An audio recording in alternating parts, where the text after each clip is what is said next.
you ever wondered why you always want more? More Mondays without an alarm. More first times. More whiffs of the salty sea and the countrified country. More smiles for the camera. More unexpected friends. More laughing at life. More enjoying the journey. And what if the answer was never really what, but where? Gran Canaria. So much to live for.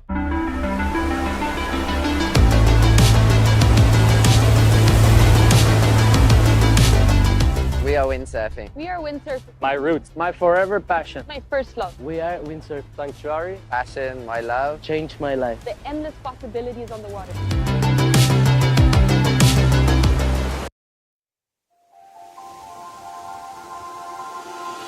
Ven y acércate a ver el viento, a saborear el paisaje y a escuchar el silencio de una visión infinita.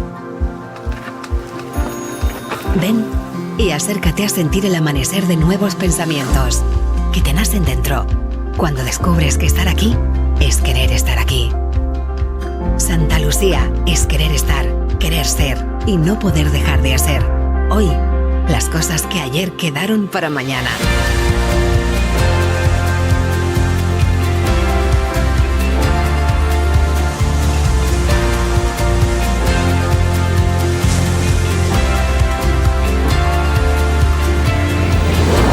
Ven y acércate a Santa Lucía.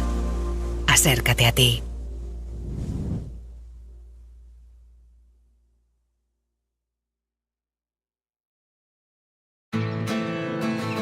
Have you ever wondered why you always want more? More Mondays without the alarm. More first times. More leaps into the unknown. More breakfasts in bed. More whiffs of the salty sea and the countrified country. More smiles for the camera. More heartbeats per minute. More enjoying the journey. More dreams almost fulfilled. More unexpected friends. More races to anywhere. More flavors to discover. More being at a loss for words. More time. Time to lose yourself and find yourself again. In short, more moments like this. And this. And this. And what if the answer was never really what, but where? Gran Canaria. So much to live for.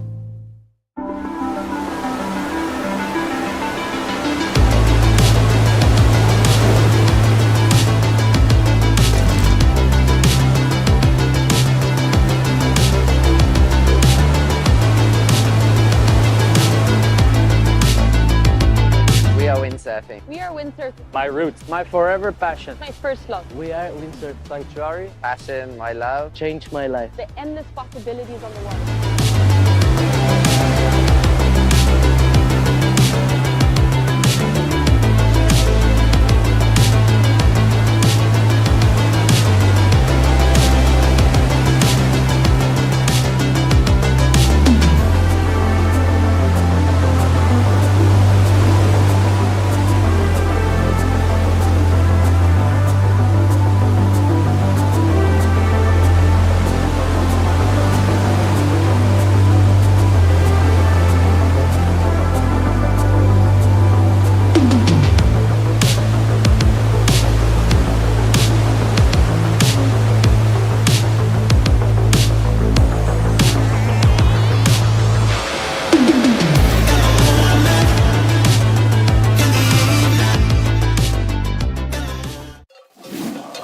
The beach? When was the last time you tried something new? Could I do this every day? Yep, Could I cross the island hiking? yep. Or riding, if you want. Hello, how can I help you, sir? Oui, bonjour madame. Cancel my flight, please. What is this? This is our unique nature. Oh. And there is more. A lot more. Could that be why we smile so much? Or is it because of this? Because every day is a new discovery. Start your vital movement.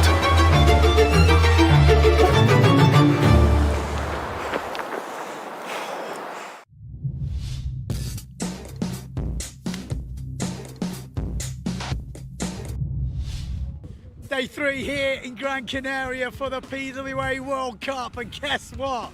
It's windy again. Ricardo Campello just going out on a 4-0, and we have just heard we're going to kick straight in with a men's and women's elimination.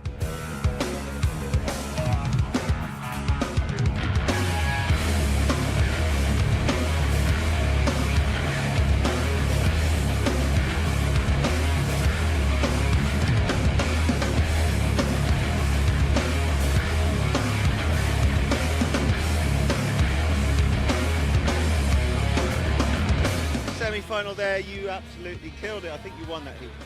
Yeah, I won it. It feels amazing. I just was trying to do the best I could, and it happened. So now I'm more excited than ever, and let's keep it up.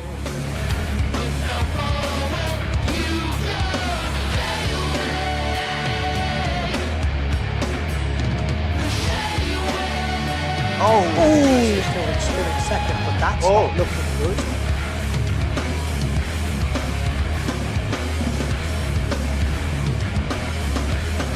How windy? Are you on a smaller sail or what? I was on a 3-3 pretty stacked, so I think now I'm going to go on the 3-0 actually. You made it to through the semi, so now you've got this new format, like you have another semi after the repechage, yeah? Yeah, I mean, it's nice, but yeah, we'll try to get all the way to the final, so we'll see. And what's it like out there? Windy? It's really windy.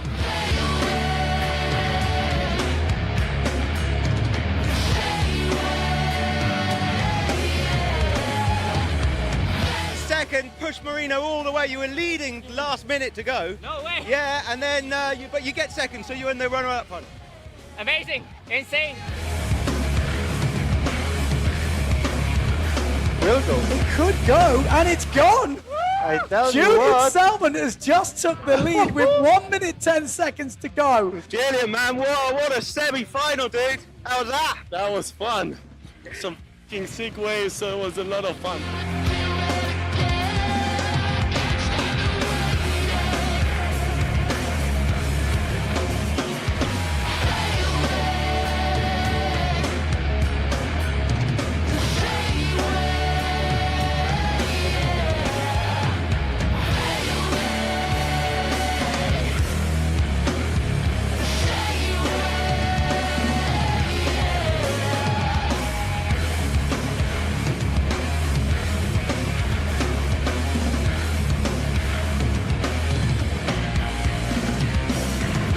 In the men, so much to talk about. There is a longer film coming, but this is just rounding out the top 4. In 4th place, Dieter van der Eycken, yes, the ex-freestyler, well, he's still a freestyler, but he has stomped it in the waves today. Just went about his business, absolutely surgical, smashing out the 360s, going massive on his jumps, thoroughly deserved 4th place. Good skills, Dieter van der Eycken in the top 4.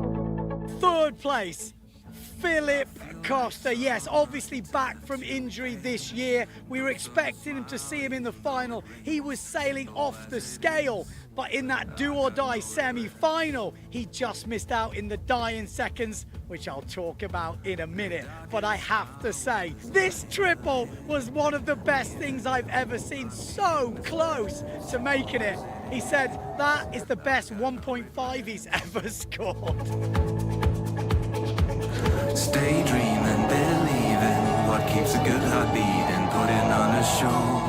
Listen, I will never let it go. Second place, Julian Salmon, yes, he took down Costa and Dunkerbeck in that semi-final in the last seconds of the heat. Pulled out 2 massive jumps. He'd been killing it on the waves all day. This result had been loading for a couple of years. It was just a matter of time, and amazing to see him in second place. Stay dreaming, believing what keeps a good heart beating. First place, Marino Gill. Yes, he took Marsilio Brown to the wire last year. Since then, he has stepped up a level. He's changed sponsors. He is going bigger. He's added the stall double, and everything else just looks so good. Before this event, well, before the event started, I had a sneaky bet on him. He just looked fired up. He looked into it, and he didn't disappoint.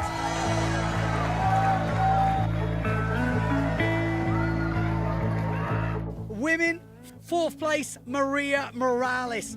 Thoroughly deserved. She was pushing through the heats and she was pushing the top girls more and more. Stalled forward, just looked insane. She's been nailing the back loops and she's got a hell of a turn on her. But in this time, it was Alexia Kiefer that took the 3rd place in that runners-up final. These two have been having battles over the years since they were little kids all the way till now. I think, what, they're 19 years old, and we are going to be seeing more of these girls. Alexia Kiefer just missing out in a 1st place in Chile, but still on the podium here in Gran Canaria. Back-to-back podiums, not bad. Stay dreaming, believing what keeps a good heart beating. Putting on the show. Listen, I will never let it go. In the final and in 2nd place, Lena Erpenstein. She looks super good in the run-up to this event. I had a tip for maybe taking the title, but she didn't quite find her rhythm in the final enough to take down the new queen of Pozo. But Lena Erpenstein winning Chile, 2nd here in Gran Canaria. She is looking in top form. Keep your eye on her for the world title.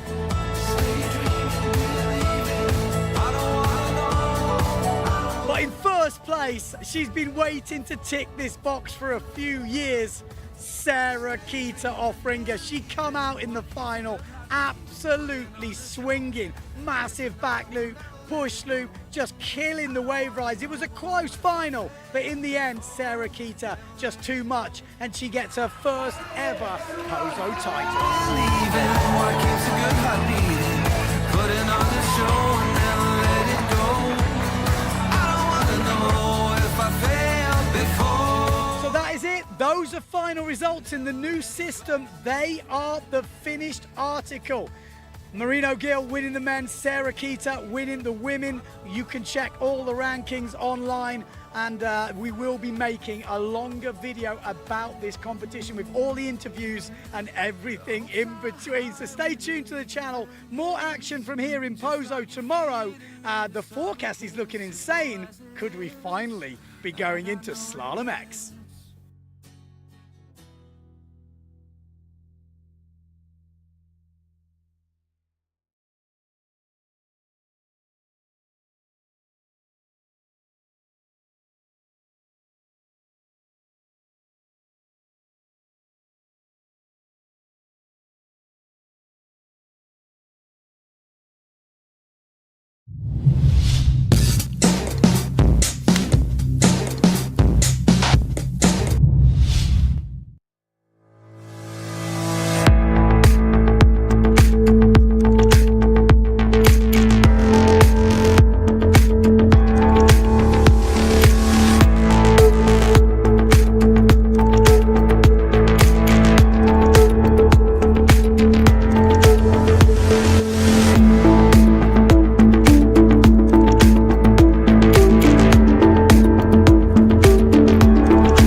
Have you ever wondered why you always want more?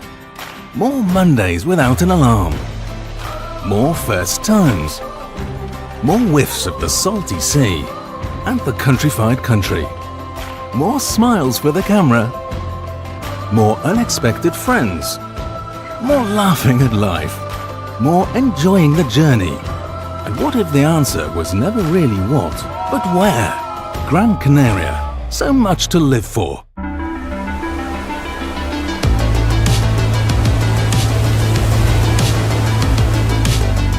We are windsurfing. We are windsurfing. My roots, my forever passion. My first love. We are Windsurf Sanctuary. Passion, my love. Changed my life. The endless possibilities on the water.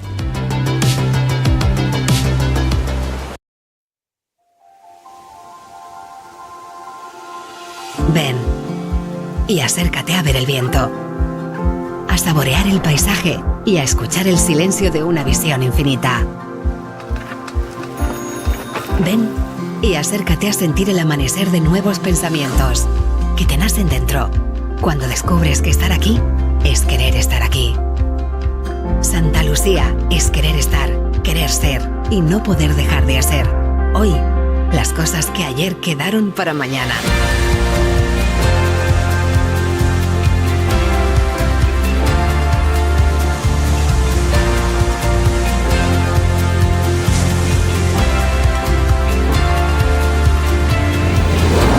Ven y acércate a Santa Lucía. Acércate a ti.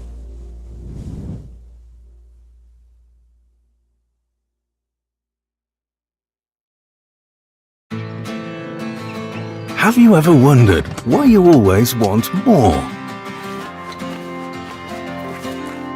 More Mondays without the alarm. More first times. More leaps into the unknown. More breakfasts in bed. More whiffs of the salty sea and the countrified country. More smiles for the camera. More heartbeats per minute. More enjoying the journey. More dreams almost fulfilled. More unexpected friends. More races to anywhere. More flavors to discover. More being at a loss for words.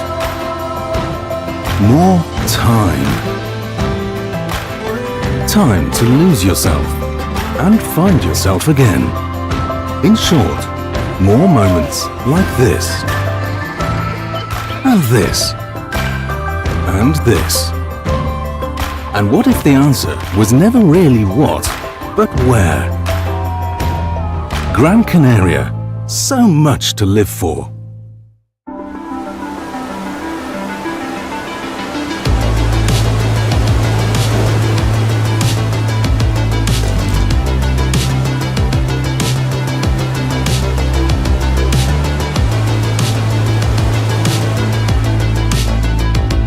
We are windsurfing. We are windsurfing. My roots, my forever passion. My first love. We are Windsurf Sanctuary. Passion, my love. Changed my life. The endless possibilities on the water.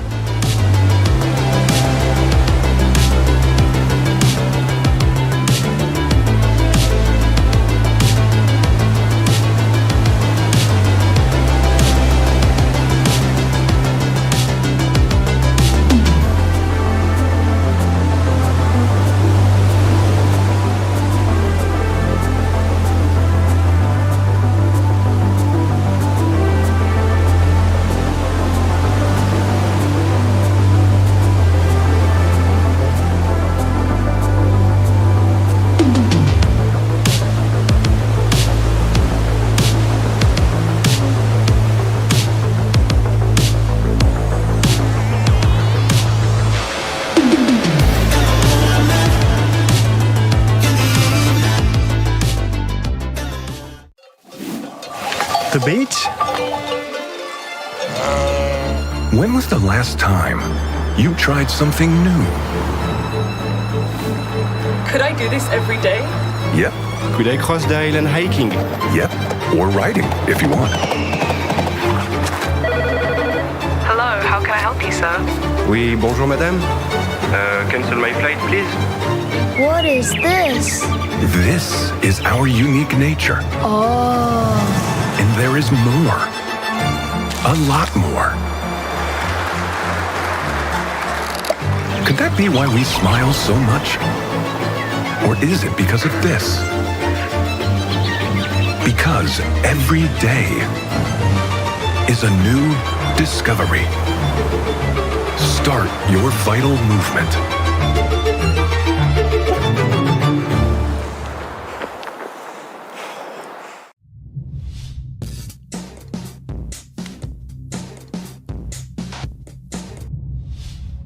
Day 3 here in Gran Canaria for the PWA World Cup, and guess what? It's windy again. Ricardo Campello just going out in a 4-0, and we have just heard we're going to kick straight in with a men's and women's elimination.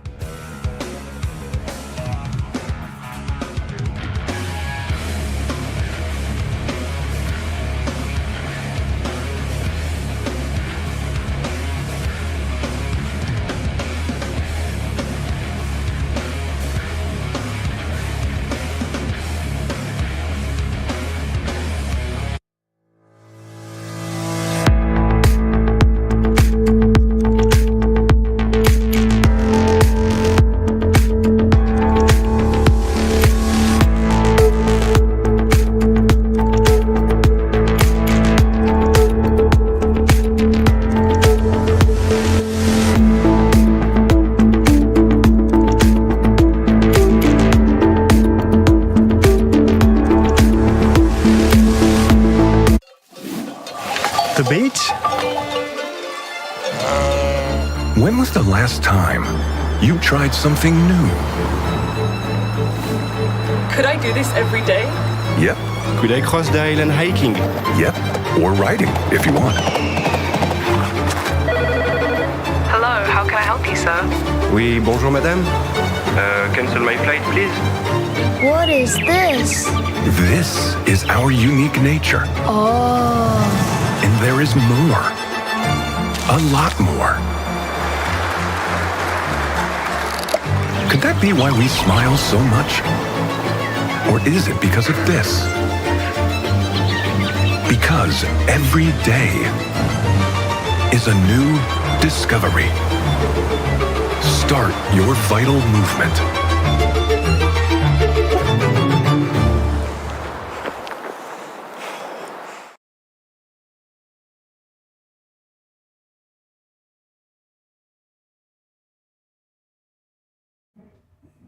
Oh, okay. Well, it's day number 8. We're still waiting to see some action, but I have heard they've started racing, so hopefully we're going to have some pictures very soon. Yes, we have got half fleet racing. No sausage today. No, it is just absolutely cranking. So I have heard, again, this is the first shots I've seen, but I have heard they've already done one race. So hopefully we should be back online now, ready for the semi-final number 2. So yeah, hopefully drone is up in the sky. Everything is connected now. There was some connection issues, but it is pretty windy. The idea today is it's absolutely crazy windy. We've got some waves thrown into the mix, and it should be full power slalom action. Like I said, it's not all about the sausage. You bad people out there, I know what you want to see. So let's see. Will you be entertained with just high wind slalom? I have a feeling you will, trust me.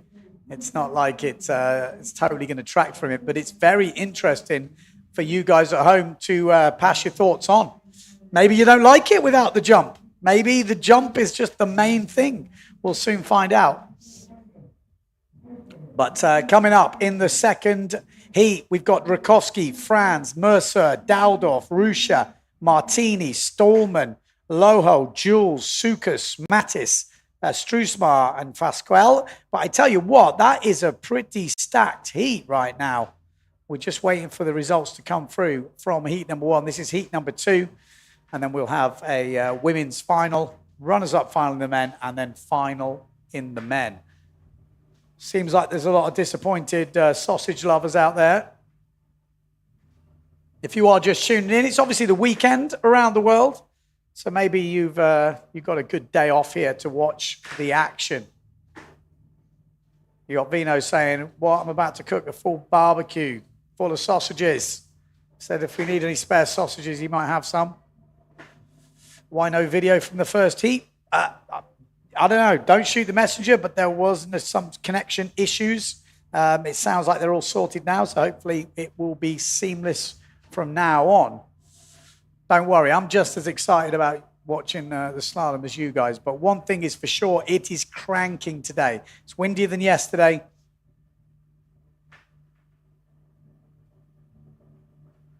And we have got the second semi-final coming up.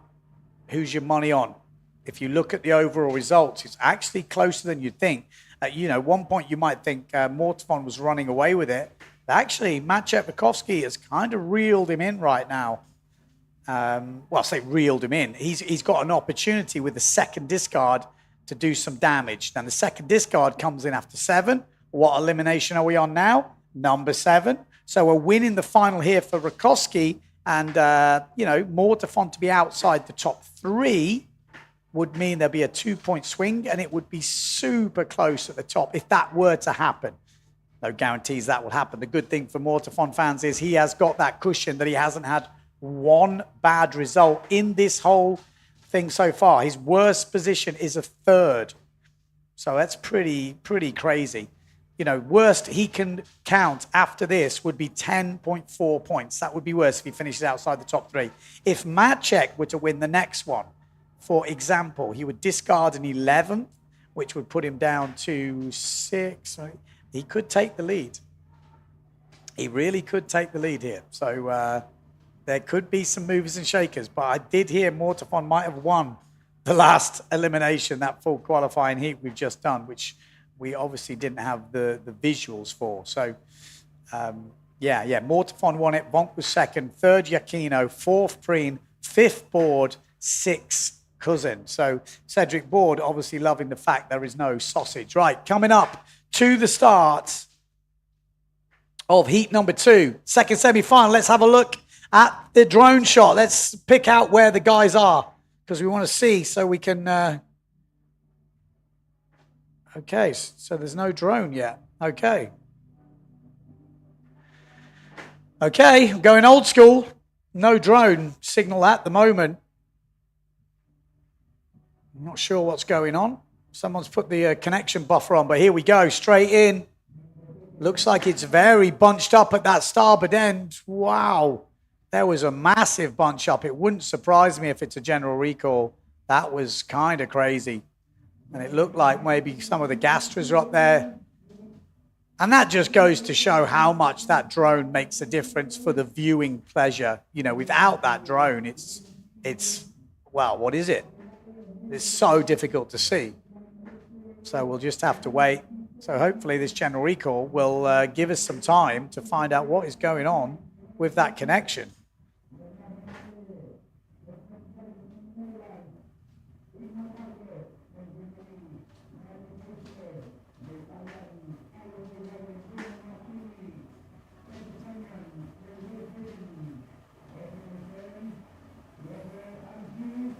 Waiting to hear who was over. Maciej Rakowski fans will be nervous right now.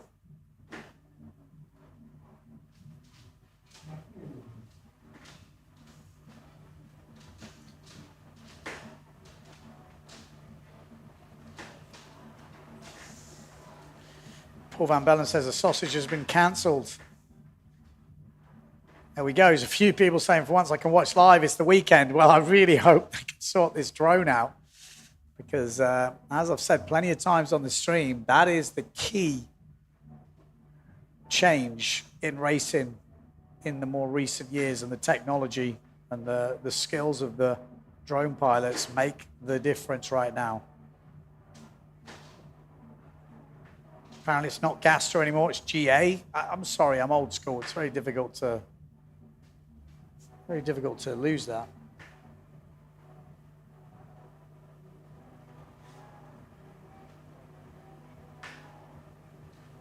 So, like I said, hopefully this little bit of delay now will give us a chance. Well, I say we, I'm not doing anything. I'll just sit here hoping. Right, let's have a look. Do we have any updates?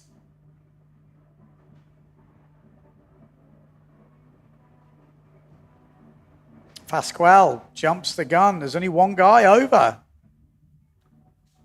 Okay.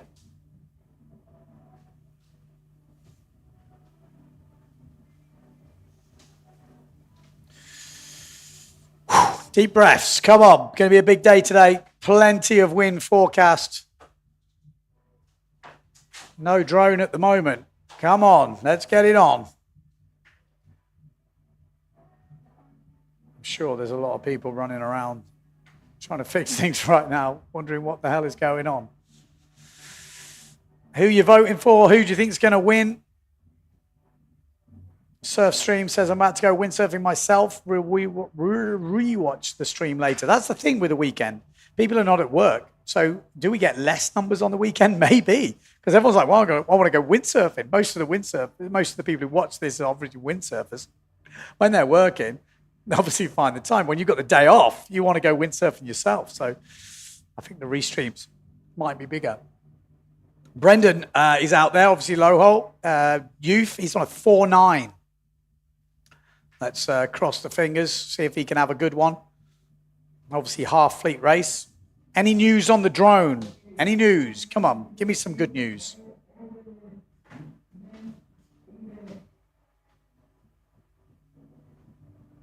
Yeah, so it's not good. We're hearing we've not got the drone,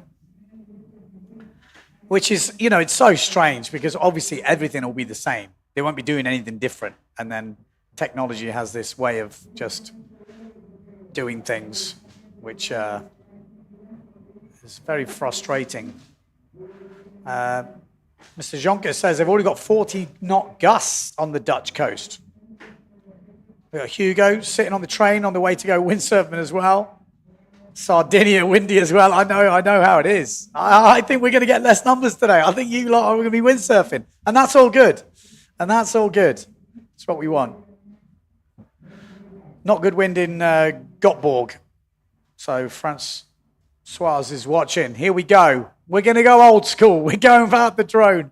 We're about to realize the importance of the drone for our viewing pleasure, but it'll still be decent. Let's see. Lining up. Obviously, guys to look out in this one. Maciek Rakowski really needs to have a good result here. Someone was pretty pushing on that Neil Pride, but it looks like he's got a good start. I think we've got... who have we got? Yeah, Bruno Martini in this. Ooh, oh dear. Well, I don't know if they're doing this on purpose. Maybe the sailors want the drone more than us. It's another general. And whoever's on that Neil Pride at the front, which I'm guessing is Bruno Martini, I would be a little nervous right now because even from here, without the drone, without the technology, he looked like he was sticking out, which could mean the opposite because we haven't got that the right perspective. But that did look. Got Jane, Western Germany, looks good too, but I'm sick at the moment in my home spot full of seaweed. Oh dear. Lina saying I'm in Sardinia for the next week, 3 weeks.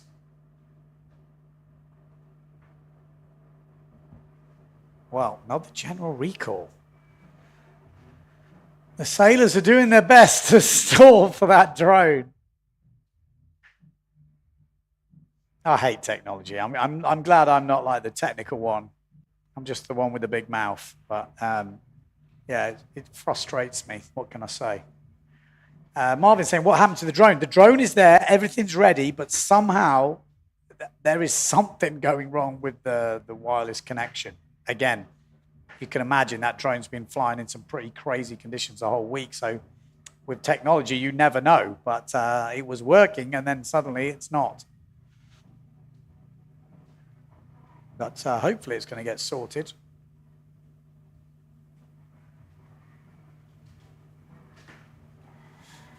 Wow, we've got 500 viewers at the moment, but you've got to remember, we're early days. We haven't even kicked in yet. And we've obviously having general recalls. It's not fully in. When we get going, I'm sure, even on the weekend, we're going to boost. 30 knots in Karpathos. Just returned from the first session and resting before the afternoon one. Fingers crossed for Maciek. I can say, one good result in this half-fleet race, if Pierre's outside the top 3, it will change a lot. 2 discards will change everything. Bad result for Maciek would be very costly because he doesn't have the luxury of that discard. You know, that's the thing with Pierre Mortefon. He has got the luxury of the discard. His worst result so far, Pierre Mortefon, was a 3rd place, which is insane, really.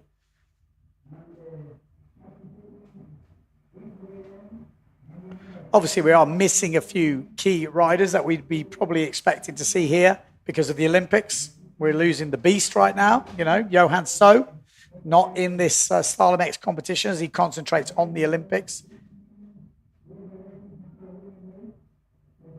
Ethan Vestra, I'm sure he would have been here, loving this. Who else? Name me some names. Would Nico Goya be on the fin? I mean, we know how good he is on the foil, but would he? Maybe. I fancy it. Maybe not. He has been one of the guys that has been so dedicated to that foil over the years. Rico Marotti, you know, injured at the moment over in Croatia. He would have definitely been here. If you had to bring back anyone, who would you bring back for this discipline? I think Ross Williams. Surely we've got to bring back Ross Williams into the mix. Anyone else? I bet you would still be super competitive, to be honest. Ritis, yeah, Ritis definitely would be up there in this. Would love it. Probably love. Someone saying love a bit of sausage before the Olympics. You know. Where's Ben van der Steen? Well, Ben van der Steen is actually on the boat. He is calling the line right now. Antoine Albo, obviously. I mean, Albo, where would you put him in this fleet? He probably wouldn't be, he'd be up there pushing, wouldn't he?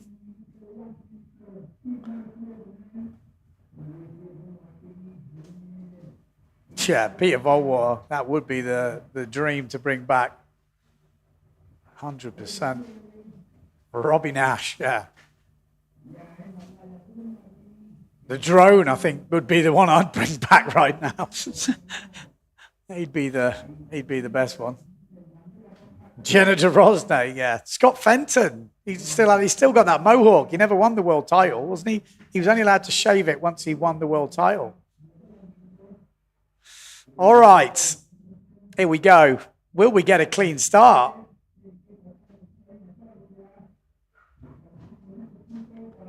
It's very boat biased, isn't it, by the looks of it? Everyone's cramming up towards to the boat. Looks like the RRD's going for a flyer. Looks like the flyer on the RRD. Is that Sukas? It might well be as they're flying down this first reach. John Sukas having a go. He had a go in the one yesterday. I know I saw the video that RRD put on. They were very happy with him, giving it the run. But looking good here. Flying down, we've got Lohan Jules. Also on the S2 Maui sails, got the Gastra down that bottom end. It's probably Daldorf. We've got Malta Rusha in this. Rusha's got the red helmet. Maciek Rakowski, a bit further back. Top 6 will go into the final. So Maciek can't afford a mistake. We've got Mercer on that Severn as well. Plenty of wind out there, gusting well over 30 knots right now. Here we go, into the first mark. And it is Mercer round in first place. Then we've got, we just lost Sukas. So we lost Lohan Jewel. Rakowski round the outside. Then we've got Daldorf coming through. Mercer is really making a name for himself in this windy slalom. You know, he's not the biggest guy out there. So he is holding it on for the sort of lighter weight riders And he is doing an amazing job. He's right up there, still in the top 5 or 6 riders, which is insane. And he is out killing it at the front of the fleet now. As we come into the second jibe mark, you can see the swell chop as they come round. So Mercer round in first place. I think it could be even Mattis in second. Then we've got Maciek Rakowski just cruising through. Then Daldorf. Then Malta Rusha. And then maybe Scotty Stallman. Difficult. There's like 3 GAs in this. There we go. There's Lohan Jules. There's John Sukas after that crash at the first mark. But it is Mercer leading into this first mark. So Mercer round in first. And I think we've got Mattis, Daldorf, Rakowski. Scotty Stallman's up there with Rusha. And Brendan, let's keep an eye on that battle for 6th place. Brendan Loho is having a go here. The young guy from France. He's just gone past Lohan Jules. So 6 riders. Remember, the battle is for 6. 6th and 7th will be an interesting battle as we come into this last jibe mark. Could the 78 kilo youth make it through to a final? It would be impressive. Obviously on the black sail with the yellow helmet. What place is that? Is that the 6th place? Let's count them through on the last mark because it will be important. So Mercer first. Then it looks like Daldorf. Then Mattis. Then Rakowski. Then the 2 Gasters. And it is Brendan Loho having it out with Lohan Jewel here. Lohan Jewel is going to have the power, but he's dropped off the plane. And Brendan Loho might make his first final on the black sail. Keep your eye on that battle for 6th place. Mercer goes round in first. 2nd place looks like Daldorf. Keep an eye on the fleet, boys. Don't follow the winner, please. Oh, where are we going? Mattis. I've kind of lost track here. Rusha, I think, is in 5th. Brendan, well, we don't know. Yeah, Brendan. Well, it's close, but it looks like Brendan Loho might have just made his first ever final. A real, yes, looking at the anger from Lohan Jules there, I'm pretty sure Brendan Loho on that 0.7 has just made his first ever PWA final. That is an impressive result. And that's what he was upset about. The first few days he was getting seeded out. With the half fleet race, you're able to race it with everyone and put it together. But really good race. I think someone said he was on a 4.9. Did someone say that? Great race from 78 kilos to make it into a final. That's impressive stuff. Good to see. Like I said, you've got to big up the lightweights. I'm a big fan of seeing how they do. I think we should have a lightweight category inside the whole results. I know I keep going on about it, but I like the idea of it. Or at least we should have weights next to all the riders. You know, you should have to weigh in just to get an idea of what sort of weights these guys are. It's super interesting, I find, anyway. Let us know what you think. What happened to the drone footage? There is a technical problem. Obviously, everyone is trying to fix it right now. That's all I can say. Everybody wants the drone. You know, it's not like we've decided it's not good. It's just there's a technical problem, and that is trying to get solved, which obviously isn't being solved right now. Paul says they want to see Dunkerbeck back in the race. Well, he is here. Menegatti, yeah. Man, we have lost a few absolute legends over the years. So here we go. Women's final up next. Offringer, Gibson, Van der Veen, Mortefon, Alabau, Davico, Brodholt, Hunter, Van Hoon, Lemetier, and De Jong. Could Gianna Gibson get her first win today? There's no sausage to jump over. How are you feeling about that out there? Does anyone know why Michelle Becker is not here? I think it's probably because it's not foil. He's concentrating more on foil. Oh, no, he's at the Multivan German event, apparently. Yellow flag is up. I'm sure there's a lot of Brits out there right now who'll be cheering for Jenna Gibson. They want to see her get the bullet. Her results have got better throughout the week. And she has been putting in some solid results. Second, or third, second, sixth, second. I mean, that's due a win, isn't it? If anyone's due a win, it's there. Spoke to Marion Mortafon before. She's got quite a small scale, 4.6, I think, that she could be on. If she is, maybe if it gets cranking, that could definitely help. Justine Lemetier is also looking good.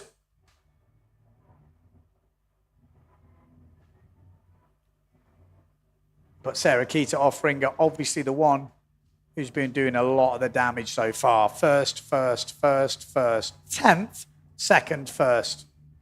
Pretty solid, I would say. She's sitting on 3.5 points at the moment, which is insane.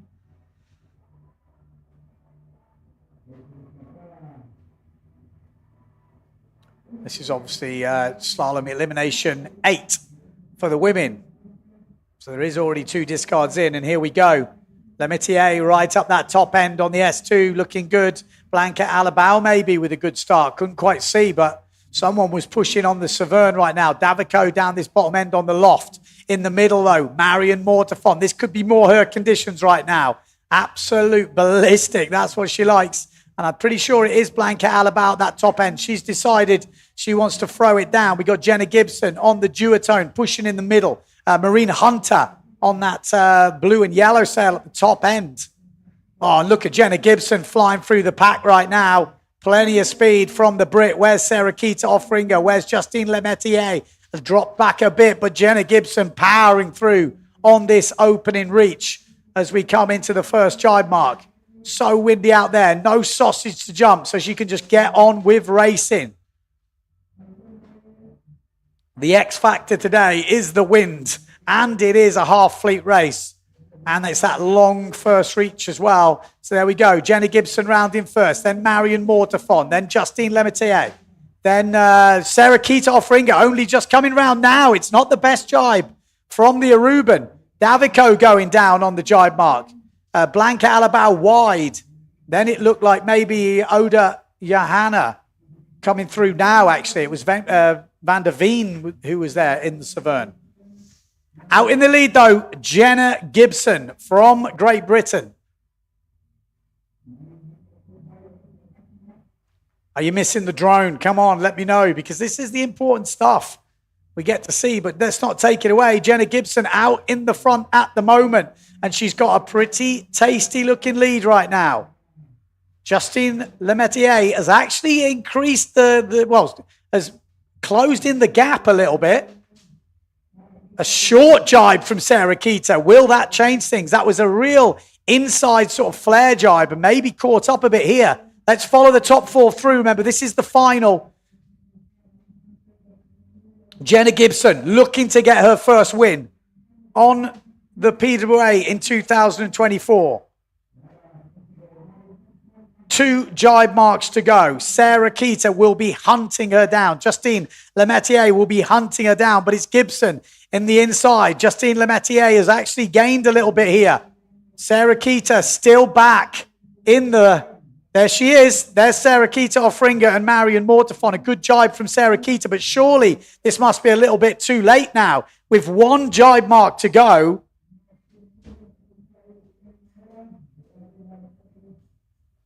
Here we go. It's going to come down to the last jibe mark.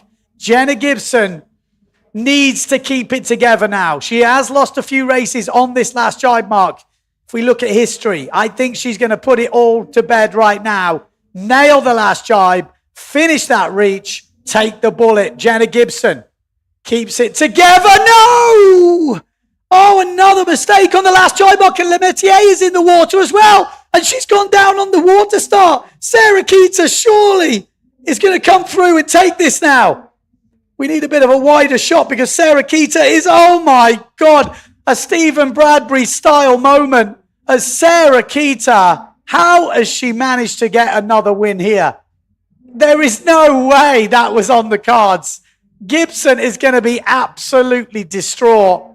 Oh no. Lemetier and Gibson are having a fight here. I think we might need to go wide because we're not going to see the full finish. We've got Sarah Keita. They are struggling to hold the board down. Sarah Keita will win it. Gibson is actually having a fight with Mortefon and Lemitier, who's not even on your screen. You can see she's right down that bottom end. Wow. Okay, we are on hold at the moment because we need to sort this drone out. But wow.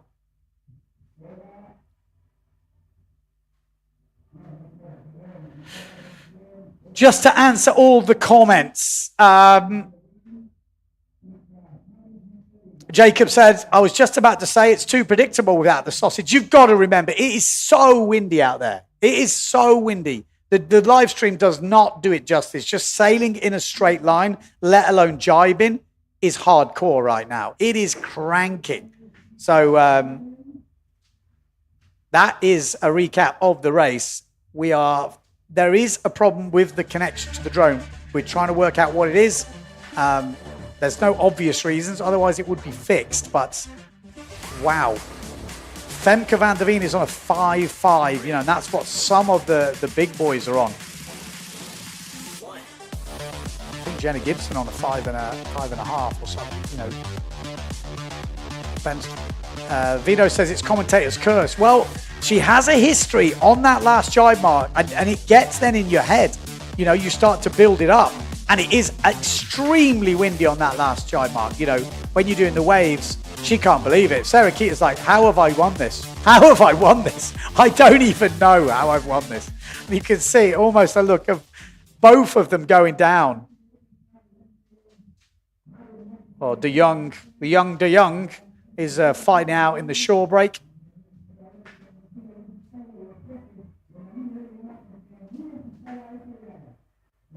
Thanos says Sarah Keator made a deal with the devil. Yeah, she is witchcraft on that last jibe mark. It's like another Stephen Bradbury moment, says Alan. So, runners-up final will be next. And let's have a look how that... let's have a look how the men's winners final steps up.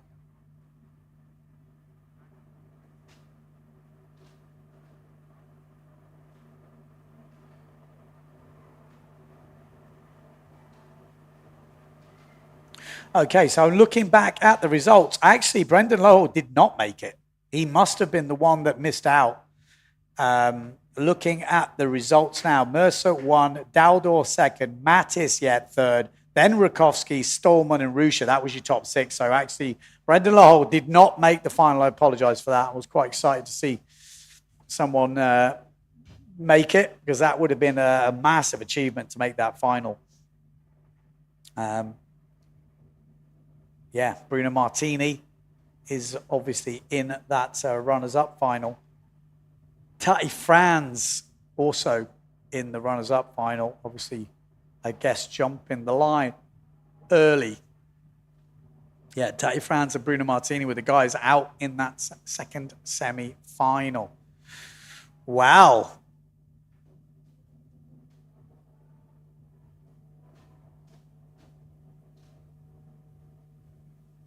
Let's have a look. A lot of people asking a lot of questions, comments in here. What bad luck for Jenna. She needs resilience now. That sure felt devastating. Yeah. Oh, here she is. There we go. We can actually hear from Jenna Gibson. Let's hope we don't electrocute her. Let's get her in. Yeah. It's carnage in here. Like I said, we'll try not to get her electrocuted. Right, Jenna Gibson, fresh from the water. Yeah. Well, firstly, I'm feeling for you. I think all the internet was feeling for you. Talk us through how it is out there, what size sail. Talk us through your race. I'm on my smallest kit, totally out of control. What's that? 5.0. 5.0. Yeah. So like people are saying, where's the sausage? It's almost, you can't sail in a straight line right now. Well, we can't even get around the jives, Yeah. It's like really gusty still. Yeah, that last, me and Justine, just as we came in, we were like, God, the gust on that last jibe. Like, I think it hit me just as I flicked the rig. I think it hit her just before Yeah. she went in. Yeah.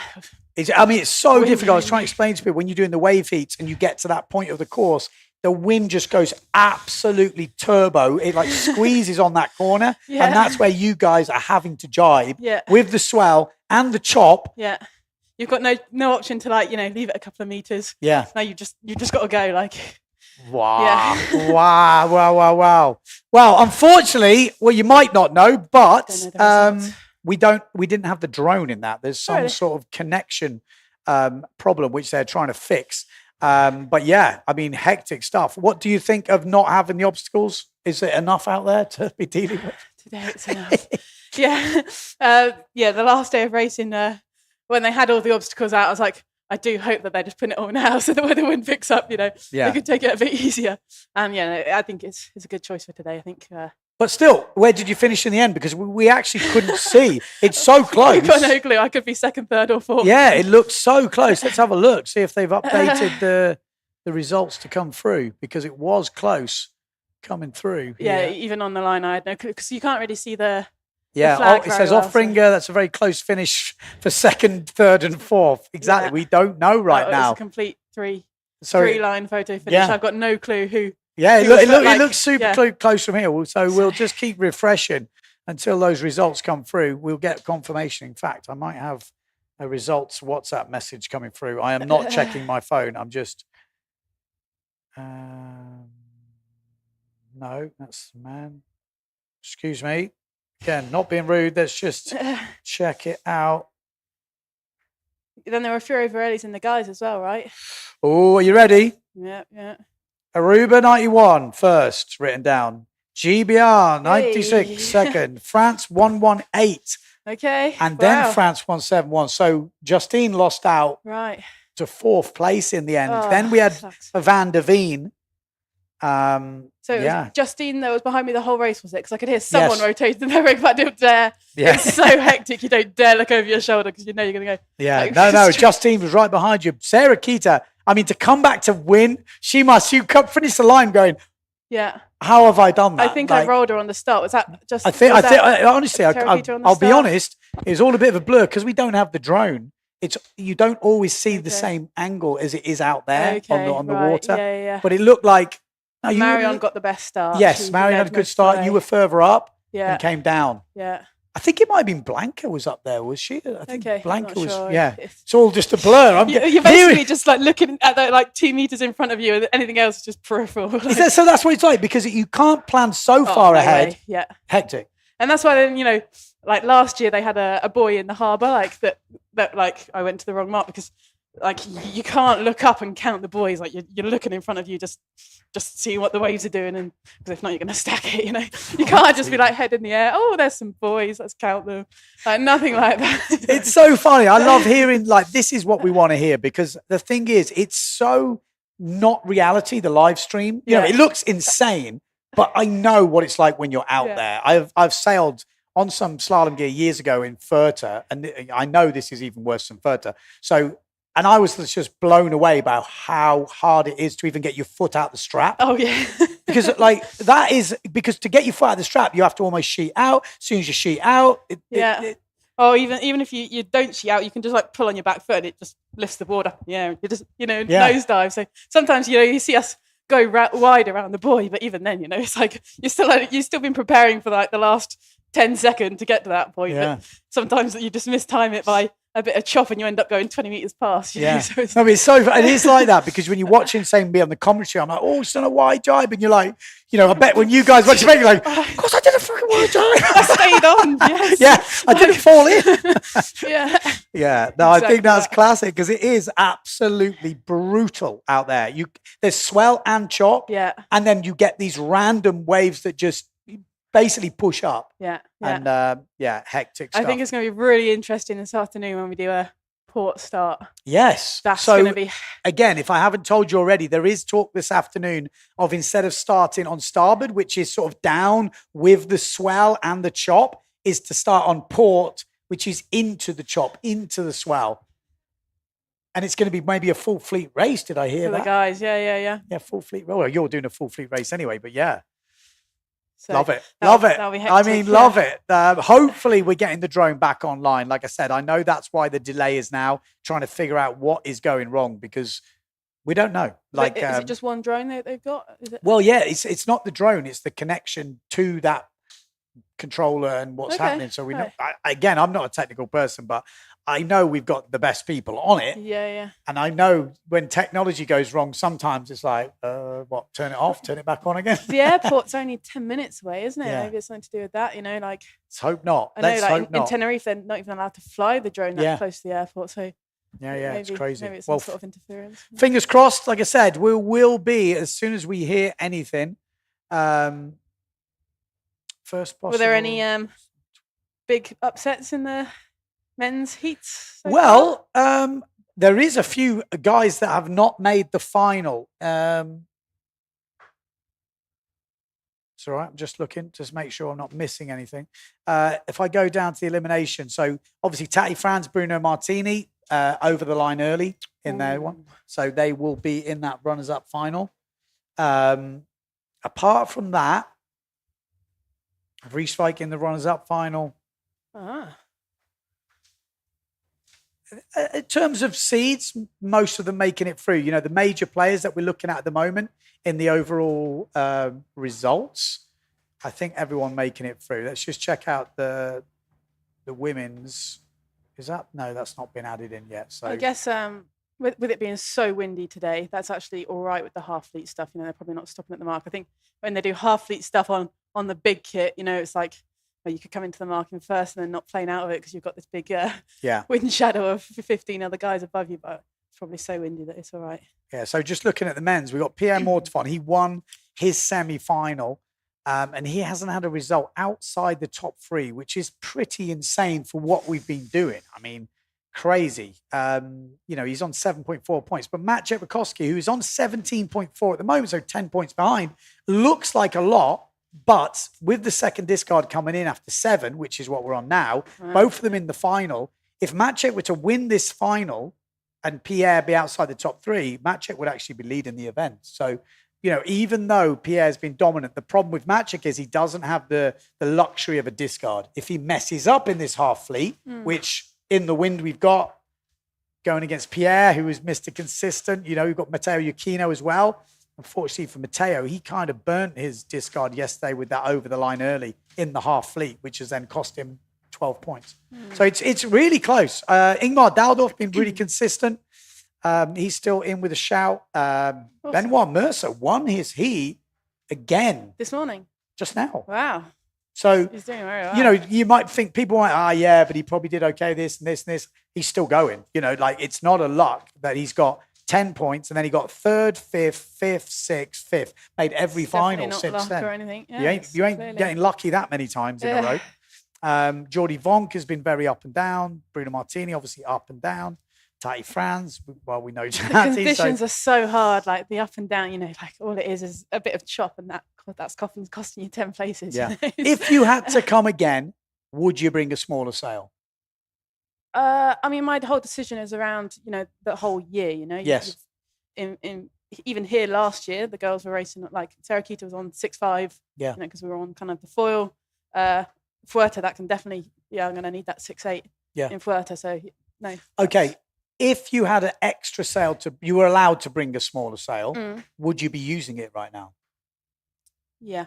Yeah. Yeah. I've, my settings are all on survival mode. Okay. So what is your next one down from this? I've got an old 4.7 warp. Okay. That I kind of kept. And the thing is, that 0.3 makes a huge difference. Oh, yeah, totally. Yeah. When you get smaller, those little increments make a big difference. We see the guys in here on they've got 3.3, 3.0, and then 2.8, and people are like, well, that's hardly any difference. But when you get to that smaller sail, I mean, this is extreme, makes even bigger difference. So same with racing. That 0.3 starts to make a huge difference when dying and just slightly dying. Yeah, exactly. Which when you're trying to jibe, slightly dying is way better than dying. Or even like yesterday, so Marion's got a 4.6, and I think a lot of the Saverne girls are on a 4.6 as well. Okay. And like that was making a massive difference yesterday. Actually, the 4.6 was a bit too small, I think, for them yesterday. Yes. Whereas 5.0 was perfect for me. So and then today I've depowered it. So having that smaller sail, that you could have just left all the settings as it is. Yeah. you know, because now if it drops, you know, Athens fiddling with Yeah, hands yeah. and stuff. And they're just in between heats. But the interesting thing is that bigger sail might have been getting you that lead, Yeah. but then you're paying the price where you've got to really muscle it on that one jibe. Yeah. So it's a gamble worth taking sometimes. Yeah. We don't know. You know, it's very difficult to, and that's the beauty of this racing. You know, everyone out there, which we can't always tell, is doing different things and trying different things out. Well, even like the girls that are on, so Femke and even Sarah Kita, they've got like 5.3, 5.5. That was paying loads for the chicane, where actually most of us were coming out at the end of the chicane, you know, barely getting plane in. Yeah. And they were powering through. So it's just. Yeah. And what board are you on? 99. So is that too big? No. So I do have the 90 as well at home. Okay. I picked the 99. Okay. Yeah. So 99, interesting. So what fins in there?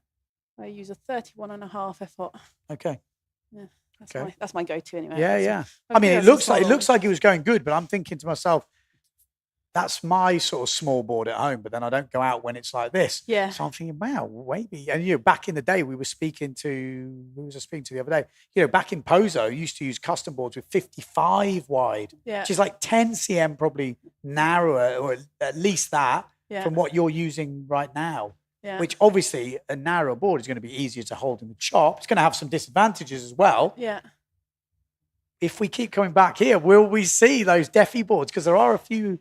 I've seen the boys have got some 55 wide Defi boards. Yeah, definitely. Interesting. Yeah, I think, you know, you've always got the first mark with a load of people. Yeah. So they actually, like that 10 litres extra compared to the 90 actually can get you out of those situations where the 2 centimetres difference on width doesn't really help you. And then like with all this added stuff, you know, if we're doing a beach start, like the 99 is going to 100% be better for that, you know. Yeah. Like having the smaller board doesn't make a big enough difference for control than it just makes it more manageable. But like I was also saying this, I keep going on about it. We've got some videos coming up from Portugal from this championship, but where we sail, the first reach has like kind of a wind shadow. Yeah. It's good enough to get through, but you'd have to take bigger kit. So you take your bigger kit, but by the last reach, you're dying. You know, you can hardly sheet in. And if you're on smaller kit, you come back, but you don't come back enough. Yeah. So it's just you've got to, and it's probably the same in your race. You're dying on that last reach, but you've got that little bit of gap.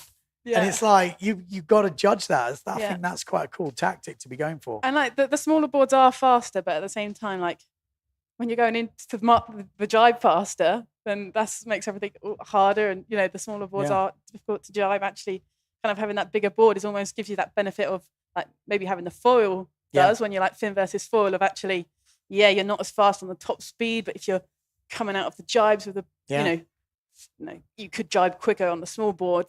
You know, on your best ones, but just the bigger board is almost slightly more consistent with with what you're getting. And there are holes out there as well. And if you get a hole in a race or whatever, you know, this is the interesting bit. And whether, you know, like the boards, obviously at the moment, they're production boards. You know, back in the day, custom boards. So they could go, right, you're going to Pozo. Right, we will design you a Pozo board where the bottom shape's a bit different. It eats the chop a bit more. It's not as quick. But speed is not everything in Pozo, you know, control is. So nowadays it's like, well, you know, they've got the production boards that work everywhere great. You know, that's what kind of is the ideal. But when you're getting very specialist like we are here, you know, Pozo is a specialist place. Yeah. You know, someone might come up with, but I'm looking forward to seeing what happens. And, you know, we've only got two events of the Slalom X and they're both pretty choppy, hectic, you know, comfort is key in both the spots. So, you know, it definitely could, it could pay, you know, you could have a more of a way slalom board and a speed slalom board, you know.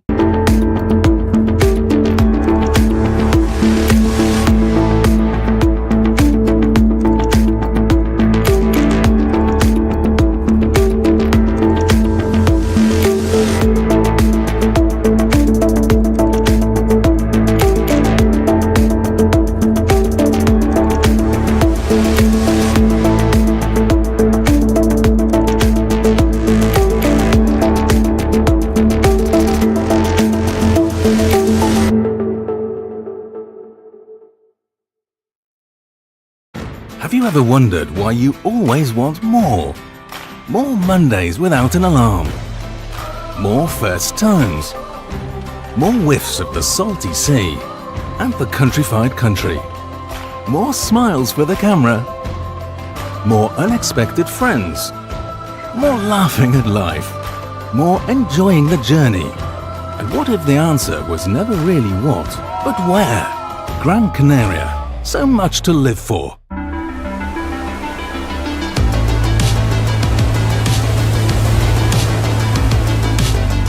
We are windsurfing. We are windsurfing. My roots, my forever passion. My first love. We are Windsurf Sanctuary. Passion, my love. Changed my life. The endless possibilities on the water.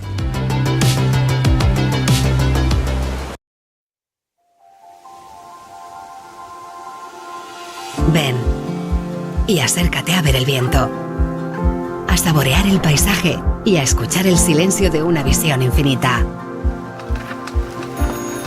Ven y acércate a sentir el amanecer de nuevos pensamientos que te nacen dentro cuando descubres que estar aquí es querer estar aquí. Santa Lucía es querer estar, querer ser y no poder dejar de hacer. Hoy, las cosas que ayer quedaron para mañana.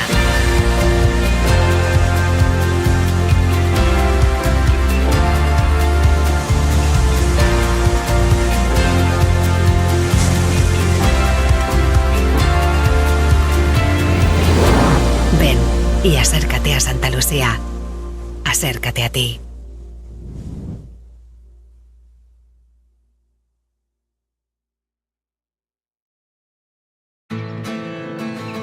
Have you ever wondered why you always want more? More Mondays without the alarm. More first times. More leaps into the unknown. More breakfasts in bed. More whiffs of the salty sea and the countrified country. More smiles for the camera. More heartbeats per minute. More enjoying the journey. More dreams almost fulfilled. More unexpected friends. More races to anywhere. More flavors to discover. More being at a loss for words. More time. Time to lose yourself and find yourself again. In short, more moments like this. And this. And this. And what if the answer was never really what, but where? Gran Canaria, so much to live for.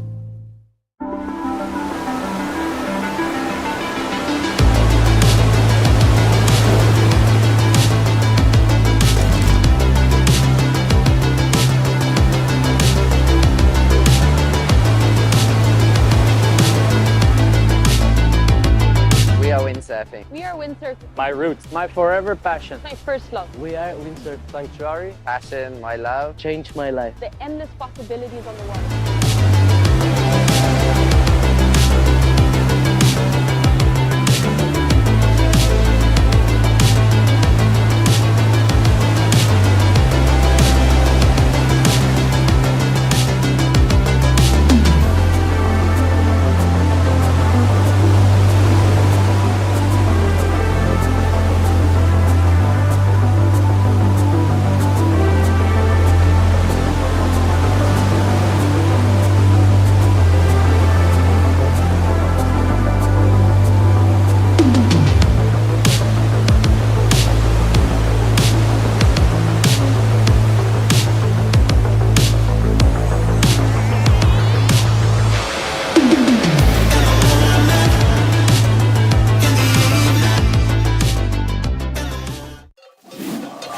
The beach? When was the last time you tried something new? Could I do this every day? Yep. Could I cross the island hiking? Yep. Or riding, if you want. Hello, how can I help you, sir? Oui, bonjour madame. Cancel my flight, please. What is this? This is our unique nature. Oh. And there is more. A lot more. Could that be why we smile so much? Or is it because of this? Because every day is a new discovery. Start your vital movement.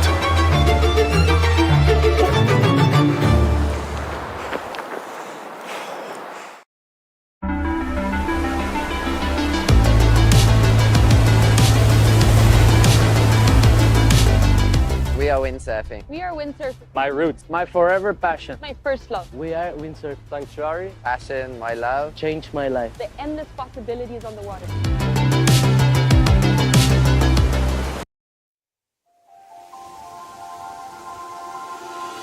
Ven y acércate a ver el viento, a saborear el paisaje y a escuchar el silencio de una visión infinita. Ven y acércate a sentir el amanecer de nuevos pensamientos que te nacen dentro cuando descubres que estar aquí es querer estar aquí. Santa Lucía es querer estar, querer ser y no poder dejar de hacer. Hoy, las cosas que ayer quedaron para mañana.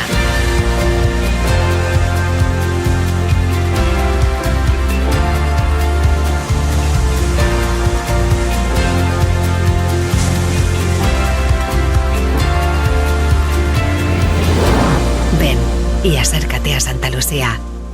Acércate a ti.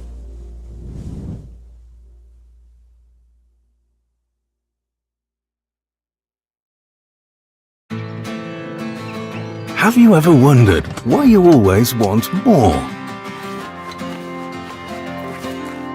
More Mondays without the alarm. More first times. More leaps into the unknown. More breakfasts in bed. More whiffs of the salty sea and the countrified country. More smiles for the camera. More heartbeats per minute. More enjoying the journey. More dreams almost fulfilled. More unexpected friends. More races to anywhere. More flavors to discover. More being at a loss for words. More time. Time to lose yourself and find yourself again. In short, more moments like this. And this. And this.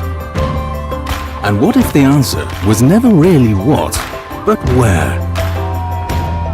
Gran Canaria. So much to live for.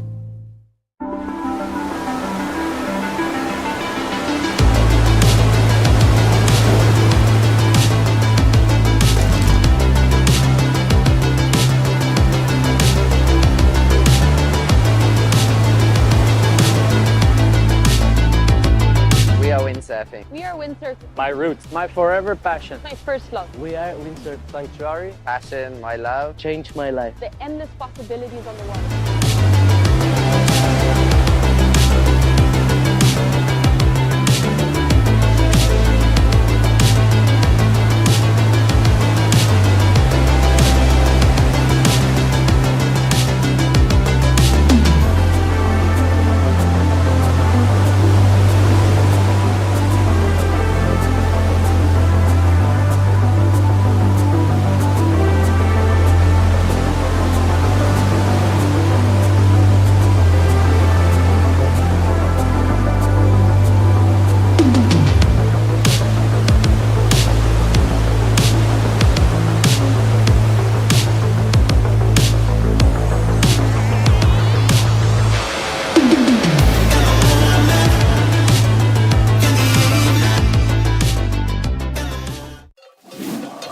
The beach? When was the last time you tried something new? Could I do this every day? Yep. Could I cross the island hiking? Yep. Or riding, if you want. Hello, how can I help you, sir? Oui, bonjour madame. Cancel my flight, please. What is this? This is our unique nature. Oh. And there is more. A lot more. Could that be why we smile so much? Or is it because of this? Because every day is a new discovery. Start your vital movement.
Have you ever wondered why you always want more? More Mondays without an alarm. More first times. More whiffs of the salty sea and the countrified country. More smiles for the camera. More unexpected friends. More laughing at life. More enjoying the journey. And what if the answer was never really what, but where? Gran Canaria. So much to live for.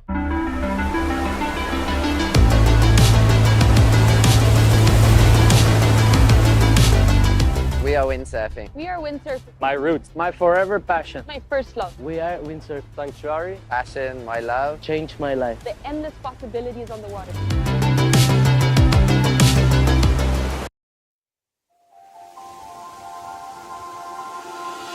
Ven y acércate a ver el viento, a saborear el paisaje y a escuchar el silencio de una visión infinita. Ven y acércate a sentir el amanecer de nuevos pensamientos que te nacen dentro cuando descubres que estar aquí es querer estar aquí. Santa Lucía es querer estar, querer ser y no poder dejar de hacer. Hoy, las cosas que ayer quedaron para mañana.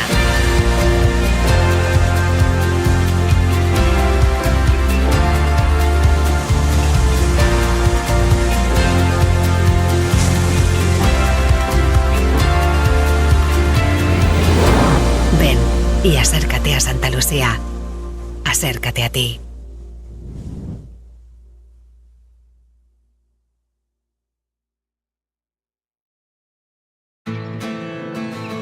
Have you ever wondered why you always want more? More Mondays without the alarm. More first times. More leaps into the unknown. More breakfasts in bed. More whiffs of the salty sea and the countrified country. More smiles for the camera. More heartbeats per minute. More enjoying the journey. More dreams almost fulfilled. More unexpected friends. More races to anywhere. More flavors to discover. more being at a loss for words. More time. Time to lose yourself and find yourself again. In short, more moments like this. And this. And this. And what if the answer was never really what, but where? Gran Canaria, so much to live for.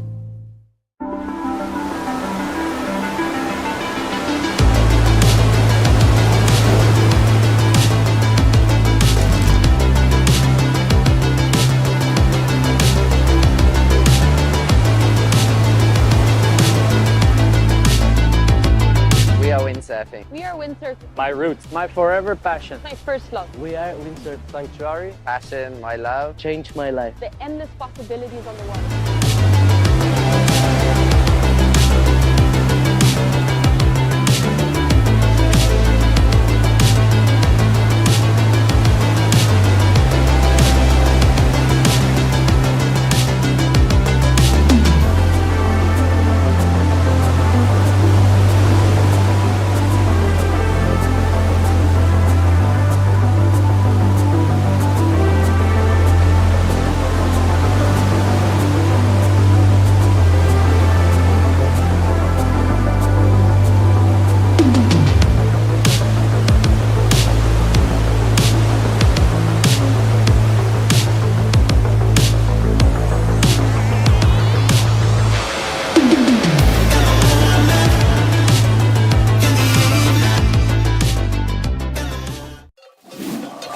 The beach?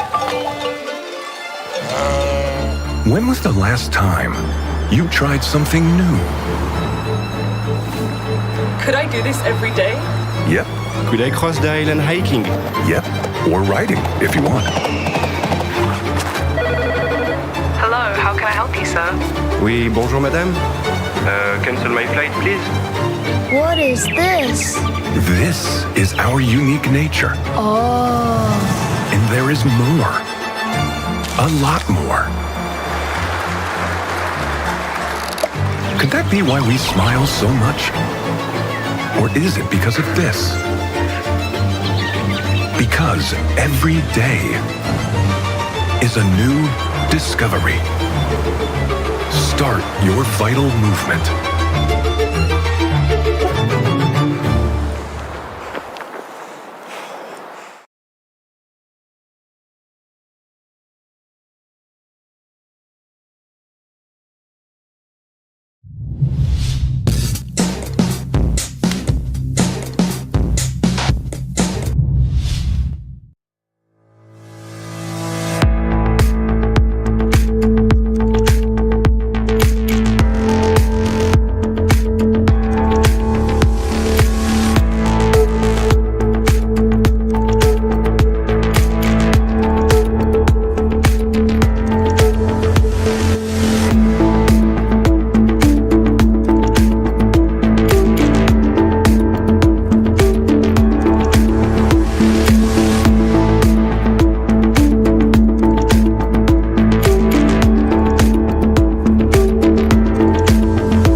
Have you ever wondered why you always want more?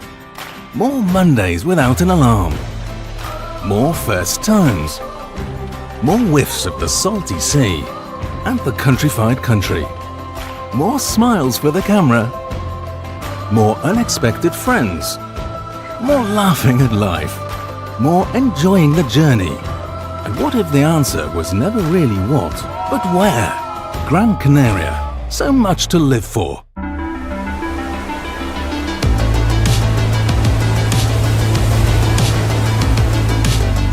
We are windsurfing. We are windsurfing. My roots, my forever passion. My first love. We are Windsurf Sanctuary. Passion, my love. Changed my life. The endless possibilities on the water.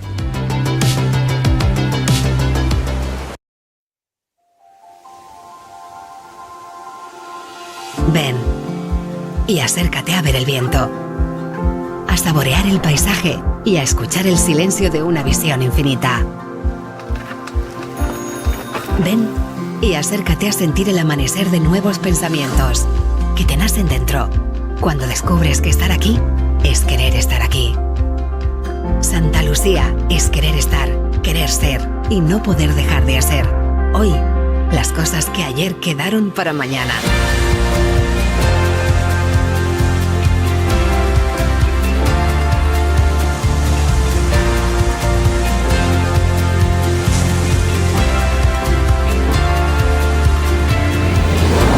Ven y acércate a Santa Lucía. Acércate a ti.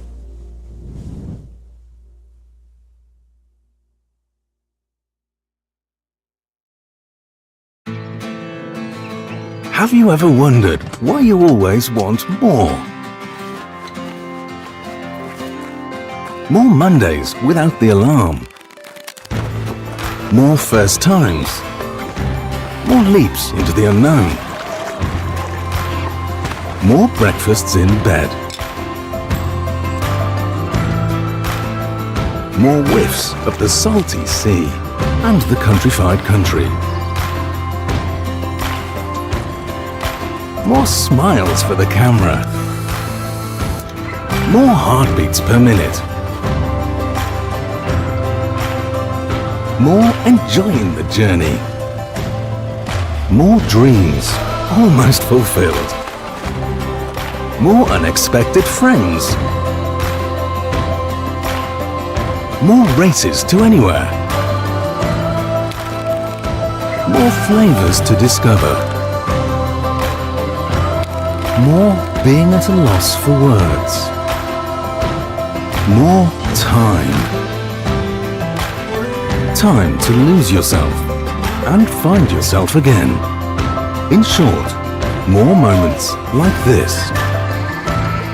And this. And this. And what if the answer was never really what, but where? Gran Canaria. So much to live for.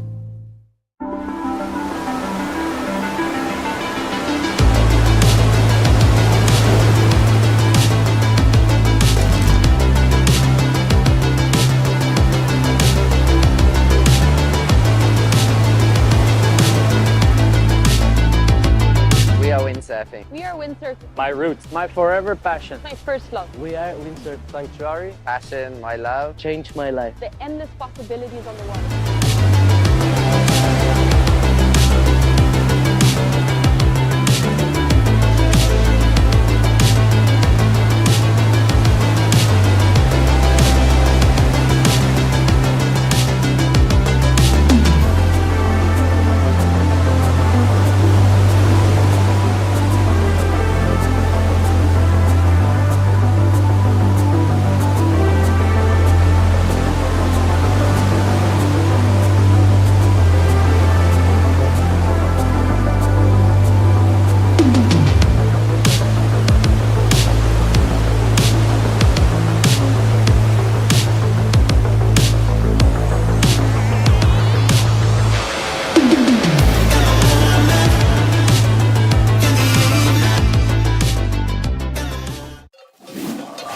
The beach?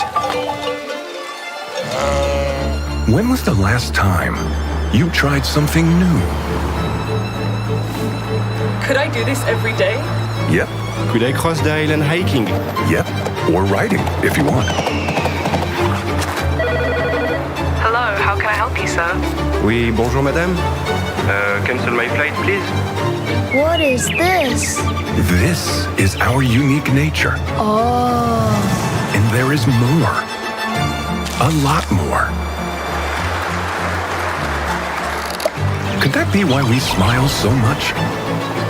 Or is it because of this?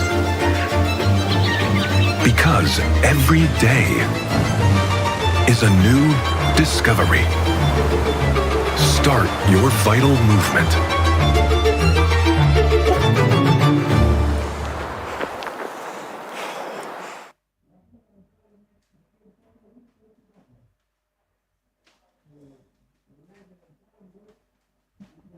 Okay, welcome to day number 8 here in Gran Canaria, and we are kicking off today with Slalom X. We've already done a few warm-up heats, but this is the big ones. We're going straight into the men's runners-up final, men's winners final next. We've got the full, half fleet race, so half the riders in each category. It was the top 6 advancing to the final from each semi-final. We've already got that final wrapped up. Mortefon, Vonk, Yakino, Preen, Board, Cousin, Mercer, Daldorf, Mattis, Rakowski, Stallman, Rusha. Most of the guys, all the top three, 4 guys are all in that final. So it's all tightly mixed. Mortefon won his heat. Mercer won the second semi-final. We've had a women's final that went down right to the wire. Jenna Gibson looked like she had that first bullet wrapped up, but just mega gust on the last jibe mark. The girls are just hanging on. Jenna Gibson on a 5.0 and says she's totally out of it on that last jibe mark. You know, having that 5.0 probably got her in that first place and give her the lift, but then had to hang it around the last one, but ended up finishing second. Justine Lemetier, who went round in second, ended up finishing 4th. Marion Mortefon to take 3rd, but the big one, Sarah Kita, coming through to take 1st. Couldn't believe it. But yeah, Sarah Kita gets that another 1st place. Jenna Gibson will stay in 2nd place overall, though. Marion Mortefon, I'm pretty sure, in 3rd. In the men, big battle going on today. We have heard news. The drone connection is back up and running. I'm guessing something had run over the connection. It's hard to find where it is. So it's, again, long story, but it has found a workaround now to make it happen. So we will have the drone in this runners-up final and final. All eyes on Mortefon. All eyes on Maciek Rakowski. These are the 2 who look in best placed position to take the event win here in Gran Canaria. If Maciek Rakowski was to win this final, Pierre Mortefon was outside the top 3. Maciek could even be leading this event by my quick calculations. But it's super close. Mortefon hasn't used his discard yet. Worst result he's got is a 3rd. Maciek, on the other hand, has pretty much used both his discard if he wants to win this competition ahead of Pierre Mortefon. So he can't afford any more mistakes. It's a half fleet race, and that has its problems because if you don't deliver, you're taking a bigger hit than in a normal 8-man final. Matteo Iachino is not out of this yet. If he can get to 3 discards, he will have a chance. He could have a run now. If you look at his results, he's looking good as well. So Daldorf been super consistent. Mercer, super consistent. Could they finish and keep in that top 5, or could they push for higher podium places? All to play for at the moment. But first up, it is the runners-up final, Elimination 7. Elimination 7 is when the second discard comes in to play, and that is why all eyes are on Maciek Rakowski, because he needs that second discard. We've had a couple of over the lines early in the semi-finals.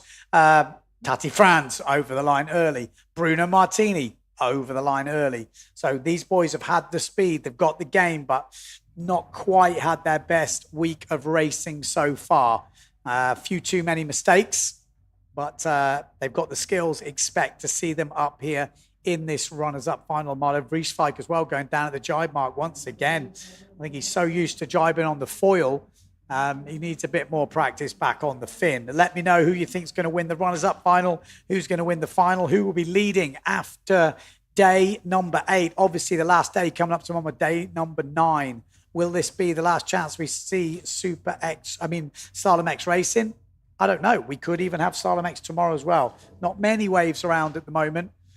And all the big results are in the waves. It's more tying up loose ends. So I think Slalom X does have priority at the moment, but I will confirm that. Today, we are racing at Slalom X at the moment. Wave sailors have not been released, so it's not all over them. But once we're into Slalom X, it doesn't look very easy to change over.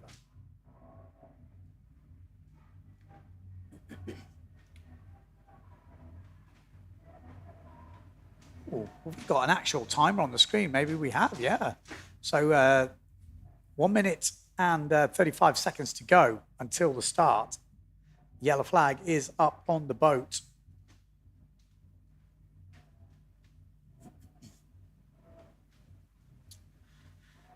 Like I said, it is interesting sometimes to lose the drone, to realize what you're missing.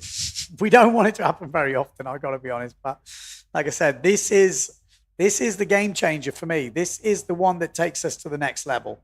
You know, we can add all the frills and spills and extra stuff. You know, that just takes a bit more money. But in terms of just seeing what the product is, this is the product.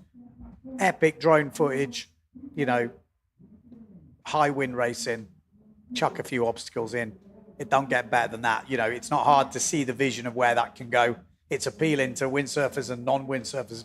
It's my personal opinion. I think it's the one discipline that is definitely appealable in its live form. There's a few things that obviously you guys at home noticed, general recalls. Could that be solved with, you know, GPS tracking thing from the line to the boat, and people get told they're over the line and they have to slow down and get out, and if they don't, there's a massive penalty. I think there could be in the future something like that. Again, money solves that problem. Let's see. But here we go. Runners up final, elimination 7, second discard coming in after this. So if you're not in the winners final, you're going to be pretty gutted if you're one of the top guns, because this was your chance to zoom up the rankings with that second discard. So here we go. 3, 2, 1. Oh, someone on the S2 Maui sails looked like they were poking out a little bit in the middle, but it looks like a good start at the moment as they're coming through. Someone just going down on the reach. Not easy going. S2 Maui sails, low hand duel, right upwind of Tati France, and Tati France rolling over maybe Amado Vrieswijk then. But low hand duel on the S2 Maui sail with the yellow top is flying down this reach on the Future Fly boards. Tati Franz on the Future Fly boards behind, and then their Future Fly teammate. It's Future Fly in 1, 2, 3 right now. Amado Vrieswijk. It's the full team riders going at it. Lohan Jewel, all from Guadalupe, getting super loose down the bottom end. Amado Vrieswijk is now powering through. Oh, big crash at the back. It is absolutely crazy, but he's not in the lead. There's someone else down here, and it's got to be Bruno Martini. Bruno Martini rounding first. Or even Macker. No, it's Bruno Martini. No, it's Macker. Macker in the lead. Lohan Jewel in second. Tati Franz in third. Then Amado Vrieswijk. That's your top 4. Macker, the Frenchman, has been having a pretty solid week, I've got to say. He's shown some really good speed in this one. Lohan Jewel, he was absolutely gutted not to make this winners final. Where are we going? Remember, this is the runners-up final. It's all about the 1, 2, 3, 4 in this. They are having a battle round the back, but where are we going, boys? There we go. So Macker still in the lead. Lohan Jewel, second place. Tati France, third. Amado Vrieswijk, fourth. And the Neil Pride, we're expecting that probably to be Bruno Martini. We know he's one of the fast guys. But Macker from France, the French do a lot of racing in the high wind stuff, and it's definitely showing. Mercer, Macker have really come through this week in this Slalom X discipline. Caused some bigger problems for the top boys as Macker comes into the inside jibe mark. Good jibe from the Frenchman. Tati Franz, Lohan Jewel, Amado Vrieswijk. Good jibe from all riders there. It's going to come down to the last mark.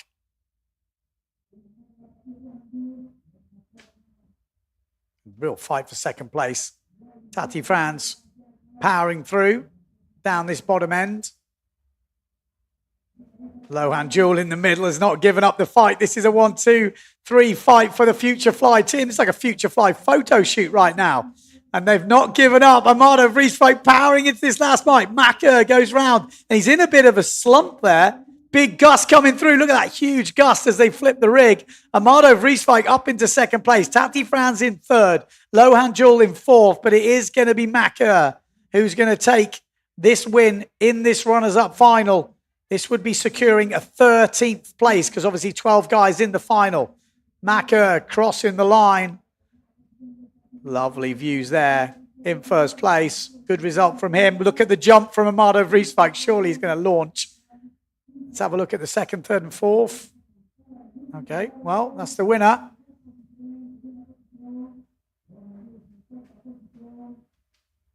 We have to make sure we look at the 1, 2, 3, 4, 5 over the line in the finals because that makes a difference to how the points add up. It's not a winner-takes-all sort of discipline racing like this. We do want to see at least the top 5 riders crossing the line. So, final coming up next. Heat number 4, Mortafon, Vonk, Yakino, Preen, Board, Cousin, Mercer, Daldorf, Mattis, Rakowski, Stallman, Rocha. That's how your final is looking. All eyes will be on Pierre Mortafon. Another top result for him. Wow, he would be looking in a very comfortable position with literally no discards used. A mistake in this one, that could see a change. But the way he's looking at the moment, he's looking composed. We've got no sort of extra elements. We haven't got the sausage in this one. We haven't got the obstacle to jump. Not big waves on the jibe marks. This is just half fleet, which is one, and then the full-on high-wind slalom race. Cedric Board could be a guy to watch in this one.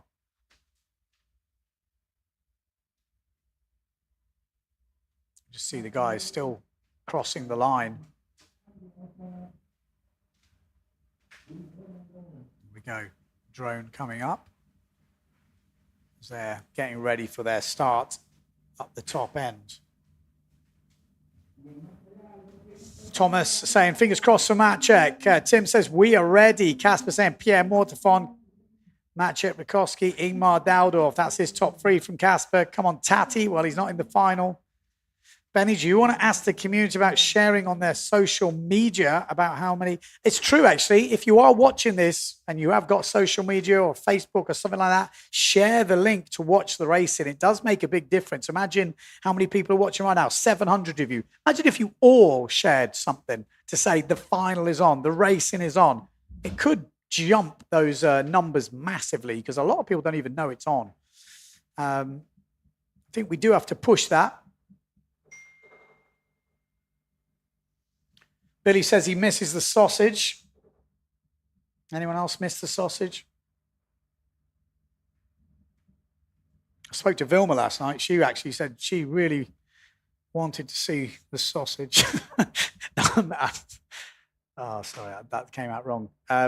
But she really enjoying the racing with the obstacles. That's probably a better way to phrase that. Okay.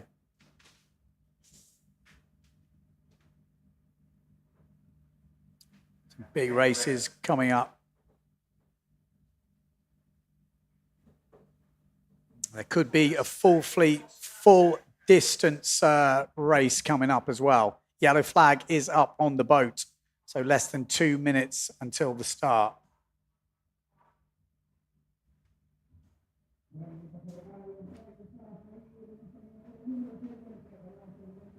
Wait for that flag to go down. It'll be 1 minute until the start.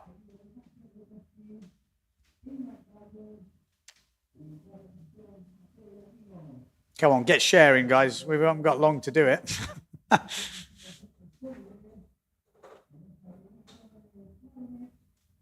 There we go.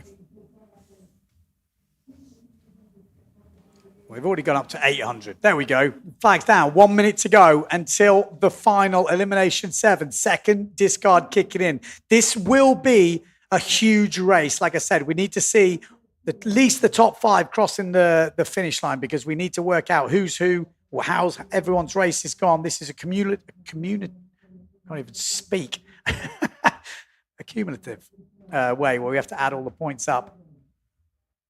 Can Peel-Away slalom racers use weight vests? No, they can't. Should they be able to? It's a question. Here we go. Half fleet race. 12 of the best slalom races in the world going head to head here in Pozo Beach, Gran Canaria for the World Cup. Elimination 7. So this is 7th elimination. 2 discards come in after this result. Will anyone push it? Matteo Yukino can't afford another discard, nor can Maciek Rakowski. Oh, they are super punched up. Someone on the Pride got squashed there. Someone squeezed out on the Patrick. And it's a general recall. You've got to feel that Jimmy Tieme might be out because someone on the Pride got mega squashed, like full French sandwich. General recall. Wow. There we go. It would have been. Maciek actually looked like he was okay down there. Who was it on the Pride who got squeezed? So, general recall for people who just tuned in for the first time, it means someone was over the line early. To keep running the race would be a disadvantage for the people that guy messed up. You know, look at that. I'm pretty sure it's the Patrick. Someone wiped out at the back as well. Big crash.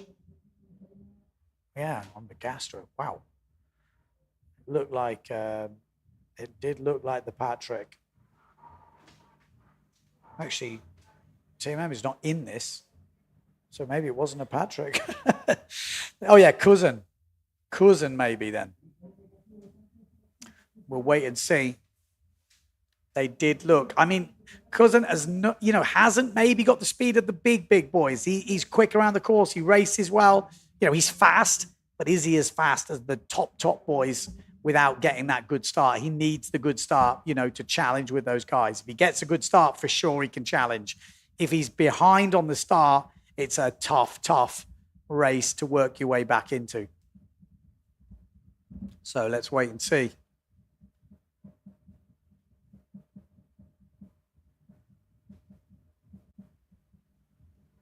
Anyone want to make any guesses who was pushing? Klaus' drone footage is amazing. Yes, I would agree with that. Why don't they gate start like in the Defi? It's very difficult to make it fair on such a small race. On a big race, yes, for sure. But on a small course like this, minor differences make a huge difference. France, 7. Well, again, my eyesight's bad, but I'm pretty sure that's Cousin. 752, yeah. He was poking out a little bit too much there.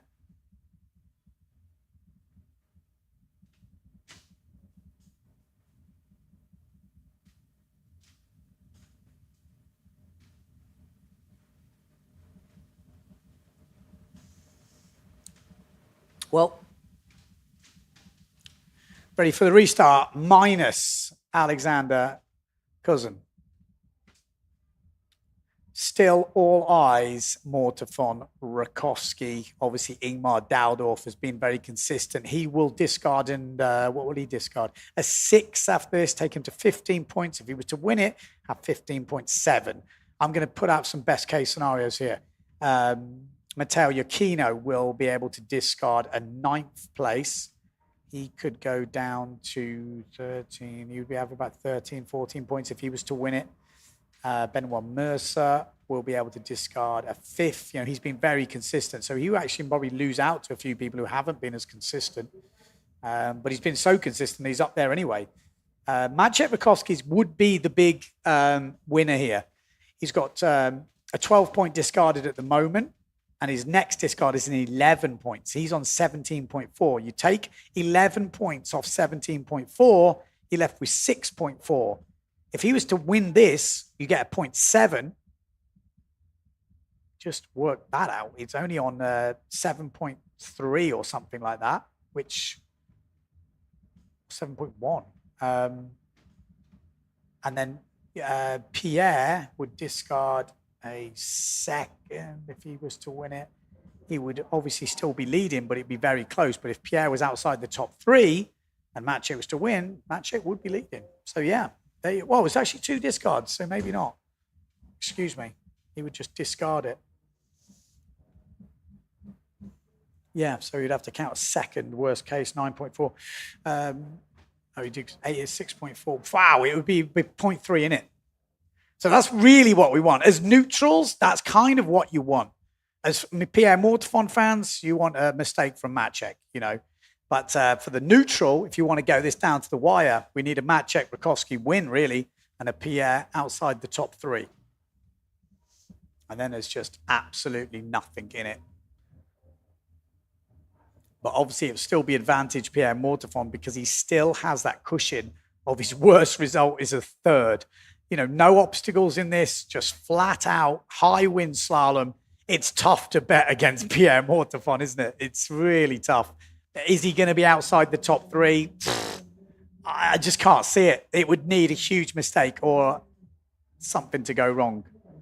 But this is high wind slalom racing. Anything can happen. Two of the most consistent guys out there, Matteo Iuchino, Pierre Mortavon, over the years. We haven't had a full fin only slalom race for over 5 years until this competition on the PWA. So, but these guys are still at the top. Maciek has definitely upped his game. Now, can he make it count? Let's go on the drone. Have we got the drone up there? Let's have a look. There we go. Up at the boat end. Oh, someone's rammed him. What happened there? It really looked like he got rammed from the top, the Neil Pride. It looks like they're all still flying down here. Plenty of wind. Everyone's still going, so it looks like it's a good start, but that was looking pretty naughty up that top end. Is this Maciek Rakowski coming down? Is it Nico Preen coming down? We'll have to wait and see. Jordi Vaughn going absolutely hell for leather down this bottom end. It is Maciek Rakowski. He wants it. The Polish rider. He's been a world champion already, and he is absolutely full throttle. Look at the board flying in the top. We've since lost someone from behind. Jordi Vaughn giving it lows, but it is Maciek Rakowski and Jordi Vaughn that go round together. Then Pierre Mortafon. Benoit Mercier as we lose another rider coming into that mark. It is carnage out there. Maciek Rakowski, Jordi Vaughn, Pierre Mortafon in third place. This couldn't be going any better for the neutral right now. All the Polish fans out there. Maciek Rakowski absolutely flying. He's changed sponsors this year on the Neil Pride gear. He can choose his own boards. At the moment, he's on the JP by the looks of it, but Jordi Vaughn has not given up the fight here on the duotone. Maciek Rakowski trying to maybe take the event lead here.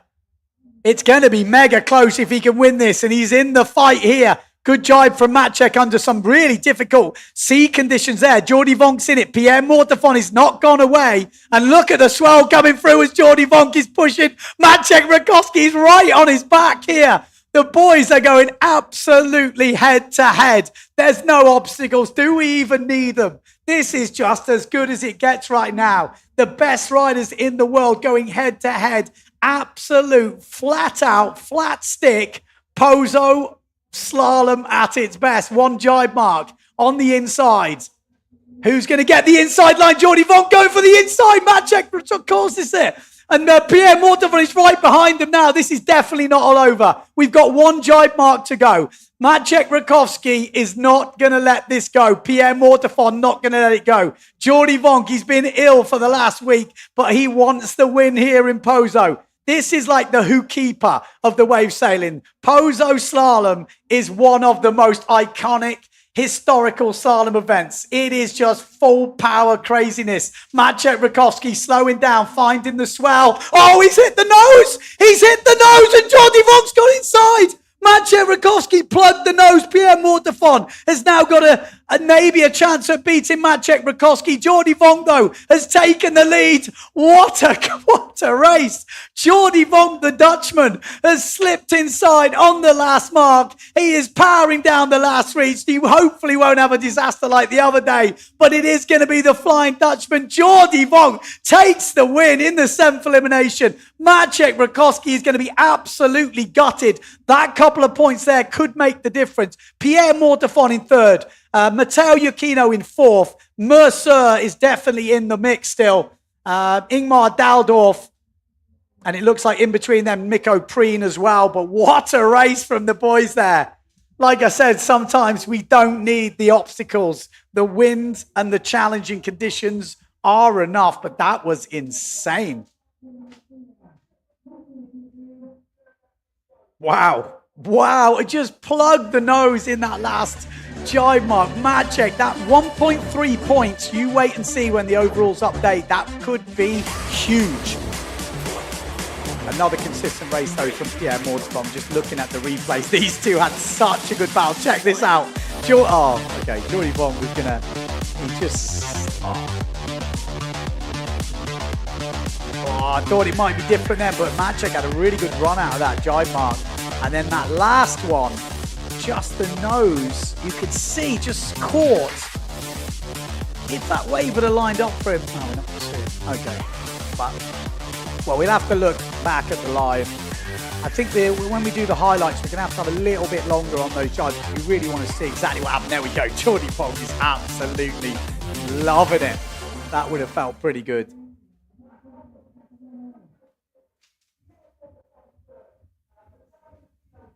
That is pure racing at its best.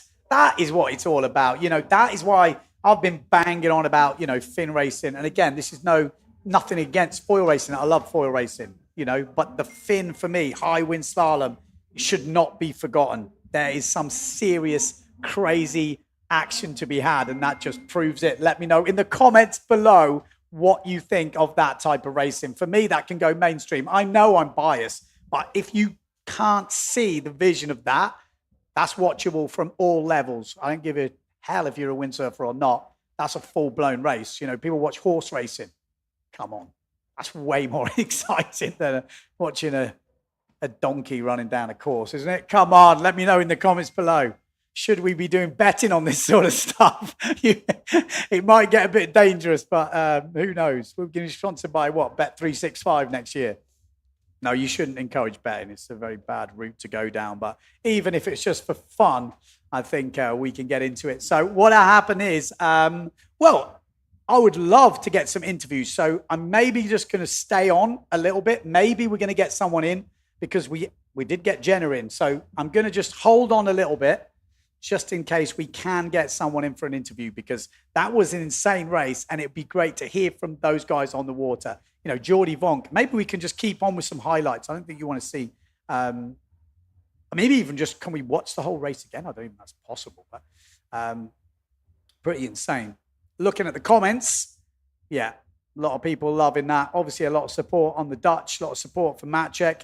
It's going to make a big difference in the overalls, but that 1.3 that Maciek lost on the last jibe mark will make quite a big difference.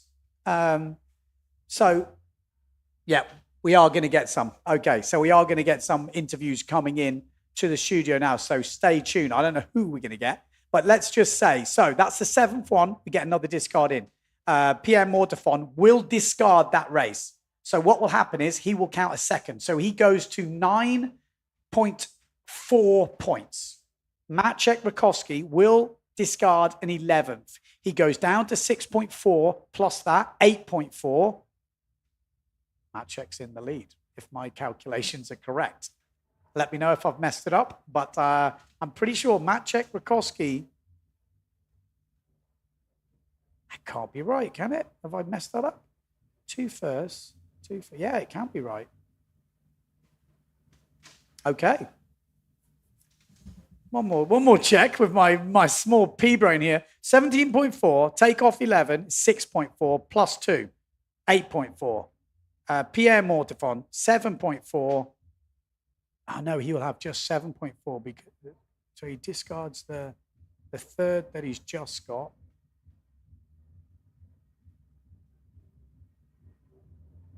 8.4, as far as I work it out. Okay, so we will be having a break in a bit. We'll be hopefully going to get an interview in here. I obviously, the guys are wanting to get on, sort themselves out, get their fuel. So I'm not sure how possible it is, but I know we'll get at least one interview. So, like I said, bear with me. Anyone else good at maths doing the calculations? I guess we'll wait for the results to update. They will update very quickly. But I think a lot of people out there have definitely enjoyed that one. Apparently, Lucas says Pierre stays in the lead. Yes. The problem I had is my brain is too small. That's what it is. That's what it is. Because Pierre, doesn't he... Okay. He gets discards a 2 to 5 and then adds it, 8.4. And doesn't Maciek have 8.4 as well? No, he doesn't. No, he doesn't. He has 9.4. Okay, Pierre stays in the lead by 1 point. Sorry, there we go. Took a while. You can hear the cogs turning. Oh, the results are updated already. There we go. This new system's obviously easier. Let's have a look at the updated results. Might make more sense.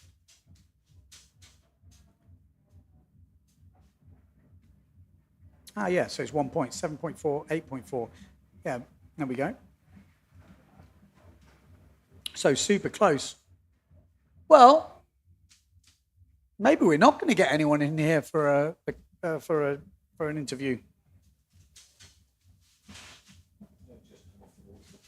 Okay, so, well, I don't know what to say. Let's have a look at the comments. Next elimination is at 1:15, so it's 20 minutes. Michelle Becker is watching. He's on it, that's for sure.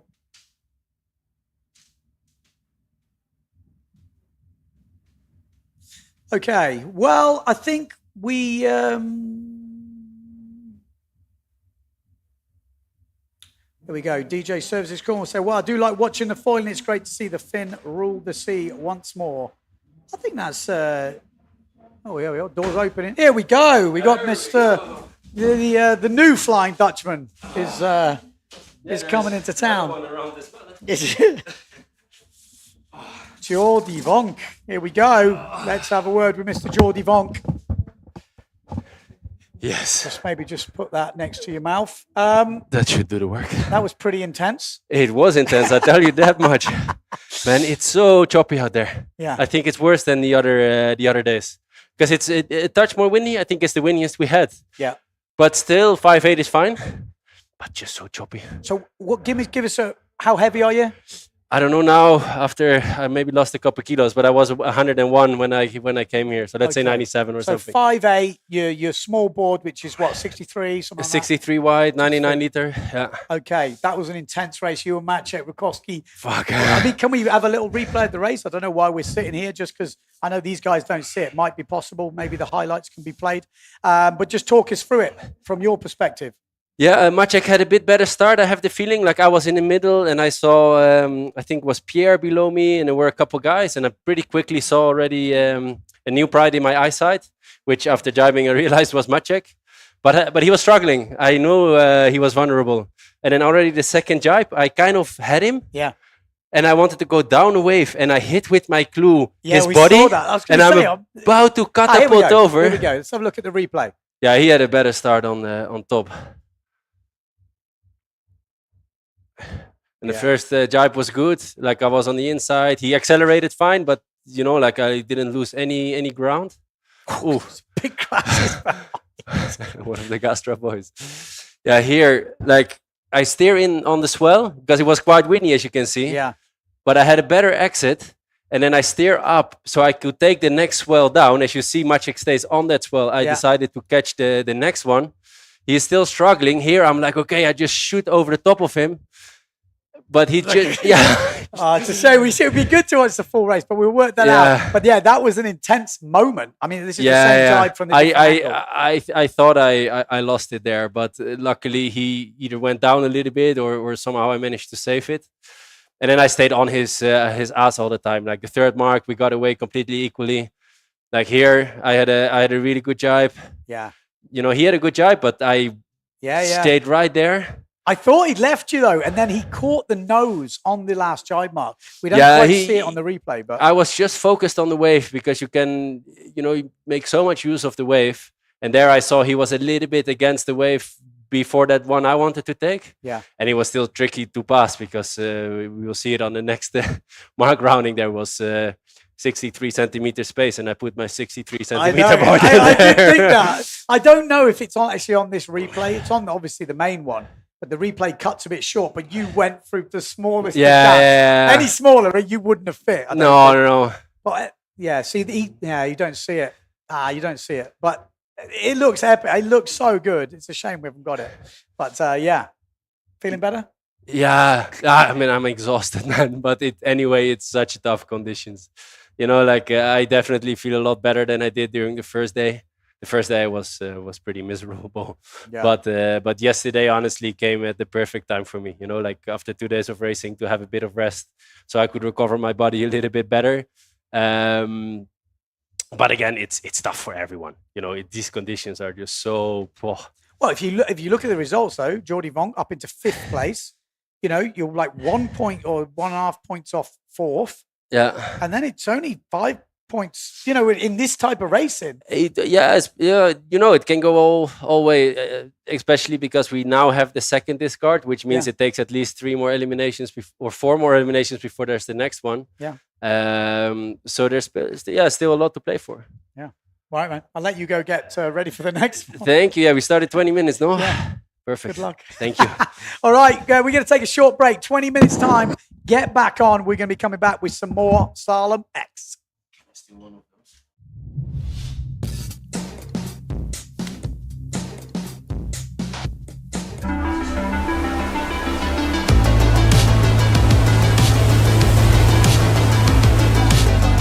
We are windsurfing. We are windsurf. My roots, my forever passion. My first love. We are windsurf sanctuary. Passion, my love. Changed my life. The endless possibilities on the water.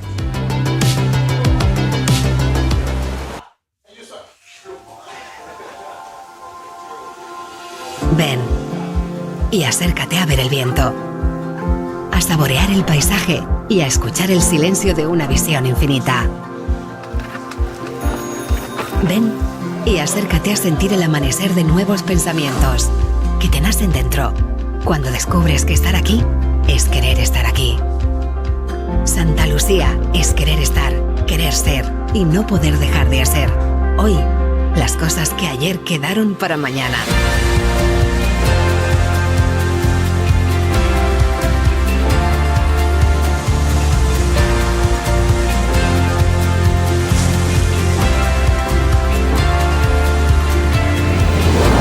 Ven y acércate a Santa Lucía.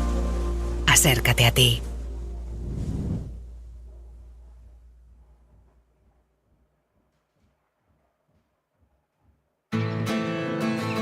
Have you ever wondered why you always want more? More Mondays without the alarm. More first times. More leaps into the unknown.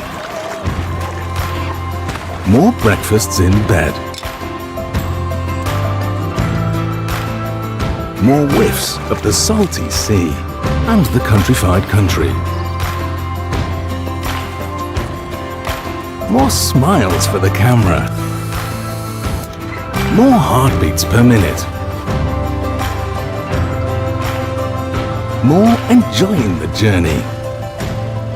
More dreams almost fulfilled. More unexpected friends. More races to anywhere. More flavors to discover. More being at a loss for words. More time. Time to lose yourself and find yourself again. In short, more moments like this. And this. And this. And what if the answer was never really what, but where? Gran Canaria. So much to live for.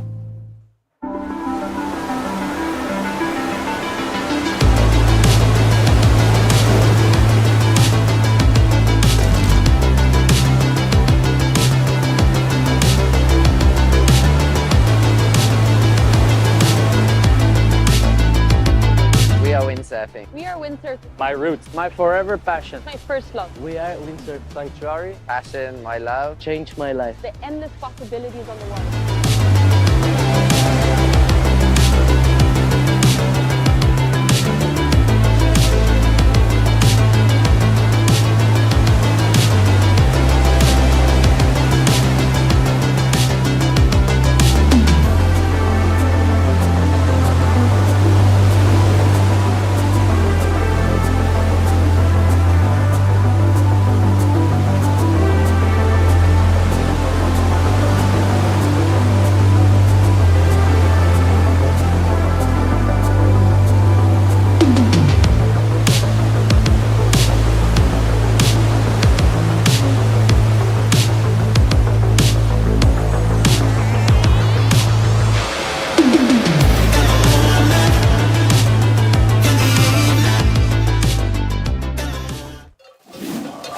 The beach?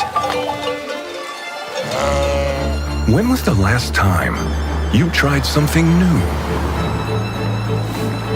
Could I do this every day? Yep. Could I cross the island hiking? Yep. Or riding, if you want.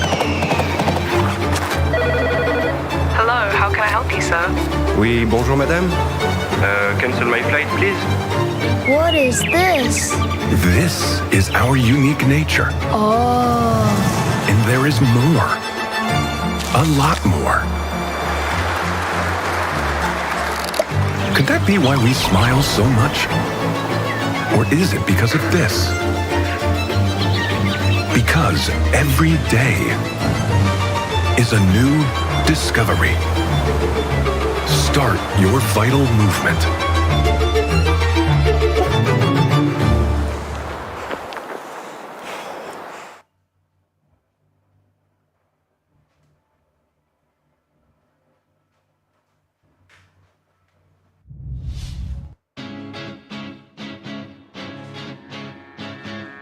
Day number 7 here in Gran Canaria for the PWA World Cup, and as you can see behind me, the wind is already cranking. There's a few waves around and the decision is made. Wow, the main men and women's pro are on hold. They're going to start with the under 13 juniors, and there's even talk of Slalom X later, so anything could go, but up first, the kids.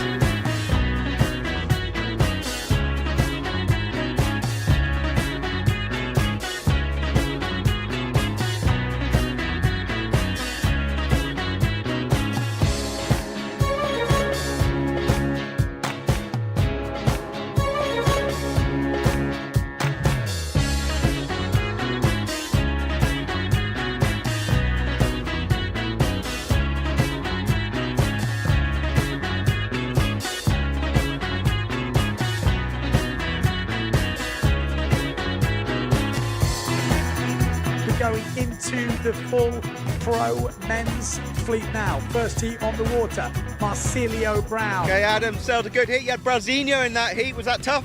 It was a really tough heat. Honestly, I couldn't find some good waves, but I mean, at the end, I managed to catch a good one, and yeah, I managed to pass, so I'm happy.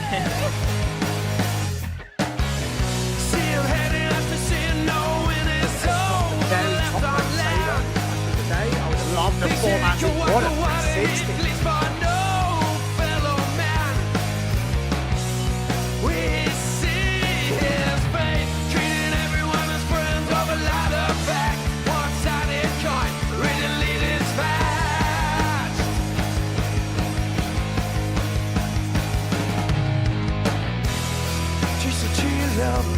Goes for the double, oh, like a semi-swords.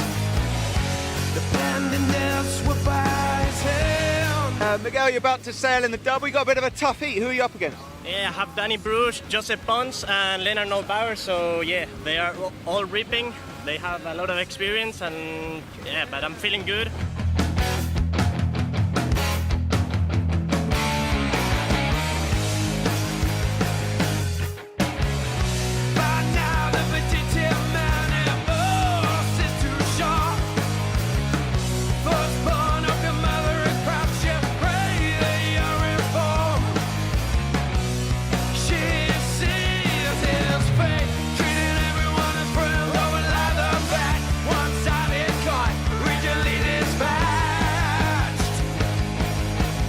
Okay, end of day 7 here in Gran Canaria. We've had a pretty fun day. Lot of action from the juniors and youths. We've got through some of the double eliminations and some great results. Maria Morales sending a double.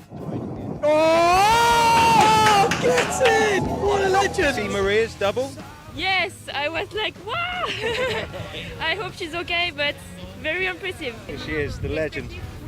That looked impressive. That was a very, very good double attempt. Yeah, thank you. I also, the conditions are like shit. I don't know if I won the hit or not, but I'm going to try it. And I try it. Have you landed any before? No.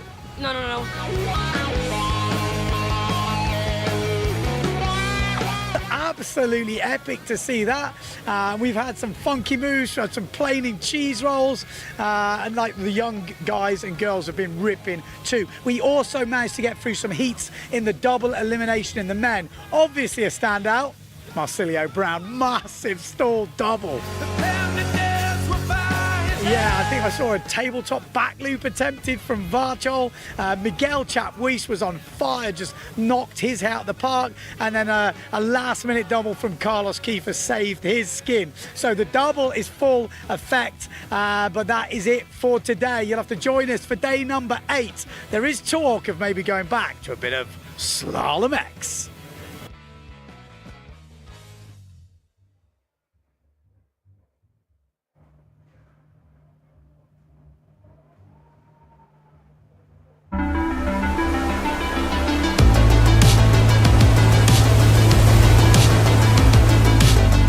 We are windsurfing. We are windsurfing. My roots, my forever passion. My first love. We are Windsurf Sanctuary. Passion, my love. Changed my life. The endless possibilities on the water.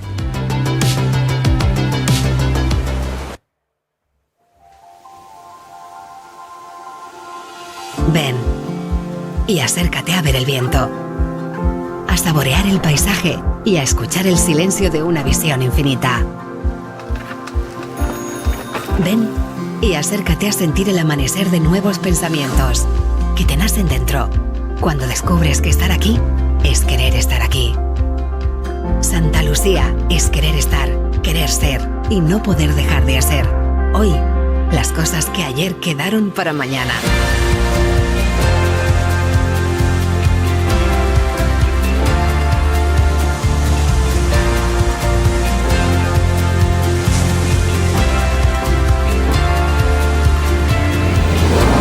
Ven y acércate a Santa Lucía. Acércate a ti.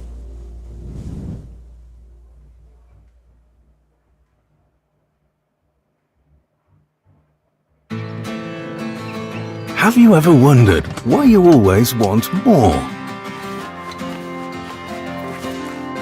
More Mondays without the alarm. More first times. More leaps into the unknown. More breakfasts in bed. More whiffs of the salty sea and the countrified country. More smiles for the camera. More heartbeats per minute. More enjoying the journey. More dreams almost fulfilled. More unexpected friends. More races to anywhere. More flavors to discover. More being at a loss for words. More time. Time to lose yourself and find yourself again. In short, more moments like this. And this. And this. And what if the answer was never really what, but where? Gran Canaria. So much to live for.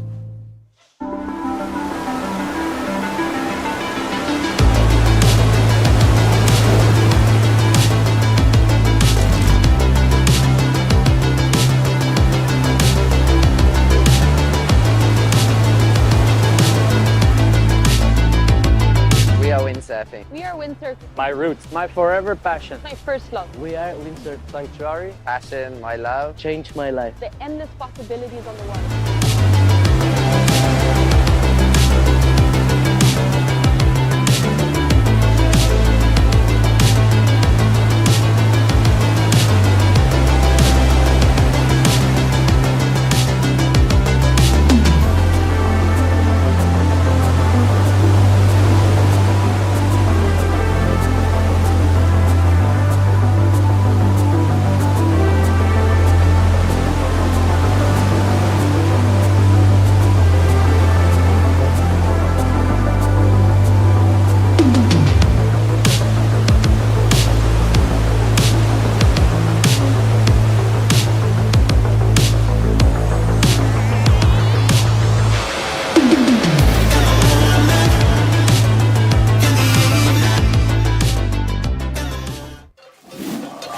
The beach?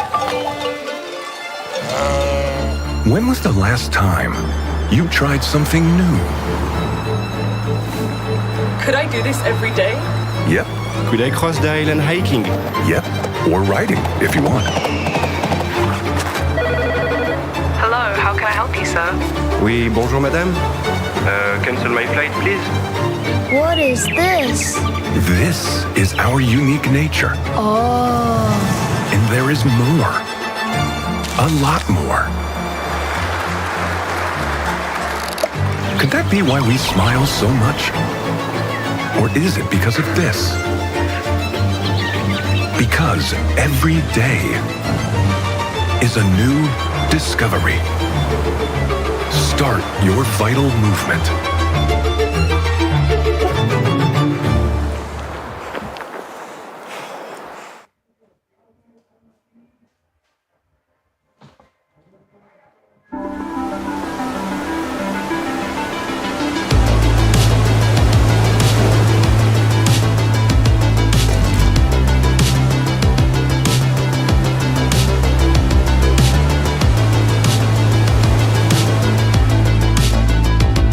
We are windsurfing. We are windsurfing. My roots, my forever passion. My first love. We are Windsurf Sanctuary. Passion, my love. Changed my life. The endless possibilities on the water.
Okay, so there we go. Red flag is up on the boat. Just looking at the comments coming in. Lots of people talking, enjoying the racing.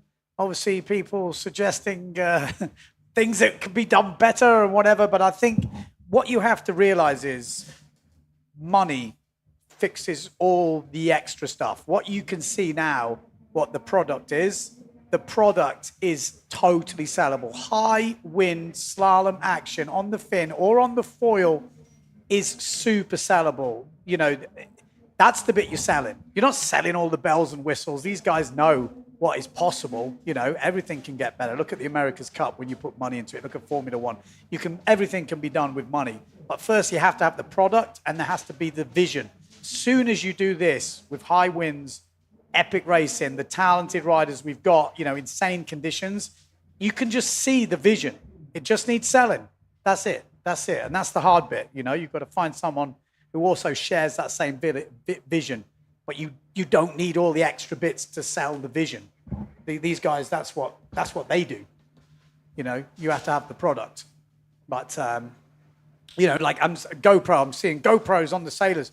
This is great. It's actually not great for commentary. It's good for what I like to be able to do is the highlights, talking with the riders, going back through the race. That's quite cool, actually. See the whole race in full and have the riders sitting with you, explaining you their thoughts, how they were feeling at that moment. That's pretty cool, you know. And then you can see the onboard cameras in the highlights. But actually, in the live race, for commentary, it actually closes down the vision so you can't see the whole race because you need to be seeing the whole race to build up the commentary. If you can't see the whole race, it's very difficult to commentate. So for me, the drone, it's all about the drone in the live race. In the highlights, yes, 100%. After the race, yes. But the live race, the drone, 2 drones would be optimal. Again, comes down to money. But it's definitely sellable. The product is there. I am 100% sure of that. Again, I'm maybe a bit biased, but I just know a lot of non-windsurfers who have been caught watching it and then gone, wow, this stuff is insane.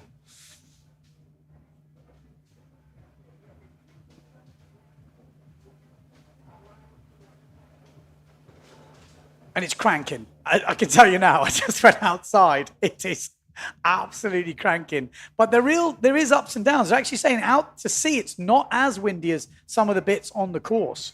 So kind of crazy. But 32, you know, gusts probably higher than that, but 33 knots is quite chunky.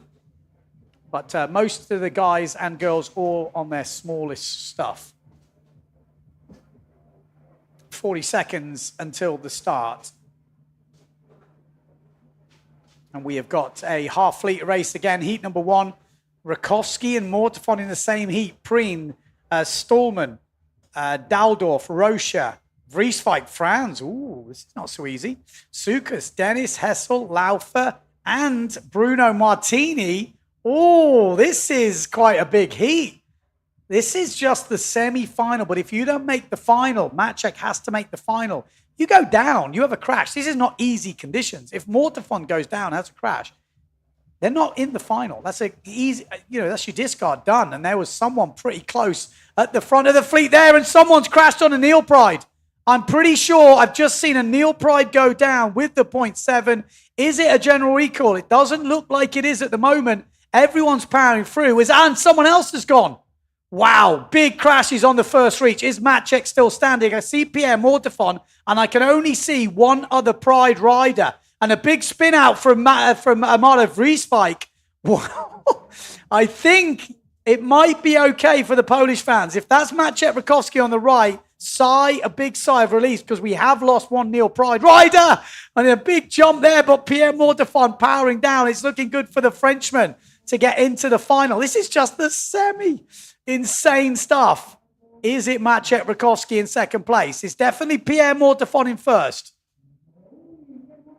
Oh, he's gone down. So Pierre Mortefon, let's see if we can get close up. We need to work out who these riders are, but Pierre Mortefon is in the drink. Amado Vrieswijk coming through. The Gastra coming through. Sukas is there. Franz is back. There is only one Neil Pride rider at the front, and it is Maciek Rakowski. Wow, so it must have been Bruno Martini that went down on the line. Pierre Mortefon, the wind is absolutely cranking right now. Half fleet racing. Amado Vrieswijk in the lead. Maciek Rakowski in second. Then we've got Pierre Mortefon. Maciek Rakowski round in first place. Second place, Amado Vrieswijk. Then Pierre Mortefon. Vrieswijk's down. Mortefon's still standing. Couple of the GAs in this. Sukas is also in the mix for a final. Tati Franz trying to make his way back into the pack. Pierre Mortefon's smallest sail is a 6-0.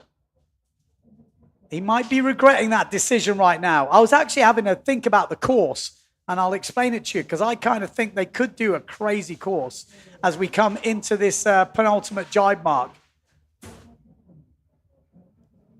Maciek Rakowski, quite a good lead as he comes into this mark. I think they could keep going towards the beach here, do a jibe, hook the finish, and then go on a wave run. But anyway, Maciek Rakowski in the lead. Pierre Mortefon. Sukas in fourth. We've got the GA of, maybe it's Daldorf. Maybe it is Daldorf. Where's Preen? Not seen Preen. Preen could have been the Neil Pride that went down on that starlight. Look at the wind here. Pierre Mortefon is right on the edge. Maciek Rakowski is right on the edge as they come into this outside jibe mark. Top 6 will qualify for the final, and Maciek buries the nose a little bit there, but makes it safely round. Maciek round, Pierre Mortefon round. I think it's Daldorf. Then we've got Sukas, maybe. Yeah, Sukas. And then it's a fight for the 6th place. Remember, top 6 get through. It's not all about winning. It's about the top 6. So Maciek Rakowski will get it. Pierre Mortefon in second. Oh, I can't see. Yeah, so Maciek gets it. Pierre Mortefon second. We think it's Daldorf in second. Sukas, Daldorf in third. Okay, I can't see from that angle, guys. I need to see the top 6. Sukas, then Rocha, and then Tati Franz. So we'll have to work out who was the 6th place rider? Was it Tati Franz in 6th place? Or did he just miss out? Nico Preen just behind. I'd have Vreeswijk a bit further back. So Preen not having a good day today. Remember, the semi-finals all about the top 6 places. 6 riders make it through to the final. As we look at the recap.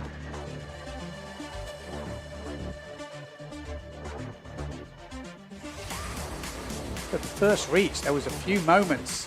You don't see what happened on that start, but coming to the first jibe mark, Pierre Mordfond had already gone down at that point.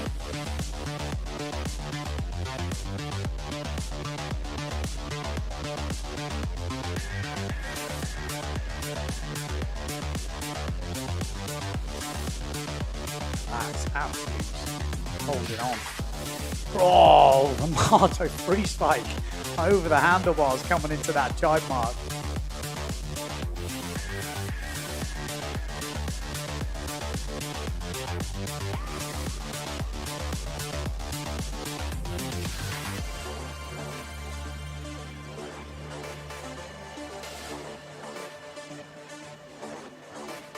Go. Hectic stuff.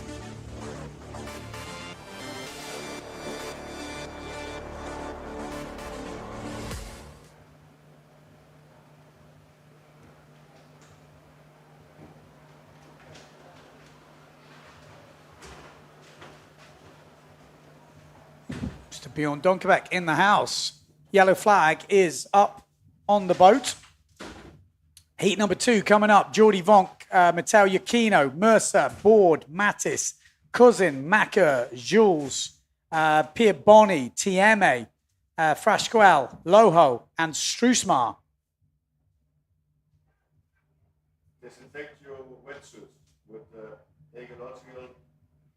Okay, well, we will have a look at those when the time is right. Okay. Happy with the racing, Bjorn? Yeah, looking good, huh? Looks very good. Very good. So Bjorn Dunkerbeck, obviously happy. He is the main man behind this competition at the moment, driving force. Yeah, we'll get him in here as we come on to the second semi-final, elimination 8.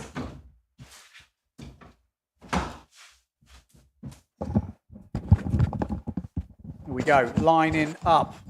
But you've got to be happy with the way things are going at the moment, Bjorn. Yes, very happy. The wind has been blowing every single day. Slalom has been looking really good, especially with the mix of cameras, drones, and long lenses together. Obviously, is the ideal situation. You probably see it better on the live than you do on the beach. Yeah, it's which is pretty scary. Amazing, isn't it?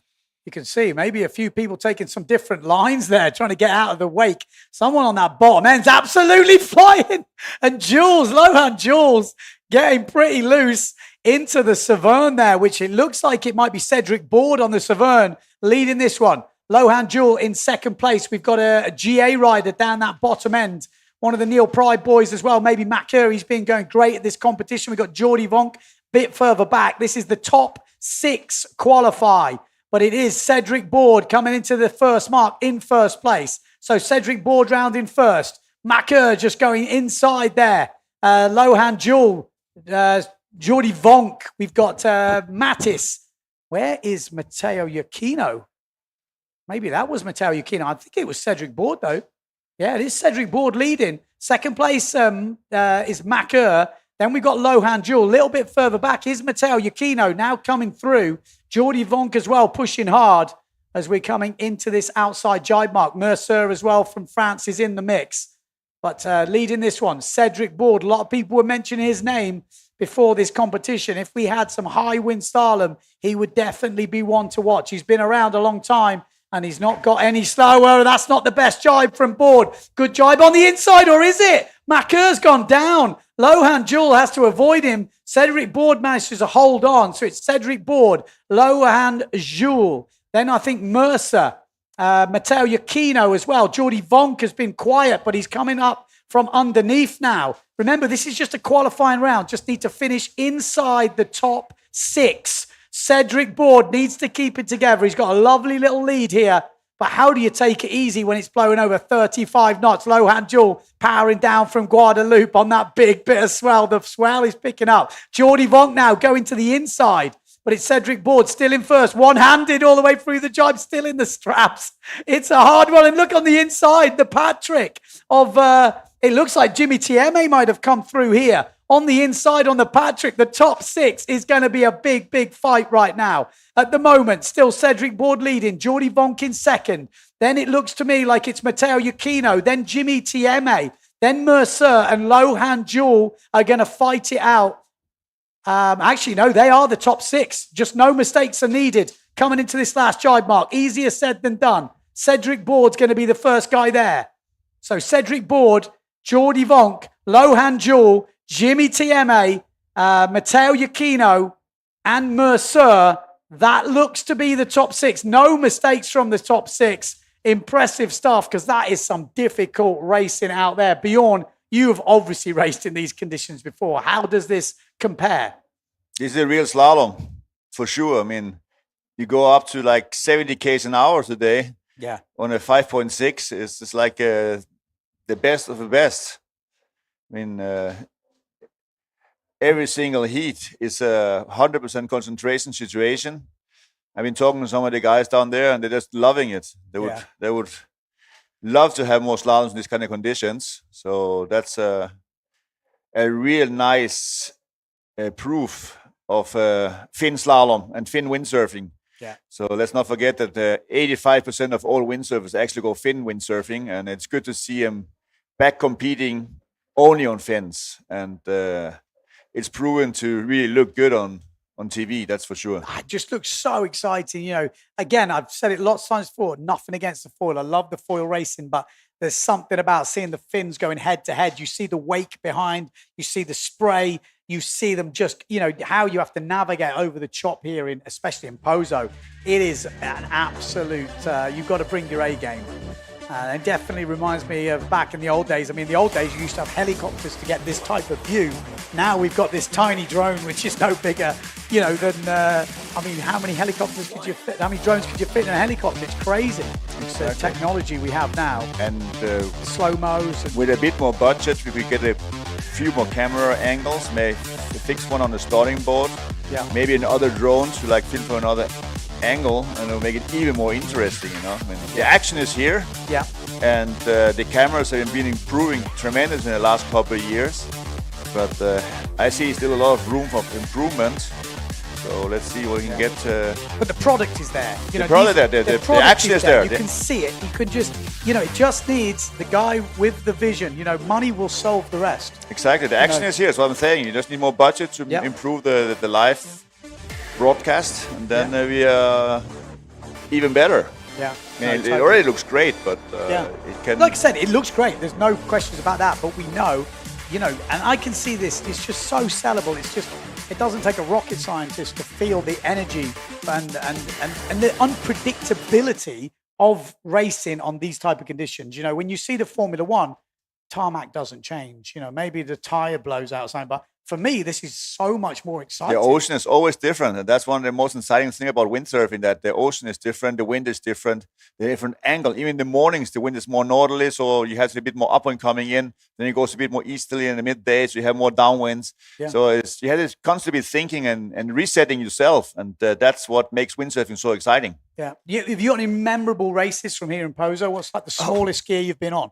The smallest gear we've been on, I mean, 4.2 camber sails was the smallest we had at the time. And I remember one year we were actually using wave sails because you could not keep the boards in the water with the race sail. So they must have been blowing like 55 knots. Yeah, because that's the thing. We last year, obviously we had slalom here, a lot of people on foils. And I think people got the kind of wrong impression because it was super light last year for Pozo. Still windy, still. And that's the amazing thing about Pozo. A light wind day is still windy. Last year, we had a bit of Kalima just going into the competition. That's why it was so hot. Then the wind is more easterly and not as strong. Yeah. This year, we had a fresh high pressure that's really set up in a perfect angle northeast. That's why it's also cooler. Yeah. And for good winds, you need cooler weather. And this week has just been the perfection of Pozo. And this is what it's usually like. Yeah. It's been amazing, and this is what we're used to seeing. You know, all the guys that have been to Pozo for any point, they know how windy this place is. You know, it's not uncommon to be on 3.7 for like 3 weeks straight. You know, no, on a wave sail. And if we had more budget next year, we could have a designated slalom crew and a designated wave crew, and then we'll be able to actually do a slalom on a wave sailing day as well, because you just have enough people working, and that's all it takes. It's just more budget to make it even more exciting. Because had we been slalom sailing on the wave day, they would have been on smaller gear, for sure. It's going to be insane. I'm looking forward to it. But here we go. This all is right, the women's let you with it. Thank you, Ben. Cheers, mate. Bjorn Dunkerbeck, obviously, is going to be super happy the way this is going. I mean, this place just delivers. Gran Canaria is probably one of the best, if not the best, windsurfing guaranteed locations in the European summer. It works most of the year round, but in the summer, it just delivers. We're going to call it the mailman, is it? Is that what they call it? But here we go. Gunning down this first reach in this women's final. Justine Lemetier is looking good. Sarah Keita in the middle. Where's Jenna Gibson? I'm just trying to look. She looks a little bit further back on the duotone. It looks like Justine is going for the win. We're all looking. It's all about who can take out Sarah Keita right now, because Sarah Keita has just been so consistent.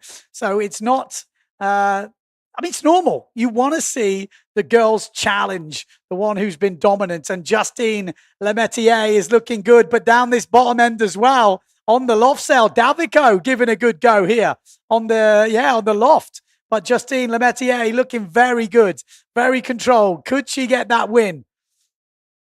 Another win, I should say. Good jibe from Justine. Oh, look at that. What a jibe. She's pulled out so much distance on the rest of the crew. That was an insane jibe by Justine Lemetier here. And that could be the difference. That jibe is what could give her the edge over the chasing pack. You can see Sarah Keita Offringer pushing on. You can see Davico pushing on. Marion Mortafon on her 4.6, I think it is, pushing through.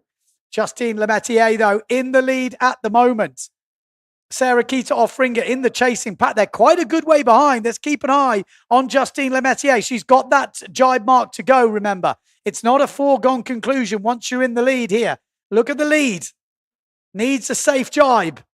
As we spoke to Jenna Gibson before, just making it round the jibe is all it takes sometimes. You've got to judge the swell, judge the chop, judge the gusts. But Justine Lemetier is looking very good right now for the win. Marion Mortafon getting round. Look at the lead. 2 jibe marks to go.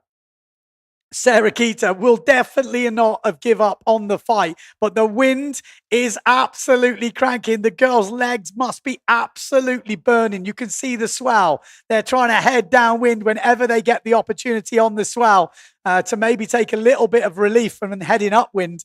2 jibe marks to go. Absolutely bored, just not even in the water right now. FMX and S2 Maui Sails keeping it going. Another good jibe from Justine Lemetier. Sarah Keita, one-handed. She's flipped the rig early. It's not easy to control it like that. 1 jibe mark. It's looking good for the French lady right now. Marion Mortafon still in 3rd place. Davico, I think, in 4th. Sarah Keita in 2nd, but it's all about this French woman right here. Oh, look, airtime. Spin out. Justine Lemetier. Oh, my life. Can she keep it together coming into the last part? This is somewhere where the biggest gusts on the course are. Really got to battle through now. It's just her versus the swell, versus the chop, versus the wind. Justine Lemetier for another win. Yes, she gets it round. Surely she's home and dry. Sarah Keita Offringer, you can see in the distance, does make it round the jibe mark. Not the best jibe from her, but makes it clean around. And Justine is heading back. And this is going to help her course in the overall competition. Justine Lemetier. And then has a quick look over her shoulder before we see her punch the sky. She is going to be absolutely made up. These are the ones you want to win. These are the big ones. Super windy. Punches the sky. That's what we want to see.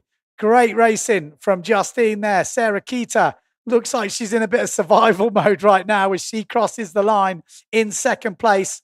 Marion Mortafon in 3rd place. And that will help the overall course for Mario Mortfon, keeping it consistent. Davico up in 4th place. Solid result for the French girl. 4th place. 5th place looks like it's going to be Marine Hunter. Yeah, Marine Hunter having a battle here, actually, with maybe Alabao. But here we go. Let's have a look at the recap.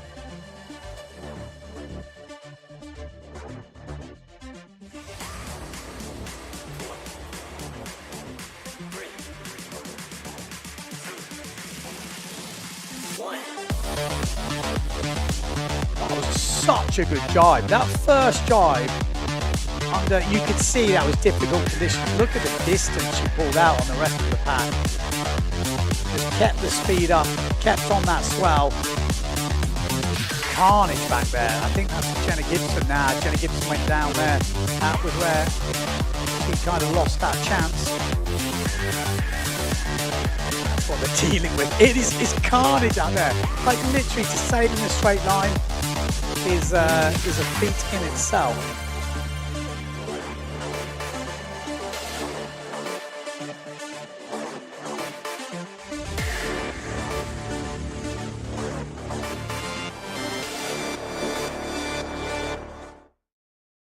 Yeah, we have heard some news. I actually saw just on a separate note to racing, Dieter van der Eycken just landed on his front foot doing a goiter. All the pressure on his front foot. I've seen him just come out of the water. Obviously, I'm not a doctor, but it's very similar to how I did my foot a little bit. He was still walking, but on the outside, again, same as I was. And let's see. Let's hope it's not too bad, but maybe damaging that old dreaded Liz Frank. But that's more the scary version of it. He could have just sprained it as well. It doesn't always have to be, quite as drastic. So let's cross our fingers and hope it's not too bad.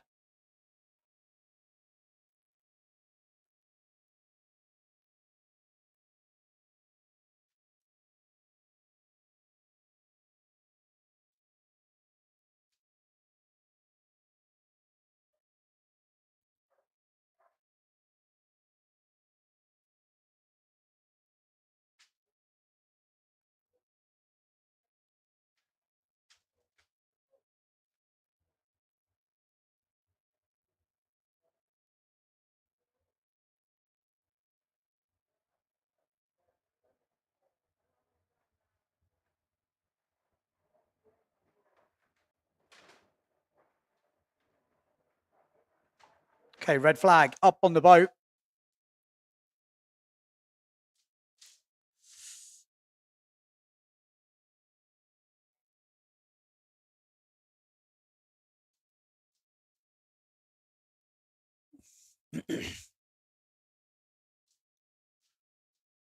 Three minutes, just coming up to 3 minutes.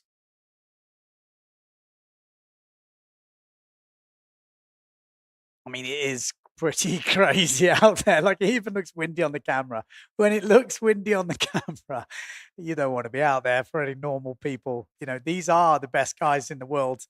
Anyone out there thinking about getting back into slalom? Does it excite you about going blasting on the slalom gear? Obviously, maybe not in these winds, but yeah. Interesting to see.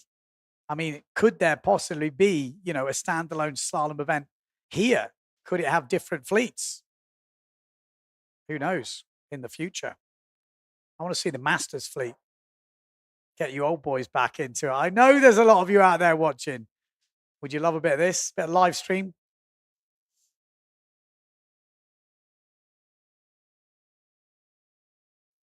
I'm not sure how it works on the PLA with those different categories, I guess. But it's definitely possible. I mean, that's the amazing thing with here in Pozo.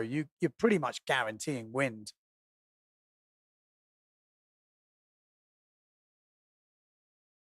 Thanos wants to see a normal person racing next to the pros to see the difference.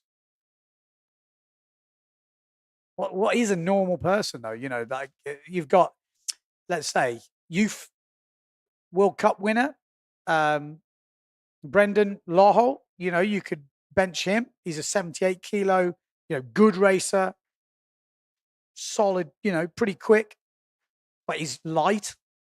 maybe that's a good benchmark. But, you know, it's really difficult when you line up with these PM waterfilms, Matt Check, Geordie, you know, Bruno, you know, Matteo. It's just a different world that they're sailing in.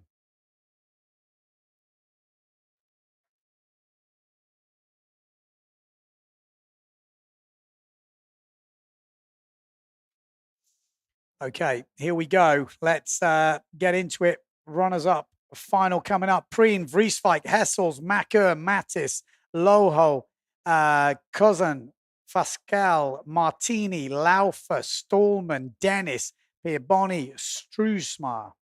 This is the fight to basically get 13th place. You know, you win here, get 13th. This is the runners-up final. Fred Willis says, where's the sausage, Ben? Are you guys hiding the sausage? No, it's not being hidden. They've not brought it out today. It's back in its house.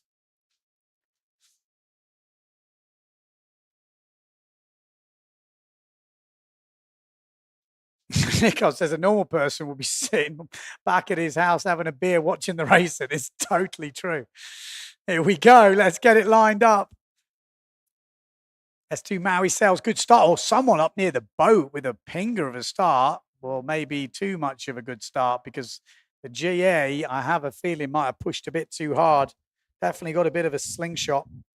Lino's saying Brendan is extremely good, especially for his age, weight. He is top tier. I think by normal rider, he means an average surfer. Yeah, if you're on the same gear, you've got to be good to be even out there. I know that sounds crazy because if a normal surfer is out there, he wouldn't be on a 5.8. He wouldn't be, you know, what is a normal surfer? I really, these are extreme conditions right now.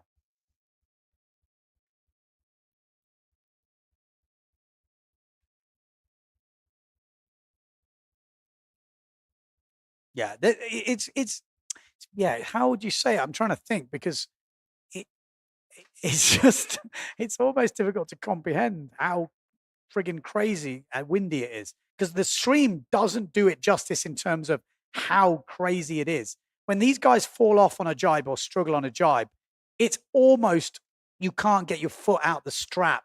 Crazy, like you're not even attempting to jibe. If you're a normal. If we're benchmarking your average guy at the local lake sort of thing, you're not even going straight. You're not even getting to the jibe. You know, when these guys can't jibe, don't think, yeah, you should have just pulled in there. It ain't happening. I've made that mistake a few times. It's and I'm pretty good.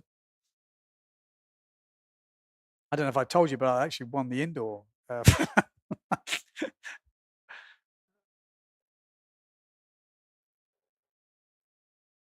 Yeah, you would feel like you'd literally just started windsurfing if you're racing on the same gear as those guys.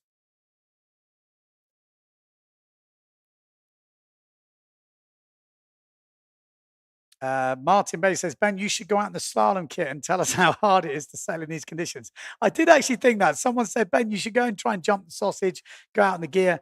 Yeah. I'm in for it.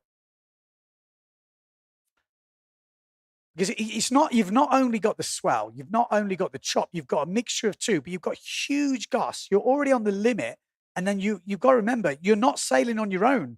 You've also got the wake of everyone else and everyone else around you going breakneck speeds, like literally breakneck speeds.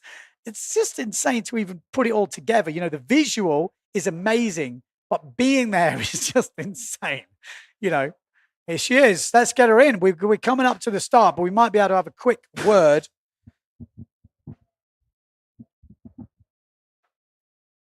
With Justine, fresh from the water. So it looks like they are waiting for the flag at the moment.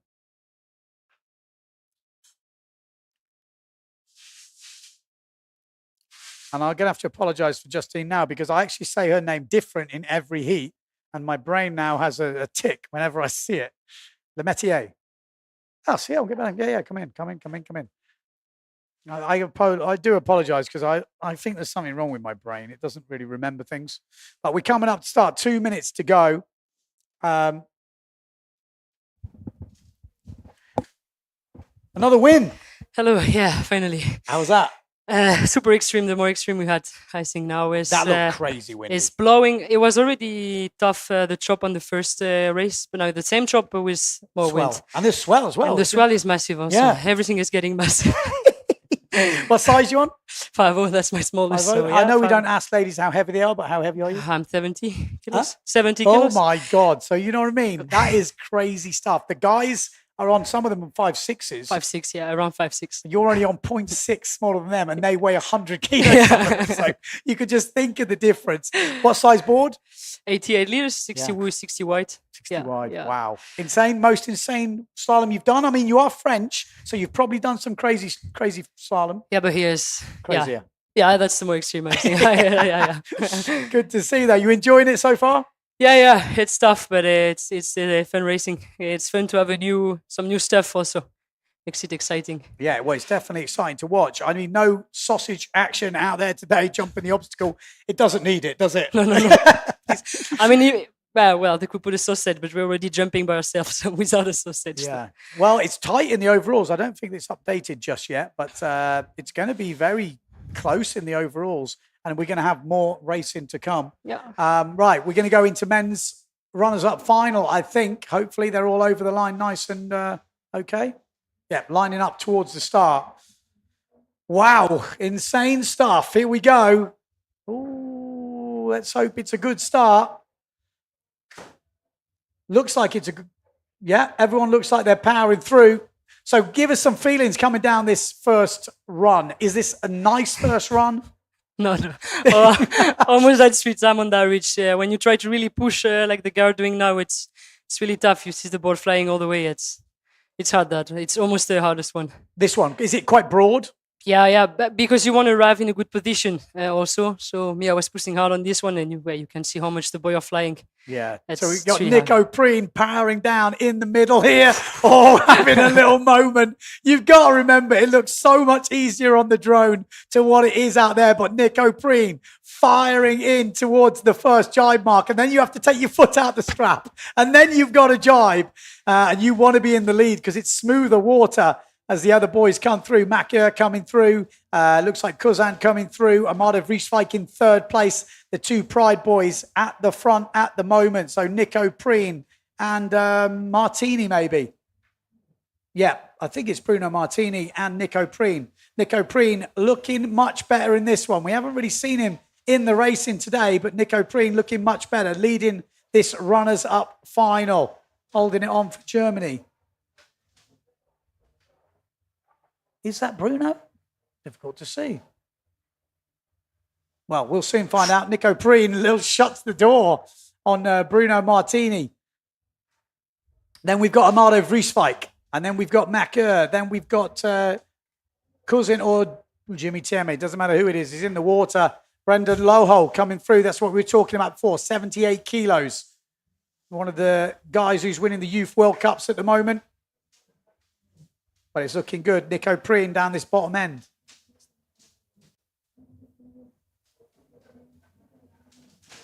Oh, I think that is Bruno Martini because he has just thrown down the hammer and gone past Nick O'Preen. Oh, and he's got loose. Oh, no. He really did throw down the hammer. Oh, and Nick O'Preen's gone. Oh, my God, the Pride boys. Oh, no, and Amado Vrieswijk is powering through now to take the lead. Bruno pushing Nick O'Preen all the way there as Amado just gets totally lifted up. The wind is really picking up right now here in Pozo. It's really downwind. This reach is scary, really down. isn't it? It's scary. It's This is scary. one of the scariest reaches there. Full downwind. You've got the chop. You've got the waves. We've just lost the two Pride boys. This is the runners-up final. Winner takes 13th place. An easy jibe for Amado Vrieswijk in the end. But carnage before that. Macker looks like he's taking second place at the moment, which would be 14th. Or is that the Pride boys are back? No, it's not. And then we've got the Patrick, which could be Cousin or Jimmy Tieme. I'll have to make sure in a minute. Difficult to say. No, Tieme's in the final, so it could be a Cousin. Amado Vrieswijk will take the runners-up final, though. 13th place for him. Then Macker. And I think that's Bruno Martini that's back on in third place. Yeah, there we go. Macca crossing the line. It's so windy out there. It's insane. Bruno Martini somehow gets back on. And then I think, is that Alex? I think it's Alex, yeah. Yeah, Alex Kuzan and then Nico Preen. Oh, after that, he was leading. It was all looking good until that push. And then Brendan Lohol coming through. Carnage. Absolute carnage. We have got a big final coming up. It's going to be exciting. It is absolutely, it can't not be exciting when you see stuff like that. Bruno, that was mad. You could see him. He goes, right, I'm going to go fast now. And his difference between cruising and fast is just insane. Yeah. But then he has to jive. And then because of that pressure on Preen, I think that put him a little bit out of shape as well. Yeah. Here we go. Let's have a little recap of that runners-up final. You could see some massive gusts coming through. Yeah, it's gusty. That makes it even more difficult. It's And how big are the gusts? Are we talking like, what, 35, 40 yeah, maybe? yeah. Yeah, I think we're around that range. You see the water just getting picked up there. Yeah. It's like turning into smoke. We'll have to cue the smoke on the water. Yeah, it almost looks flat from there, but the swell is really bigger than it looks. Yeah. It's really tough. Yeah, as soon as we get a little bit higher, it kind of flattens the ocean. But it looks insane. And swell and chop. It's not just chop. And the chop's almost different ways because you get a bit of bounce back. Yeah, especially the first buoy, we're really close. So Bruno just took down there. Preen had to just change the angle, but then got a gust on the way out. Yeah, this was it. Bruno, I thought he'd done it there. Oh, just catches the clip. Preen, what happened? Kind of filled it. Stuck. Yeah. Oh, with the shoulder on the mast. Ouch. Amado Vrieswijk is the one that came out smelling the roses there.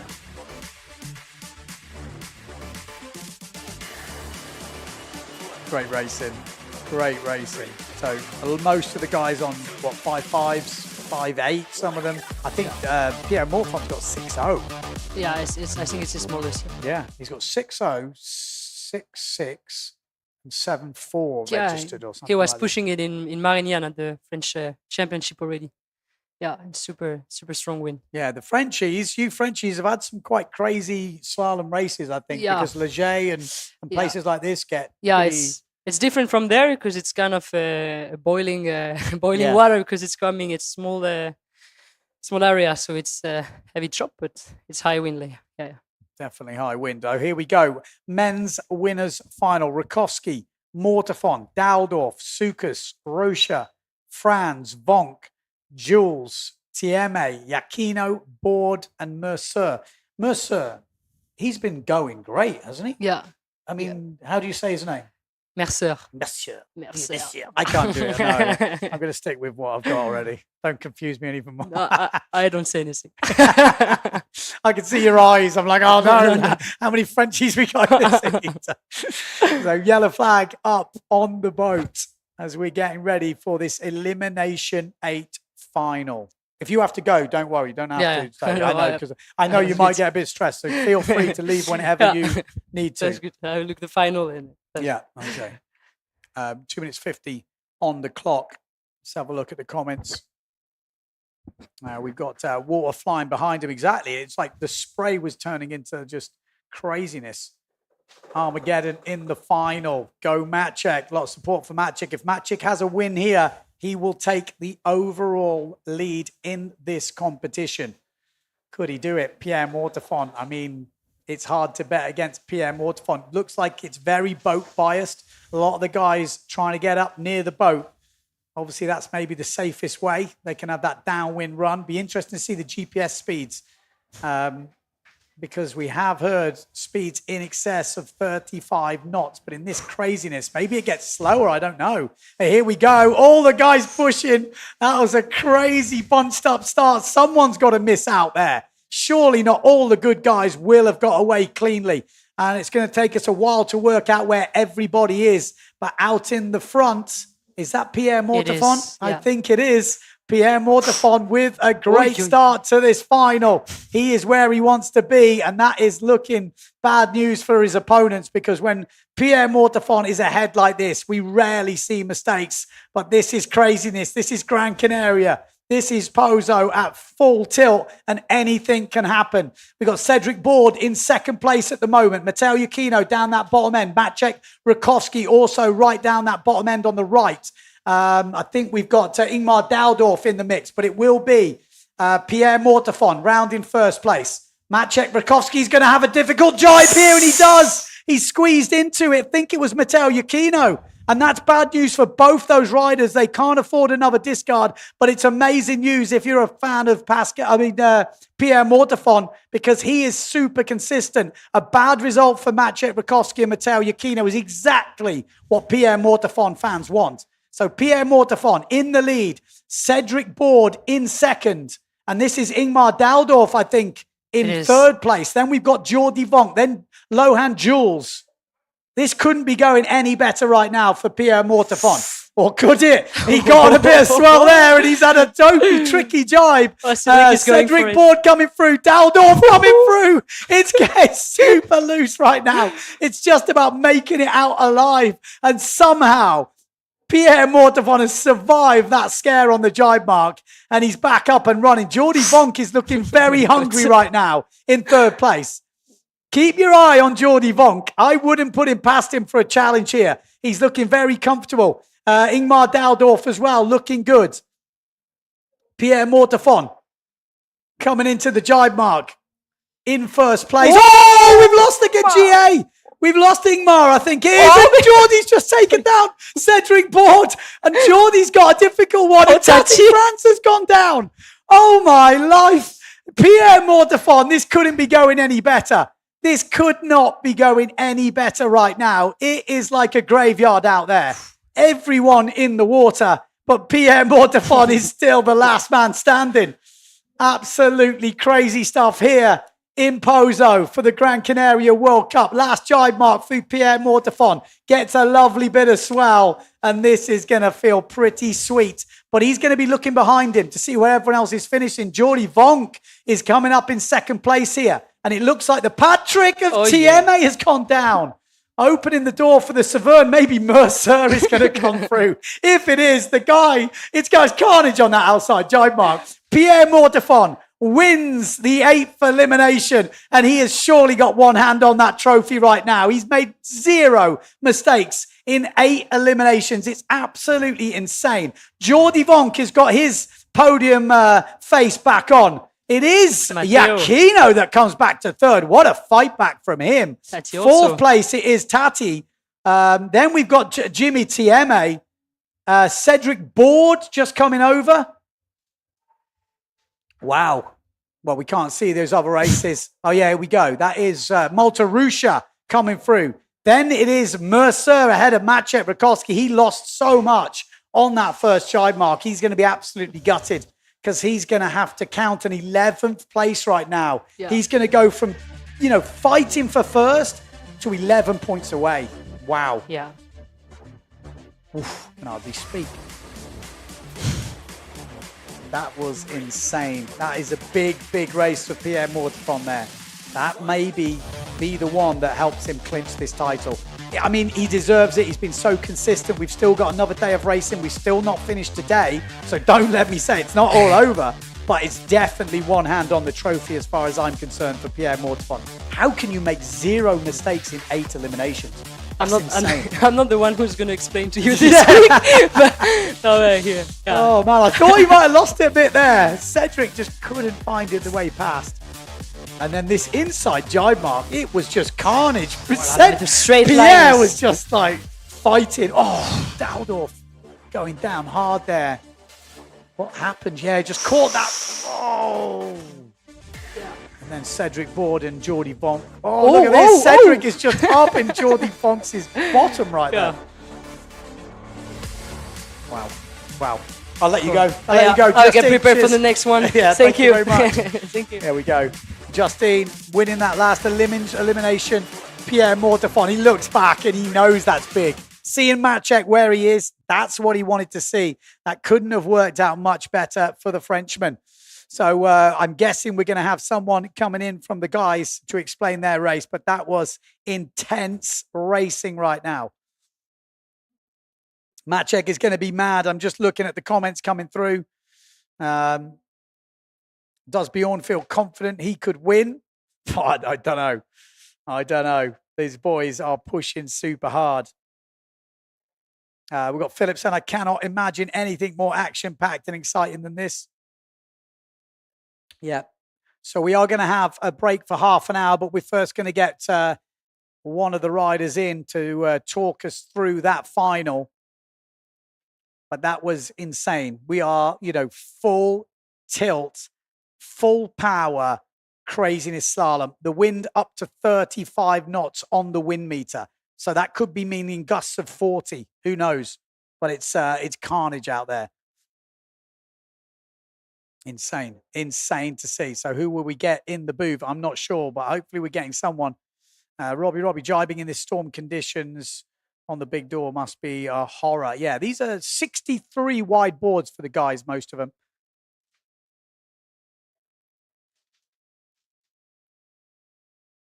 That's what we're looking. That's how, you see Pozo like that. You're like, yeah, it looks all right.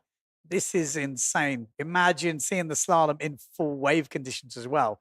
Like let's say it is getting that way, isn't it? You can see the waves have pulled up. We got Thomas saying Matchet was crazy to take on the inside line on Mark 1. Griffin's asking them to the top speeds next time someone comes in. Yeah. The girls yesterday were saying about 30 knots. That's what Jenna Gibson was saying. She's one of the faster ones out there in these tricky conditions. So we'll ask the guys as well. Just over 30 knots in the chop, which is quite insane. But the guys, I tell you, you can't almost imagine until they go past you how fast these guys are going. So hopefully, like I said, we are waiting for one of the guys from the final to turn up in the commentary booth. Let's see. We'll give them another couple of minutes because we haven't really got comms to the beat. So it's not like someone's telling me right here, okay, we've got some guy coming. It's literally we are sitting here waiting for someone to turn up at the door. So I'm just crossing my fingers. Hopefully we get Pierre Mortefont. That would be a good one to get. We will have half an hour break and we do have to have some lunch. So come on, bring them up.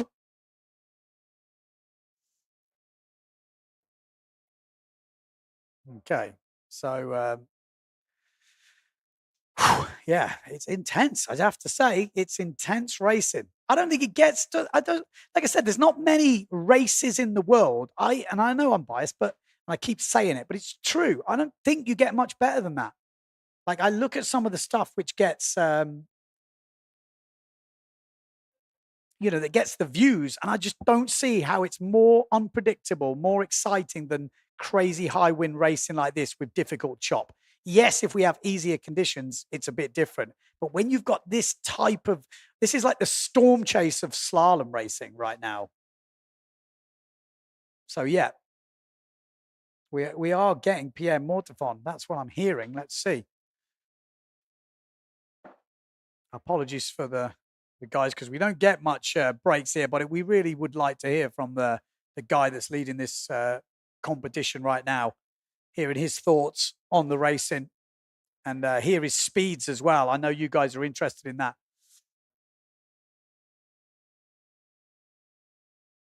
Yeah, did someone say there's some like European football championship on at the moment? Have you watched some of those games? Tell me how is there so much money in that sport? I'm a big fan of football, but my God, come on. Formula One. I know there's so many Formula One fans out there, but the actual race, how can you tell me it's exciting compared to this? It's not. I'm sorry. There's way more money. There's way more stuff going on. There's way more energy stuff put into it. Okay, because they've got these budgets, but the actual race, you cannot tell me it's exciting. It's just not. Okay, here we go. Pierre Mortefont is coming in. Here he is, big dog. We're going to have a word with him. We'll sit him down. Hopefully this chair is going to last. Because at the moment, it's just had big Bjorn Dunkerbeck sitting on it. And it's not looking in too good a mode. Let's get you a headphone on. Pierre Mortefont, how have you doing this? Your worst result today is a third place. No mistakes.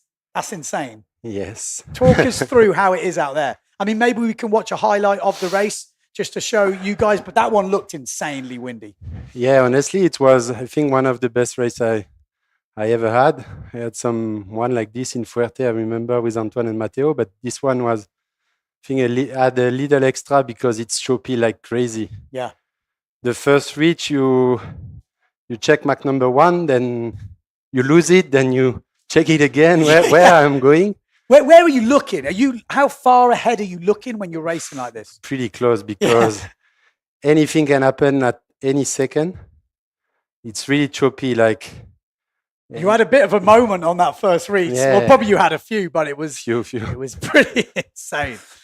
And then the outside jibe mark, I thought there was a moment there as well. Oh, Maciek, did you see that? Yeah. The fact is, going outside, it was super choppy. And we arrived when it was windy. Yeah. And I knew that I had closed the sail, but it's easy to say close the sail, but I'm sailing 6-0 at the moment, so it's not the easiest. But once I hook again and put the 2 foot on the strap, I knew that I could go because the third reach is pretty downwind. This one. You have to check. Every 5 meters, you have to check in front of you what's going on. This was carnage. You probably didn't see it. You probably heard it. I heard something. Yeah, it was just carnage behind you. It was like a graveyard at one point. There was just tombstones everywhere. It was like insane. 50 meters after this jibe, I had a flat section. So I just say, let's go for it. You will slow down before the last jibe and it's gonna go well. And then again, when you hook in after the last jibe, you know that it's done. Yeah. Well, that was a big race as well because Maciek obviously went down at that first mark. I mean, Matteo had a big fight back. I think he ended up finishing third. And it was, I didn't check so much. But I'm sure you didn't. It's quite funny. I always it'd be nice to actually watch the whole race in full. But anyway, I'm going to let you go because I know you want to get ready. We're going to do more racing. I don't know. Yeah, not me. Let me check. I assumed it, but let's see. Those latest results. Next elimination will be starting at 2:30. Okay. Same, all right, man. Same thing. All right. Good luck. How fast are we going today? Because I know it's extreme.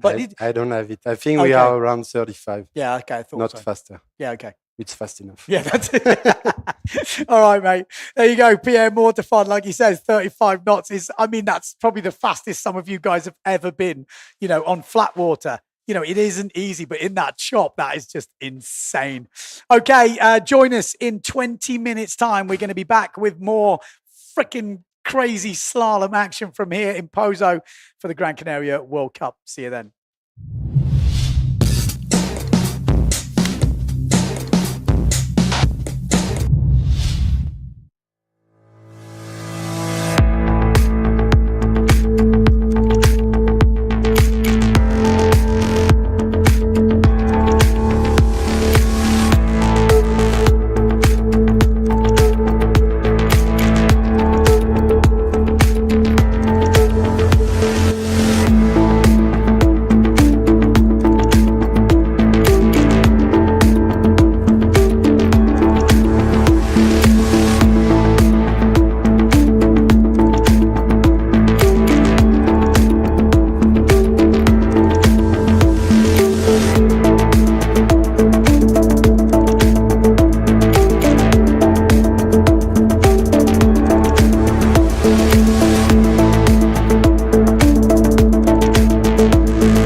Have you ever wondered why you always want more?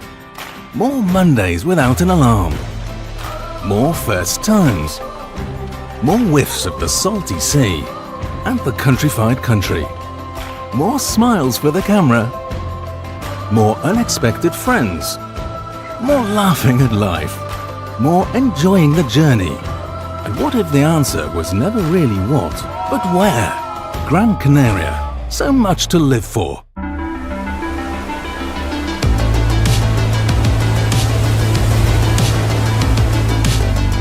We are windsurfing. We are windsurfing. My roots, my forever passion. My first love. We are Windsurf Sanctuary. Passion, my love. Changed my life. The endless possibilities on the water.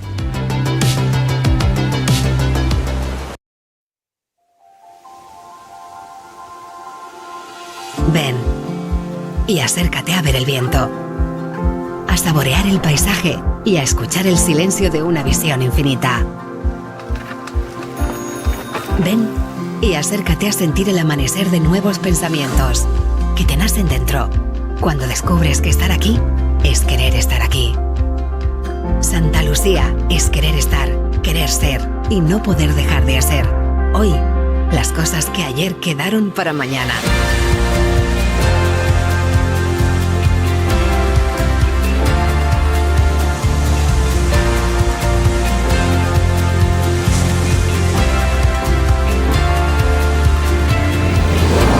Ven y acércate a Santa Lucía.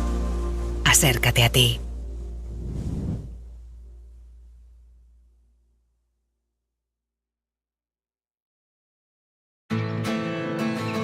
Have you ever wondered why you always want more? More Mondays without the alarm. More first times. More leaps into the unknown. More breakfasts in bed. More whiffs of the salty sea and the countrified country. More smiles for the camera. More heartbeats per minute. More enjoying the journey. More dreams almost fulfilled. More unexpected friends. More races to anywhere. More flavors to discover. More being at a loss for words. More time. Time to lose yourself and find yourself again. In short, more moments like this. And this. And this. And what if the answer was never really what, but where? Gran Canaria. So much to live for.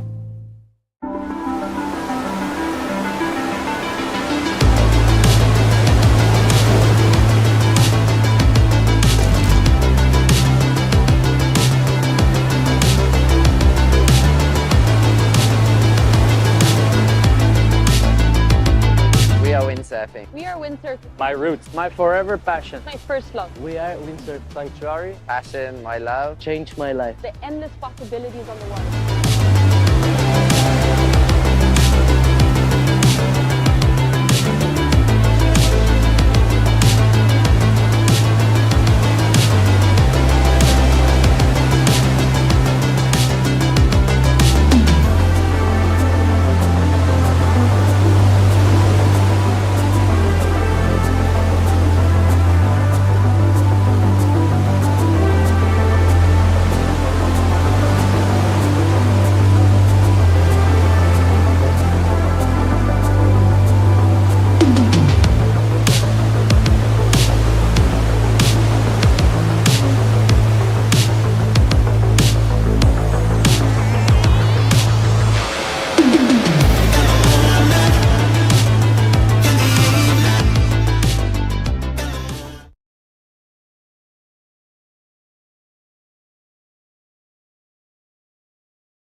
you ever wondered why you always want more? More Mondays without an alarm. More first times. More whiffs of the salty sea and the countrified country. More smiles for the camera. More unexpected friends. More laughing at life. More enjoying the journey. And what if the answer was never really what, but where? Gran Canaria. So much to live for.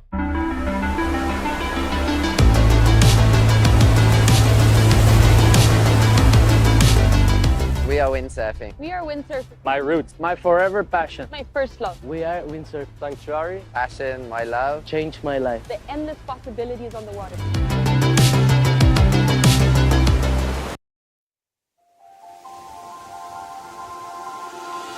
Ven y acércate a ver el viento, a saborear el paisaje y a escuchar el silencio de una visión infinita.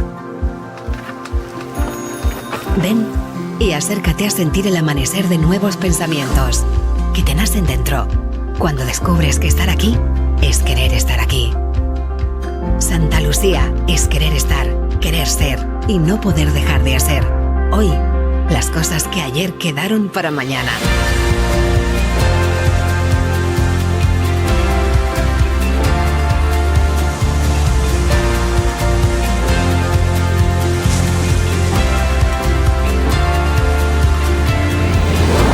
Ven y acércate a Santa Lucía. Acércate a ti.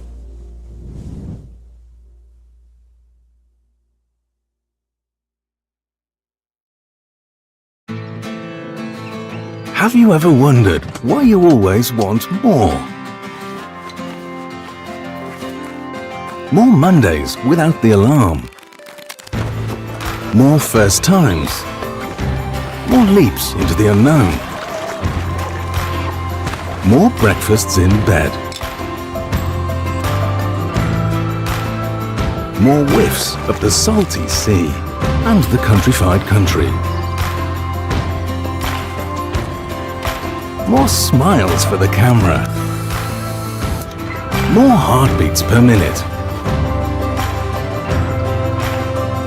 More enjoying the journey. More dreams almost fulfilled. More unexpected friends. More races to anywhere. More flavors to discover. More being at a loss for words. More time. Time to lose yourself and find yourself again. In short, more moments like this. And this. And this. And what if the answer was never really what, but where? Gran Canaria. So much to live for.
Have you ever wondered why you always want more?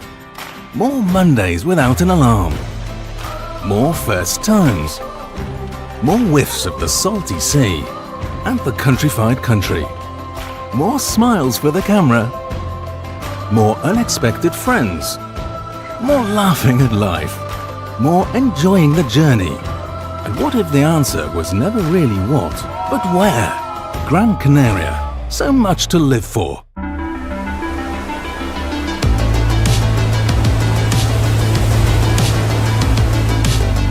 We are windsurfing. We are windsurfing. My roots, my forever passion. My first love. We are Windsurf Sanctuary. Passion, my love. Changed my life. The endless possibilities on the water.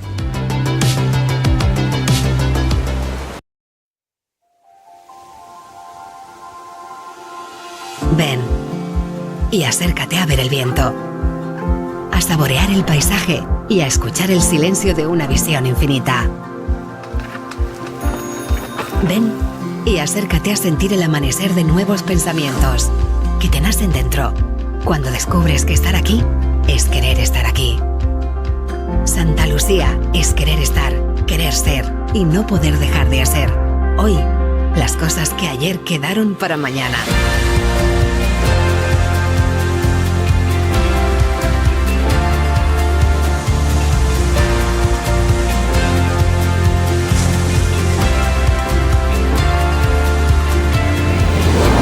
Ven y acércate a Santa Lucía. Acércate a ti.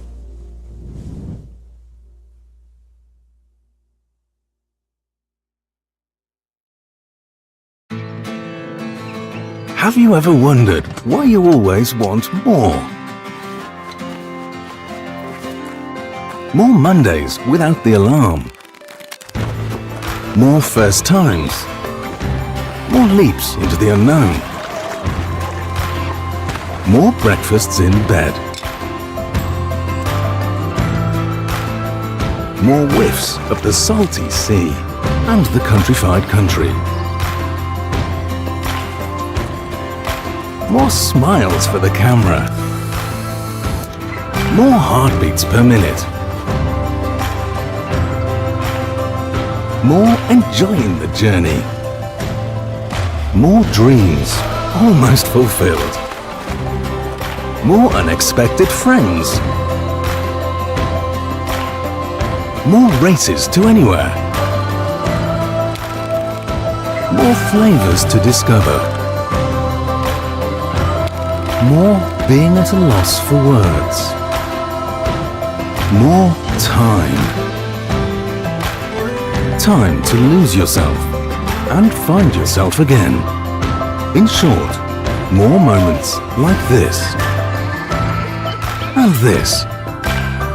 And this.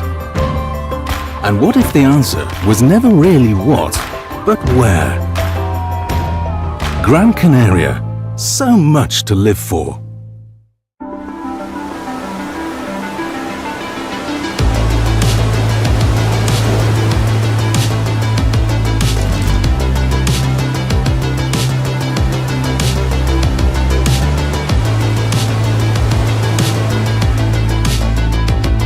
We are windsurfing. We are windsurfing. My roots, my forever passion. My first love. We are Windsurf Sanctuary. Passion, my love. Changed my life. The endless possibilities on the water.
you ever wondered why you always want more? More Mondays without an alarm. More first tones. More whiffs of the salty sea and the countrified country. More smiles for the camera. More unexpected friends. More laughing at life. More enjoying the journey. And what if the answer was never really what, but where? Gran Canaria. So much to live for.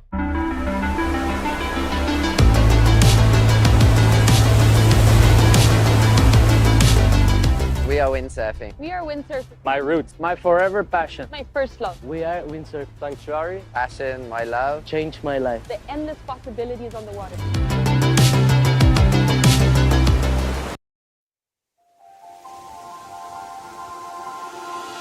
Ven y acércate a ver el viento, a saborear el paisaje y a escuchar el silencio de una visión infinita. Ven y acércate a sentir el amanecer de nuevos pensamientos que te nacen dentro cuando descubres que estar aquí es querer estar aquí. Santa Lucía es querer estar, querer ser y no poder dejar de hacer. Hoy, las cosas que ayer quedaron para mañana.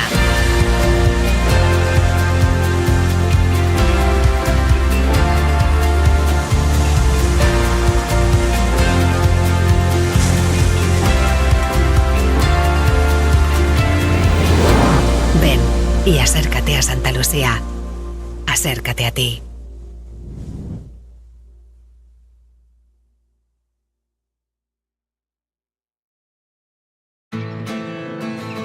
Have you ever wondered why you always want more?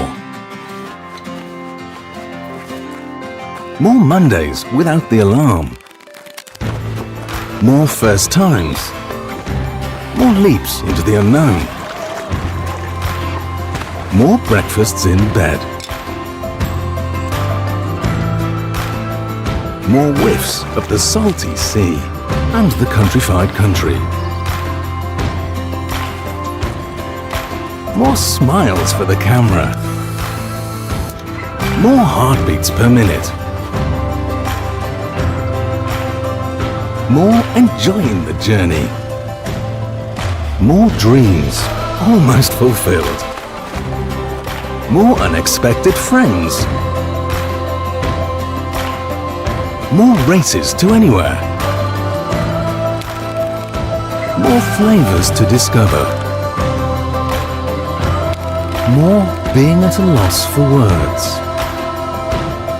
More time. Time to lose yourself and find yourself again. In short, more moments like this. And this. And this. And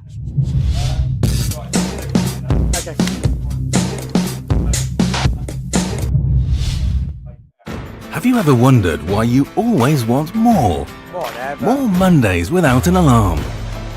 More first tones. More whiffs of the salty sea and the countrified country. More smiles for the camera. Everyone's harder to do in that More gap. unexpected So maybe you can bring friends. him at the end. More laughing at life. More enjoying the journey. And what if the answer was never really what, but where? Gran Canaria. So much to live for. Perfect.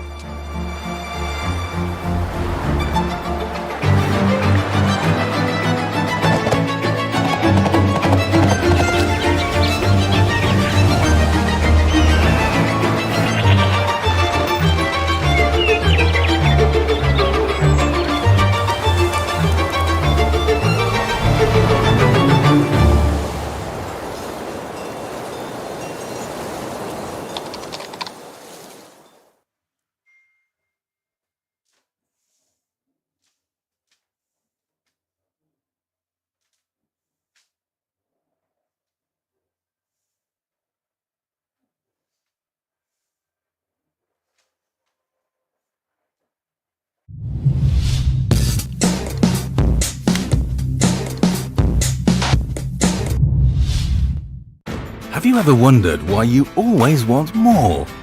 More Mondays without an alarm. More first tones. More whiffs of the salty sea and the countrified country. More smiles for the camera. More unexpected friends. More laughing at life. More enjoying the journey. And what if the answer was never really what, but where? Gran Canaria. So much to live for.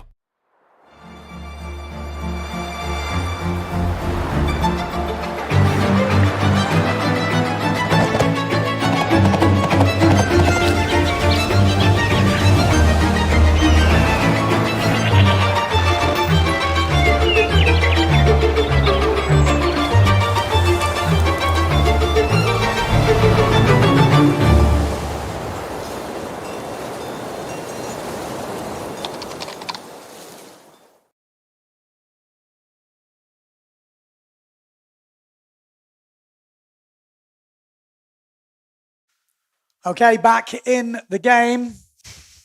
We've got an, he doesn't want to be here, but he hasn't got much choice. Scotty Stallman, tell me the deal.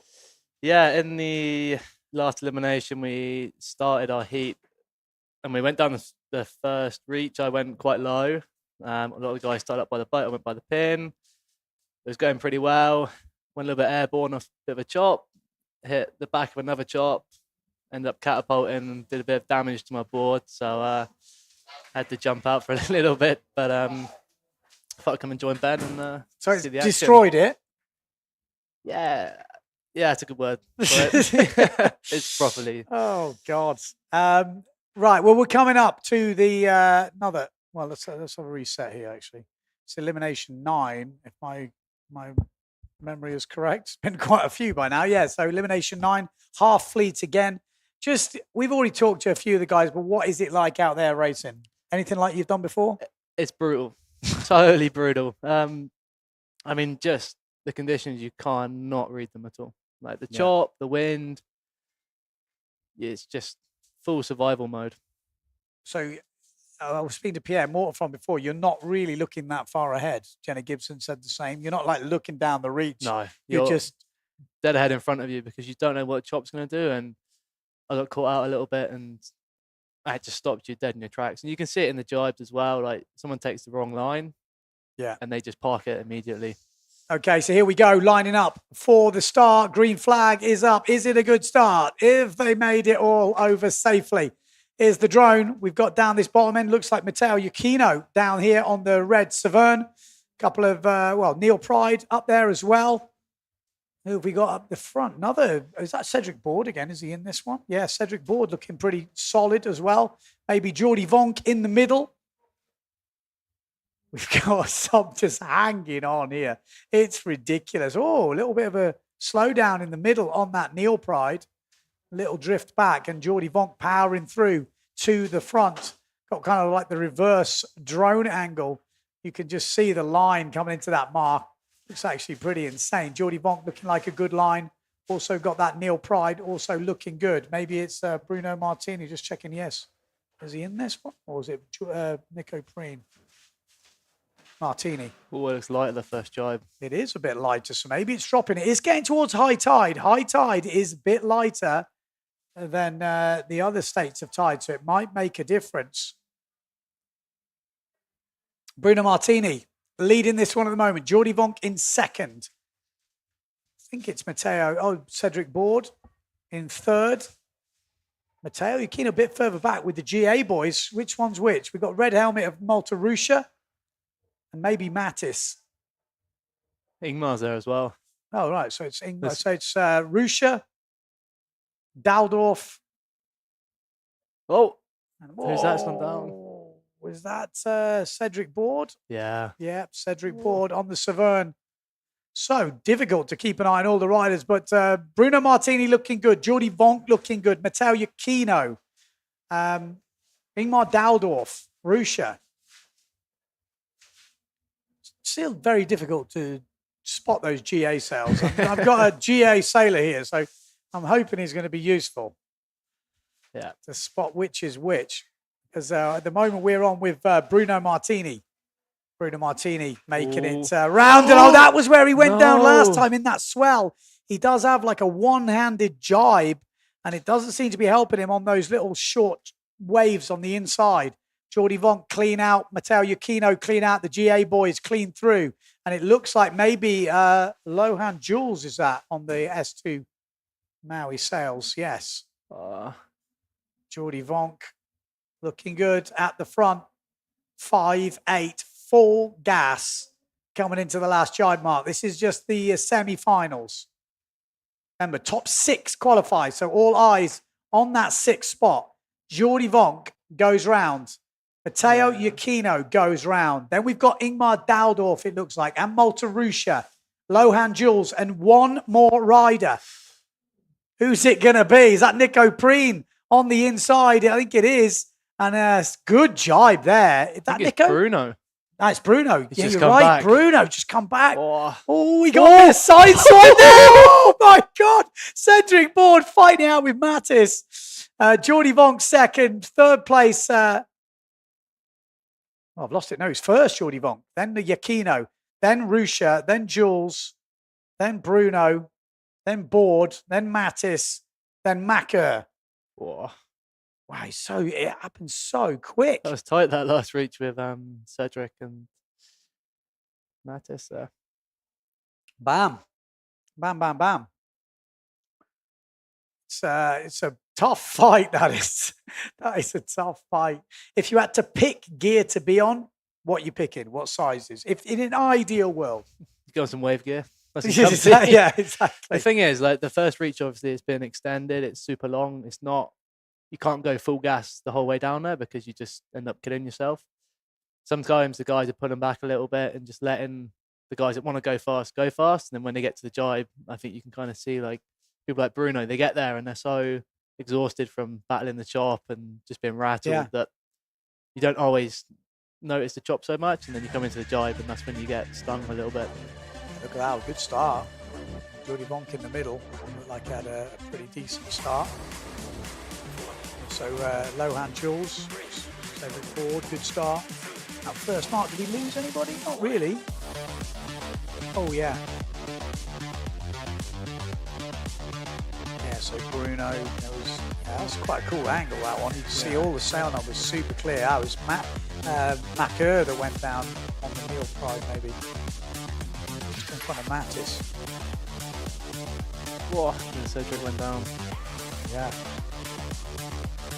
It's hardcore. I mean, this, just chopped out, put out the strap, board takes off. I mean, we've seen it time and time again. It's jibing in this stuff. It looks so much easier on the drone and on the cameras, really, than actually doing it. You don't get a kind of perspective of how fast you're going downwind with the chop and the swell. Yeah, there was Bruno when he went down that inside jibe mark, Jordi Vonk.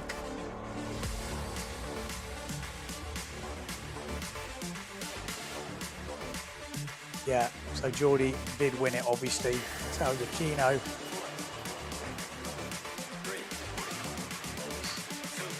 Brutal. But I mean, I think from like the first leg. Oh, Daldorf went down. Did he make it? I think so, yeah.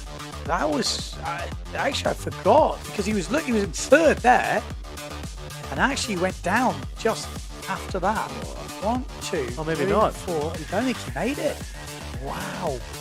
Oh no, this is such a good event. Oh, he was there. And Board looks like he got him. Wow. He'll be upset with that because there's not many races to come, I don't think. We can't be having too many more. But he was sitting in third place overall. Another final would have been especially with Matteo behind him pushing. Jordi Vonk as well. Let's actually refresh that because I'm not sure that's up to date. Let's just have another look at the results coming through. Yeah, Daldorf has slipped to 5th without the last 2 results have been 10th and 10th, and now he's going to have to count one of those 10ths not in the final. Mercer has been so consistent, hasn't he? Yeah, man. And he's not a big lad, is he? He's not. And you speak to all the French guys, and they're like, as soon as it's windy, this guy just flies. Really? Yeah. Interesting. How heavy do you think he is? 85? 80, 85 at most. He's a small guy. Yeah, he's not big, is he? He just just plays the kit and away he goes. That's interesting. Might be my new hero to look up to. like 80, 85 kilos, holding it on with some pretty big boys out there. Yeah. I mean, everyone's on 5'5", 5'6", 5'7", around there. His worst result is a 10th. Yeah. He's made every final apart from the first one. That's insane. 29 points, equal with Ingmar Daldorf. Daldorf has just not made the final, so that might make a difference. Jordi Vonkas with a third, the last three results, third, first, second. He is really getting up there. Matteo Iachino under a bit of pressure here. He's still 4 points ahead of Jordi. None of them has got a discard now. No. And, Pierre Mortefon is just like discarding 2/3. That's insane. Yeah. Whatever happens, if there's only 2 more eliminations, he's won, which I think that might be the case. Yeah, I mean, even before the event when we got down and he was flying, just looked so totally dialed into the place and it's just super cool. But I mean, all of these races that we've done, from the first jibe to the last jibe, it's never the same people. Yeah. Like something always happens. There's a crash or an overtake. And unless your name's Pierre Mortefon. Unless you're just there.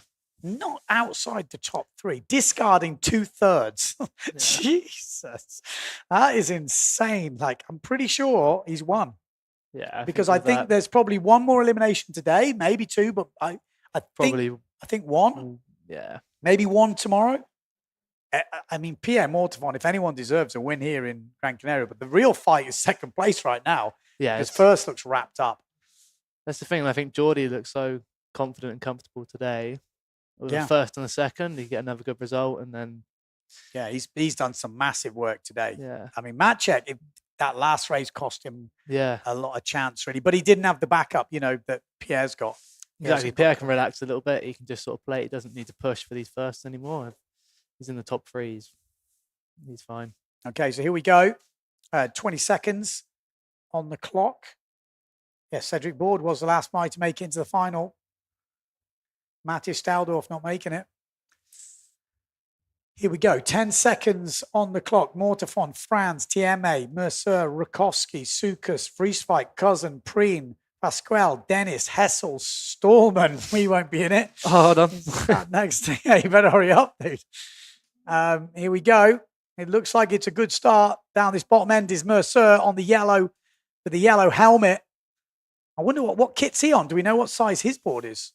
5'5" and the 63, I think. I'm still on the 63, so the he's same as Matteo. Yeah.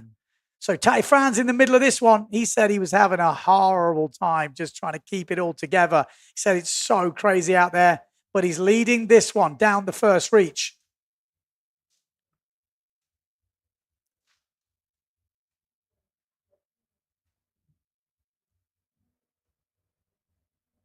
There we go. Look at that. That's the view they've got coming into this first mark. And it does look like there's a name we're used to seeing at the front. Pierre Mortefon rounding first. Tati Franz. Then Nico Preen is in there. Mardo Vrieswijk. Cousin. Rakowski a little bit further back. And Mercer is in the water. No.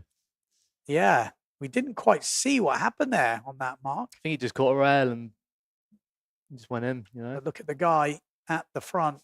Pierre Mortefon looking good right now. We've got Amado Vrieswijk, Tati Franz, Nico Preen, and Maciek Rakowski, Alexander Cousin, I think it is. Fight. That is your top 6. Remember, 6 riders qualify. Just staying on at this point is a feat in itself. Amado Vrieswijk, Nico Preen. A little bit lighter now as the high tide comes in. Yeah, this jibe mark's by far the worst as well. In terms of the water? Yeah. Oh, Jimmy Tieme. Sorry, Jimmy Tieme pushing Maciek Rakowski here. Remember, you've got to be in that top 6. Maciek hasn't really got any discards if he's going to stay on the podium. Bad result would give him like an extra 10 points if his opposition was to win it. So it's really is important to be inside that top 6.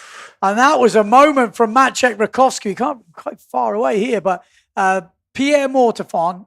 Maciek. Oh, good jibe from the outside coming in.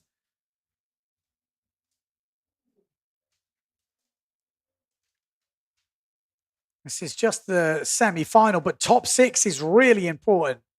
Pierre Mortefon looking like a safe qualification, but I don't know what is safe here. You've still got one jibe mark to go. Anything can happen. It's bunched up behind him. That's where we want to see the fight. So, Pierre Mortefon, round in first. Now we have to count the next 6. Tati Franz in second. Third place. Oh, Maciek's right up into 4th place. Oh, it's more there's more than 6 riders, and Jimmy TMA is in the mix here. Could be causing a problem. I think we might have lost the drone, but Pierre Mortefon, Tati Franz looks safely through. But then there's a real fight. Amado Vrieswijk, Maciek Rakowski looking good. Nico Preen, Jimmy TMA. I think Kuzan's going to miss out. Or maybe there's 2 missing out of that lot. No, it's going to be one of them. I think it's Kuzan who misses out. That was an insane jibe from Jimmy TMA. Just what a comeback. That was tight. Yeah, he started to come back at the second jibe mark and then put it into action at the end. Oh, no, that's Mercer, isn't it? Yep, he will miss out. So we've already got Vonk, Giacchino, Rusha, Jules, Martini board in the final. We'll be joined by Mortefon, Franz, Rakowski, Preen, TMA, and Vrieswijk. And it's amazing how you guys are so on that button. I mean, it's insane, isn't it, really? Yeah, but then there's been a few times for guys that have been over by quite a bit, actually. Like, you're lining up and you can feel as soon as someone's that little bit far forward of the line when we're pushing for the start, it's so easy to get dragged over with them. And yeah, because you can't let them go in case they slow up or something happens. Yeah, exactly. You get rolled, so you've got to stay with them. But then if they go, you're like, oh, it's difficult to so low down. And then as soon as one person goes, you join them, another person comes, and it's sort of like you get caught up in that. It's so easy to get pulled over. And with the change in sort of sea state, with it up and down, sort of you're visually looking at the start buoy and the boat, it's not the easiest thing to do.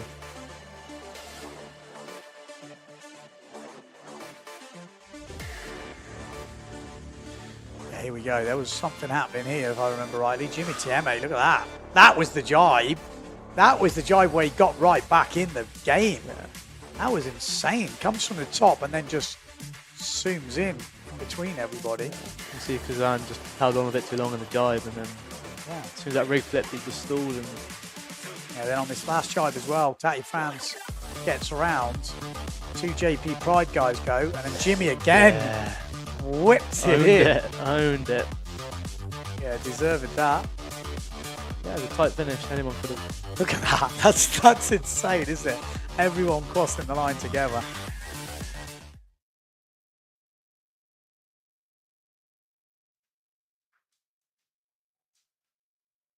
That Nico Preen.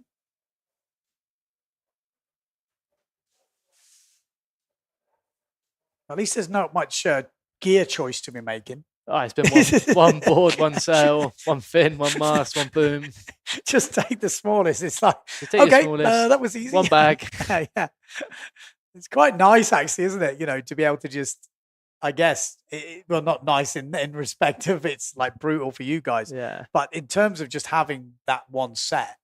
Oh, it makes it so easy. You know, you just come to the beach, rig up, and go, rather than rigging up your 5.7, your 6.7, your 7.7. Then you've got all this kit on the beach, and then it does make it a little bit difficult for yourself to actually choose what kit to go on.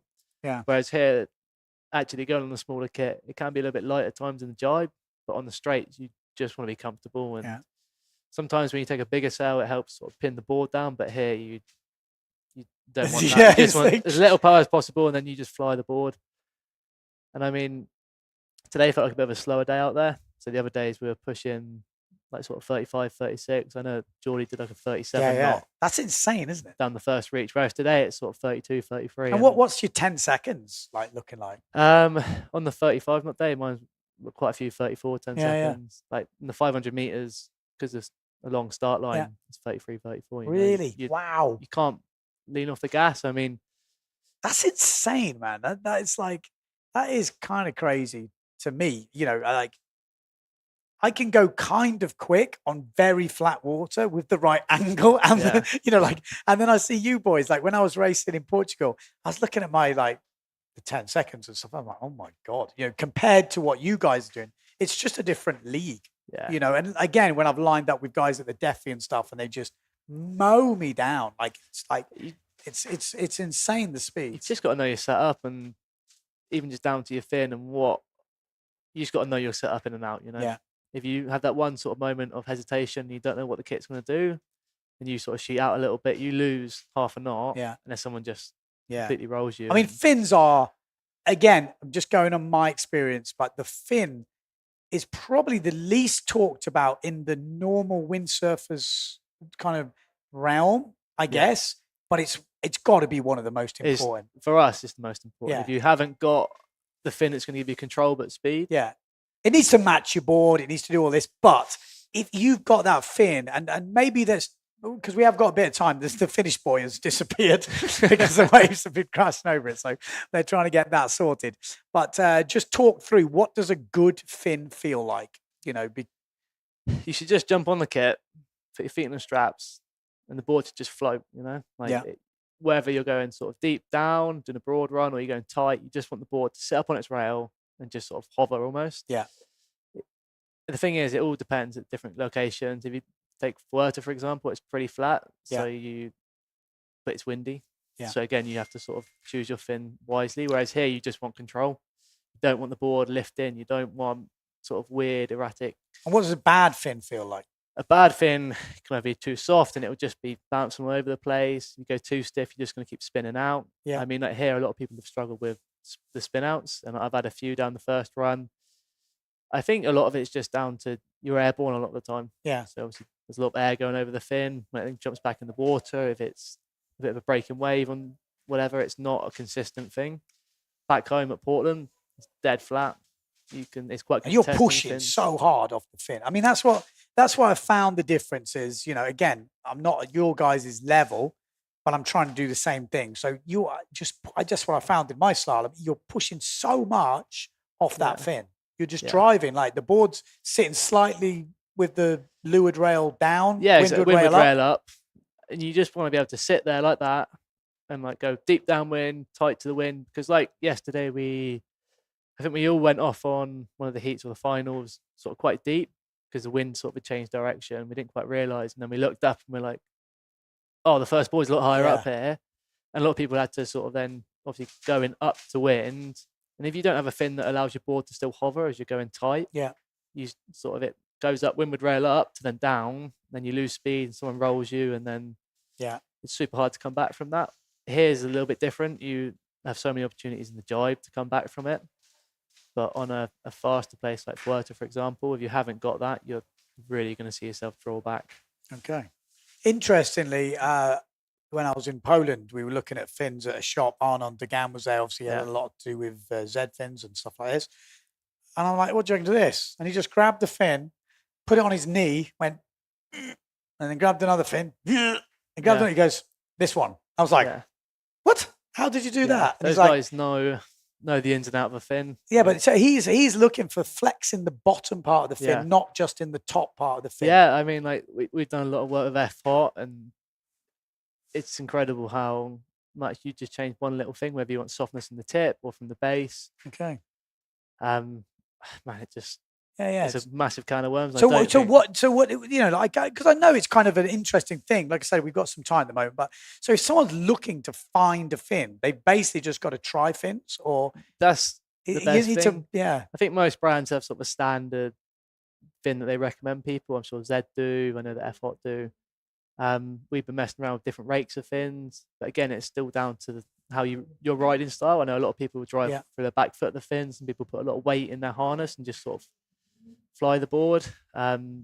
We've been doing a lot with sort of 37s recently, just different layups, and they all just feel so different. One feels amazing.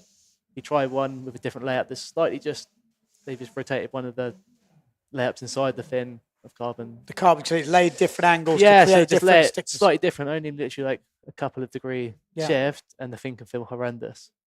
Interesting. And you're like, they should be very similar on paper, but actually they make so much of a difference on the water. Okay. That.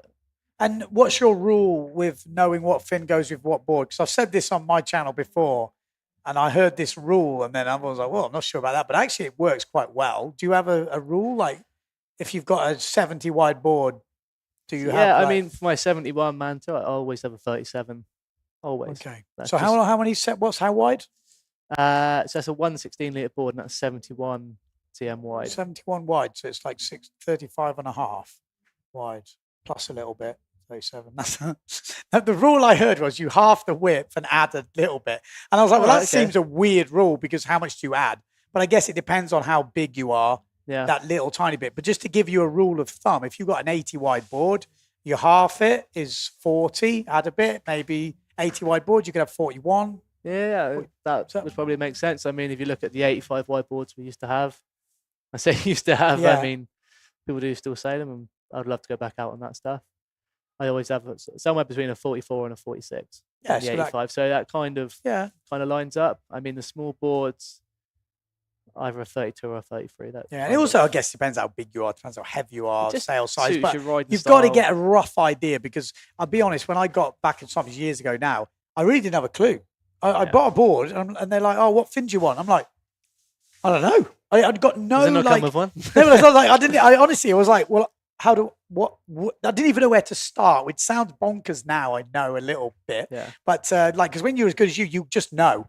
I say, oh, it's 71. You go, oh yeah, I'll take this phone. Because you just your numbers just all are in your head. And you've been on the kit long enough that you look at it out there, you go, oh, it's quite choppy. It's that wind. I'm going on that sail. I'll put that fin in. Yeah, and it just works.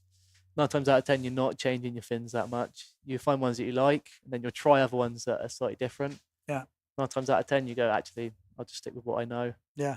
And I know. And when you find a good fin is, from what I've heard, is a good fin. Yeah. So you can buy like 4 or 5 32 centimeter whatever fins, and then they're all going to be ever so slightly different. It's the same with mast as well in the sails. Yeah, they should all be the same, but sometimes to you guys, because that's the thing, you're pushing so hard. I think you find those little differences, and then I think there's a stage down where the push from the guys and the sail sizes they're using is maybe not as extreme, and people aren't as sensitive to what the top guys are feeling. No, I think. That's the thing. Like when you're pushing right for the limit, you're always finding obviously limit of the sail, limit of the board, limit of the fin. For a lot of guys, you just want to be looking at comfort. Yeah, because that's how you're gonna win your local races. Okay, are we on?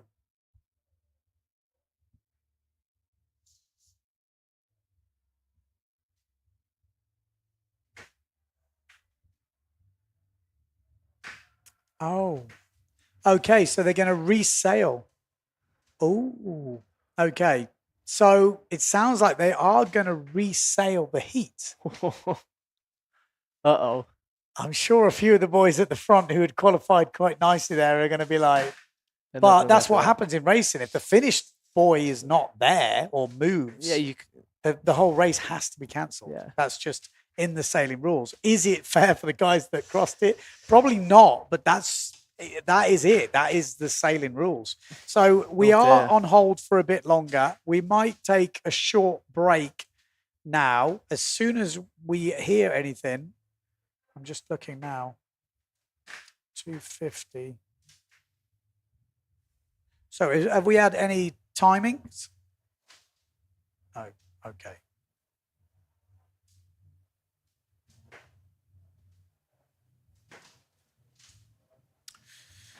Okay, so stay with us. I'm going to go and get a better update of exactly what's happening, but we will be resailing that heat. So that's a shame for a few of the guys that got through, because that's a lot of energy you've just busted out. You've done it. You've done your bit. You can see the guys in the jibes. They're looking a bit ropey. Jimmy TMA, he put a big shift in there.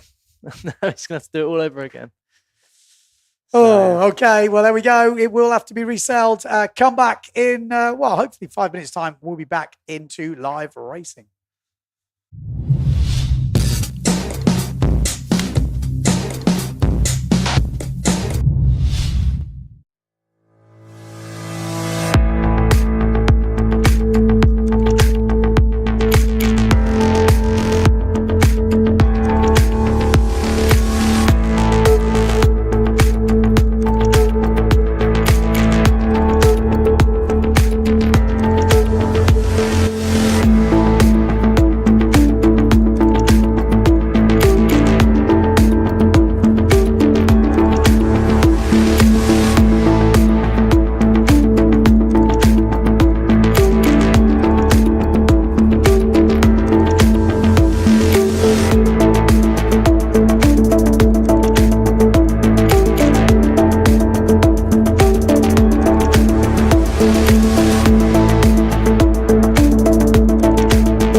ever wondered why you always want more?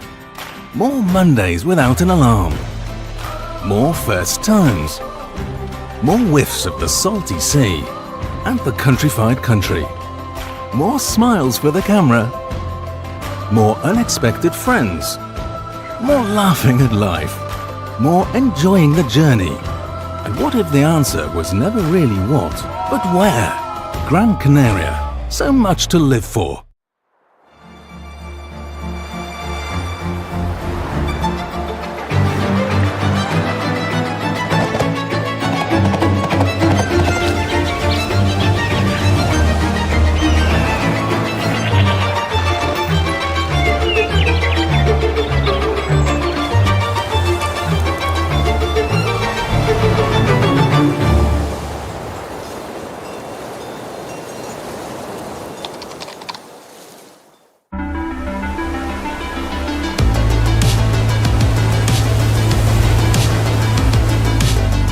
We are windsurfing. We are windsurfing. My roots, my forever passion. My first love. We are Windsurf Sanctuary. Passion, my love. Changed my life. The endless possibilities on the water.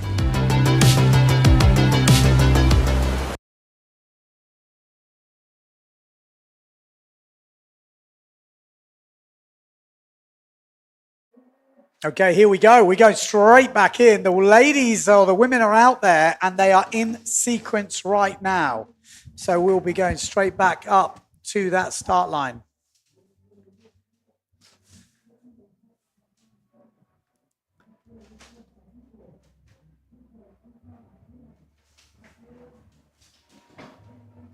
Okay, so we're just going to clear my earphones and then... Okay, here we go. Sarah Keita offering, looking pretty dominant right now at the top. She's not won every elimination, but she has been pretty much as consistent, apart from one over the line early as Pierre Mortavon, just on 4.2 points. That is insane racing. Jenna Gibson in second place at the moment, but super tight between her and Marion Mortafon. And that is going to be a big battle going on. Obviously, Justine Lemaitre is very close as well with Femke van der Veen, 24.7 points. They've each won an elimination. So we have had a few different winners of the elimination, but yet to win one, Jenna Gibson. She's got the speed. She's been so many times so close. It's always our last job. Has she got like a mental thing with that now? Because sometimes when it happens enough times, you start then thinking about it. You always think, oh, it's come to the last jibe. Don't fall off, don't fall off, don't fall off. And then... Yeah.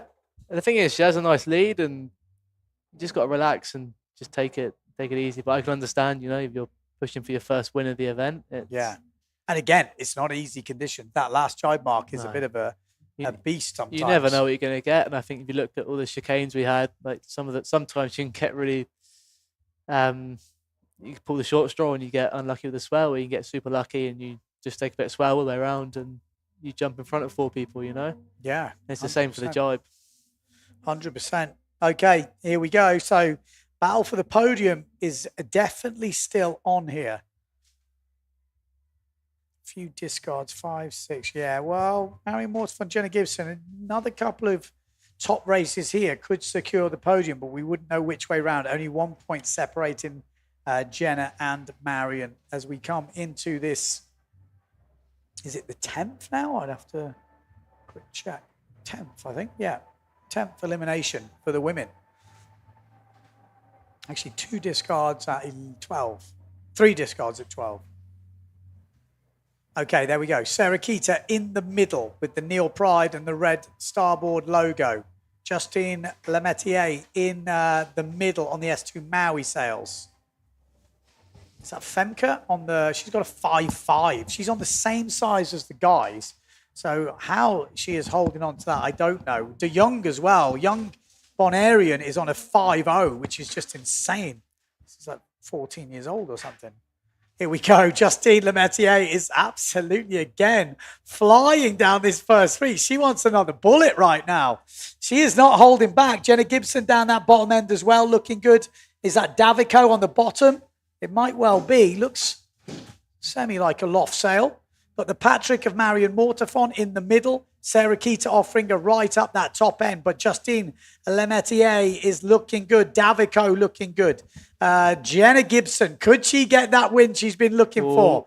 Justine is absolutely flying. Jenna Gibson is flying as they come into this first mark. Needs to keep it together. Advantage France. Great Britain in second at the moment, but Jenna's not slowing down. She hasn't slowed down there. They've gone pretty wide, but they've both made the jibe mark, and that's the main thing. Wow. Davico, good jibe from her. Sarah Keita, a little bit hesitant on the inside, and she's let the top two girls get away from the chasing pack, and Jenna Gibson wants this win now. She has been so close so many times to the win here in Pozo. Could this be the elimination where it happens? Powering down, plenty of speed. Sarah Keita still lurking around in about third place at the moment. Justine Lemaitre definitely got a bit more speed on the way in. Jenna Gibson, though, coming into this second jibe mark in first place. We know how much the boys said it's hard, and she's got a big bit of swell. It's going to be a wide jibe. Just needs to stay on. And Justine has got a little bit of a mare on that jibe. She does make it through. Sarah Keita Offringer tries to do a shorter, tighter jibe. And it's now neck and neck with Justine Lemaitre and Sarah Keita Offringer. Davico still in fourth place. Jenna Gibson, last time we looked, is still leading. Sarah Keita is closing in. We have seen this race every time happen like this, but Justine Lemaitre is so quick on the way in, and she is pushing on top of Sarah Keita Offringer. This is going to go right down to the wire. Sarah Keita's faster on the way out. Jenna Gibson, Justine Lemaitre faster on the way in. We've got two jibe marks to go. Great jibe from Jenna Gibson. An amazing jibe from Jenna Gibson there as Sarah Keita goes inside Justine Lemaitre. This is going to come down to the final jibe. Once again, can the Great Britain get that first win here in Pozo for the first ever Women's Slalom X competition, and indeed Slalom X ever? Justine Lemaitre is absolutely going for that second place, and Jenna Gibson is coming into the mark. One jibe mark to go. Can she do it? All of Great Britain right now is cheering her on. She needs to make this jibe. She makes the jibe. It's not her best jibe. And she's up and going. Sarah Keita on the inside, Justine on the outside. Surely Jenna Gibson is going to get the win finally, as Sarah Keita is going toe to toe with Justine Lemaitre. But Sarah looks like she's going to wrap up second. But Jenna Gibson from Great Britain is surely finally going to get that win she has deserved. Jenna Gibson crosses the line in first place, getting that bullet we know she was capable of. Great race from Jenna there, keeping it together. Justine Lemaitre, I think, missing out. Sarah Keita getting the second place. Justine in third. Good race from the girls. Marion Mortafon as consistent as ever in fourth place, but Jenna Gibson will have second on her own now. Davico just behind, and then we've got the Severn riders coming through. Looks like, is that Oda? It's very difficult to see. They look so similar. Oda and then Blanca Alabao coming through over the line. Little jump over the line from Oda. Wow. She's done it. That's it. The curse is broken. The curse is broken, exactly. A little bit lighter maybe in that one. Still crazy windy. Yeah, I mean, look at Sarah, for example. She drops quite far back at the start, but she's just there. You know? She pounces on everyone's mistake. Jenna was pretty good. She made a bit of distance, and then Sarah was a bit of a threat to her, whereas Justine had Sarah there the whole time. And that they were pushing hard in that one. Yeah, that last reach, Sarah almost sailed her off the off the last reach, but absolutely pushing. Love it. Well, there we go. We've been waiting for that Jenna Gibson bullet. You know it was coming. In some lesser crazy conditions, she is going to be very difficult to beat. You know, on the fin.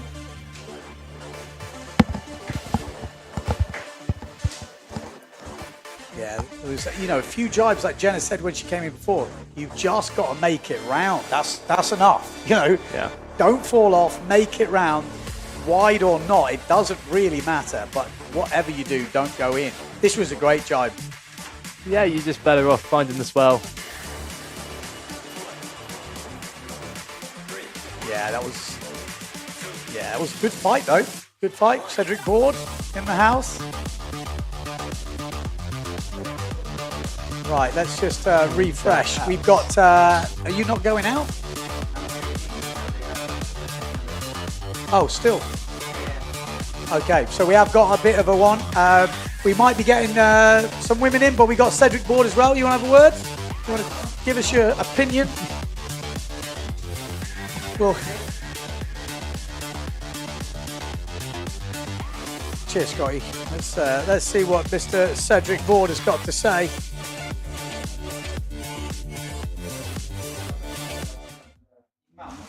Yeah, but it's a 61 minutes. I'm on a 64. Yeah, I mean, for me, it's not a problem. It's for you to finish. Yeah, I mean. There we go. Oh, what's going on here? Who Bit of what? action down the beach. Cedric Board. All good? I'd just like to apologise for any sausage jokes the other day. Don't worry. did Next year, I'm going to compete against you in wave and I'm going to beat you. Perfect. I'm all up for it. How old are you these days? I will be 40 in 10 days. 40? Well, you won't be in the Masters, mate. You've got to be 45. Fuck, 5 more years. Come on. You wait till you're 46. Damn Well, it. then we'll see. All right. So Cedric Board. Slalom X. Good to be back on the fin. For sure, it's good to be in Pozo. And I was really stressed at the beginning that we were going to race on 25, 30 knots. Light day, let's say. But now it's like 35, 40 knots, 5. Oh, it's proper Pozo. Yeah, it's perfect. Yeah. I mean, the race officers, I think, have done a great job It's of perfect. managing. And that's the thing. And I said this at the beginning of the week. It's really easy to look back and go, oh, yeah, that was really good. Well done. And then no one really gets any credit. At the beginning of the week, to just see it. To make this call. To make those calls is perfect. honestly insane. And Yeah, they've done a great job. I think they've pretty much nailed every call. When Yeah, they did the and- waves, I was kind of vocal. I wanted to see the Slalom X boys. Yeah, but it turned out that was the best It's normal wave. to give priority to wave, but now we are doing slalom, and maybe tomorrow they can do the wave to finish the double elimination. Yeah. So No, yeah, they've done a great job. So, thoughts on Slalom X so far? I know we've had some chats, and you've no, been. but you don't know the whole story. Okay, tell me. The thing is, I was jumping a bit at home, but easy because I have a lot of things to do, and every time I try to jump, you look for the chop, you jump, and it's okay. And here I realized everybody is jumping so high, and I don't. Why? And then I realized that everybody in hook before to jump. You were hooked in. Every jibe, every jump. And the first one I tried, it was perfect because I was on the floor with a chop. And then the other one, I was not on the floor. So you were hooked in jumping. And after falling 4 times, I said, fuck, there is something. So I called Matteo, I called Bruno, I asked to Pierre, are you hooked or not? And they said, no. And so it was totally my mistake. Because you had, I mean, if someone was being naughty, they could just cut together all your crashes, and I tell you, it'd be a great video because there was some proper ones. I know. You hit the deck. I mean, I don't know how he's still here. When you don't have the chop and everything, and you are hooking, it's really hard to jump, except maybe Amado or Tati. There's a yellow flag up. Should you not be out there? No, it's a second. It's a reset of hit number 2. Normally. Oh, yes. Yeah, because the mark drift. Obviously, yes. Sorry, So that is my mistake. I have 10 more minutes to relax. Okay, I like the way you're relaxed. So we will be sailing heat number 2 again, which is Pierre Mortefon, Tati Franz, Eric Thier, almost. Jimmy Thier. I'm sure Eric is looking at you. So We've got Mercer, Rakowski, Sukas, Vrieswijk, Cousin, Preen, Fasquelle, Dennis, Hessels, and Storman. Obviously not out there; he's in here.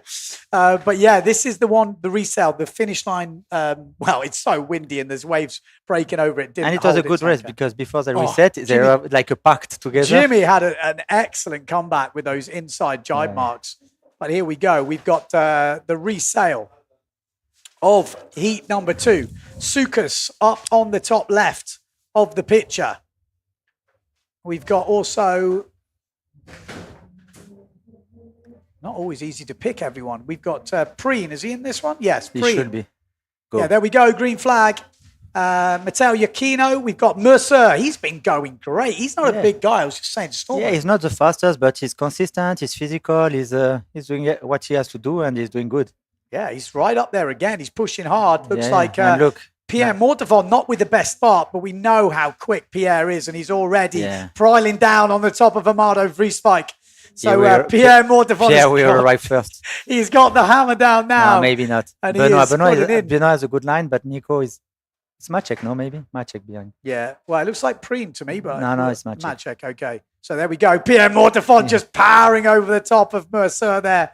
So there we go. I know, you're right. That's Nico Preen. So Nico Preen into the jibe in first place. Pierre Mortefon in second. Then Mercer just going around the outside of Maciek Rakowski. Then we got Tati Franz on the inside. And that is difficult now. Pierre Mortefon not getting a good run out that jibe, but he's not in the water. So he's definitely far from over. In the front, though, looking very solid on the Neil Pride. Nico Preen, Tati Franz. Yes, it is Mercer in about third place. Then we've got... It's going to be a battle between Cousin and Jimmy. Yeah, Jimmy. And maybe Amado can come back also.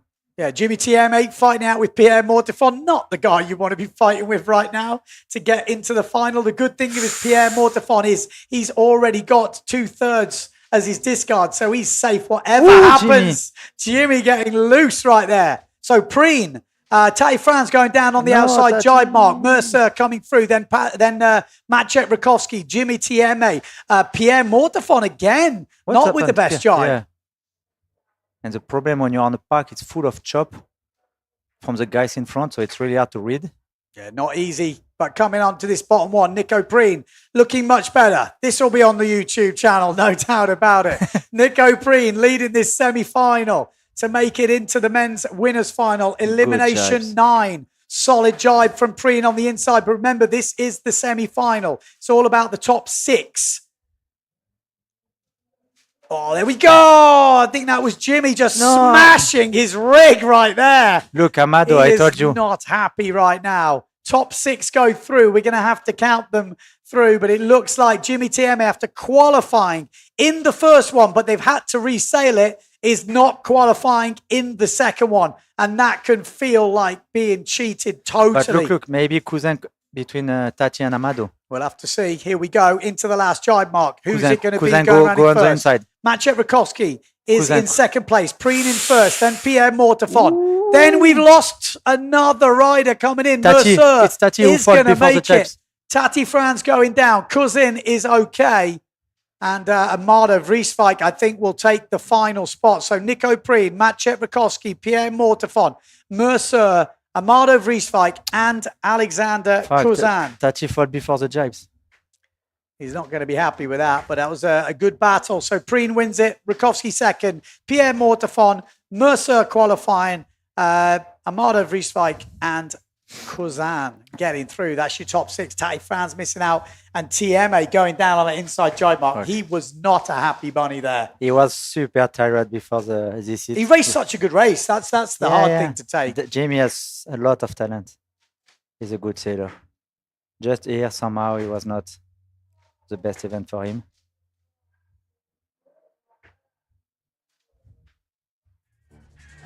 There we go. Let's have a look at a recap of this race. Maybe talk us through it, Cedric.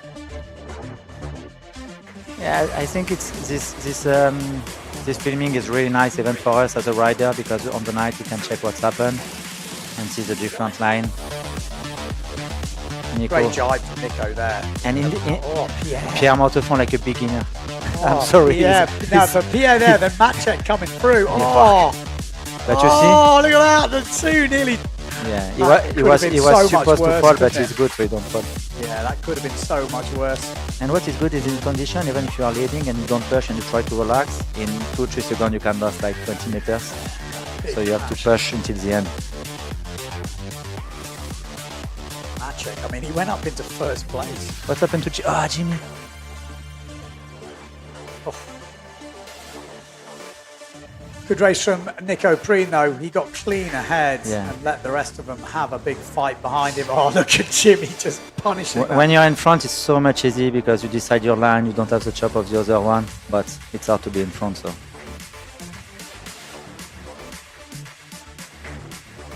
Look, the last jet touching. We don't see. See it. So. Okay, I will go, I think. All right, good luck in the final. Yeah, thank you. Just good luck out there, I think, is probably safe to say. Okay. So there we go.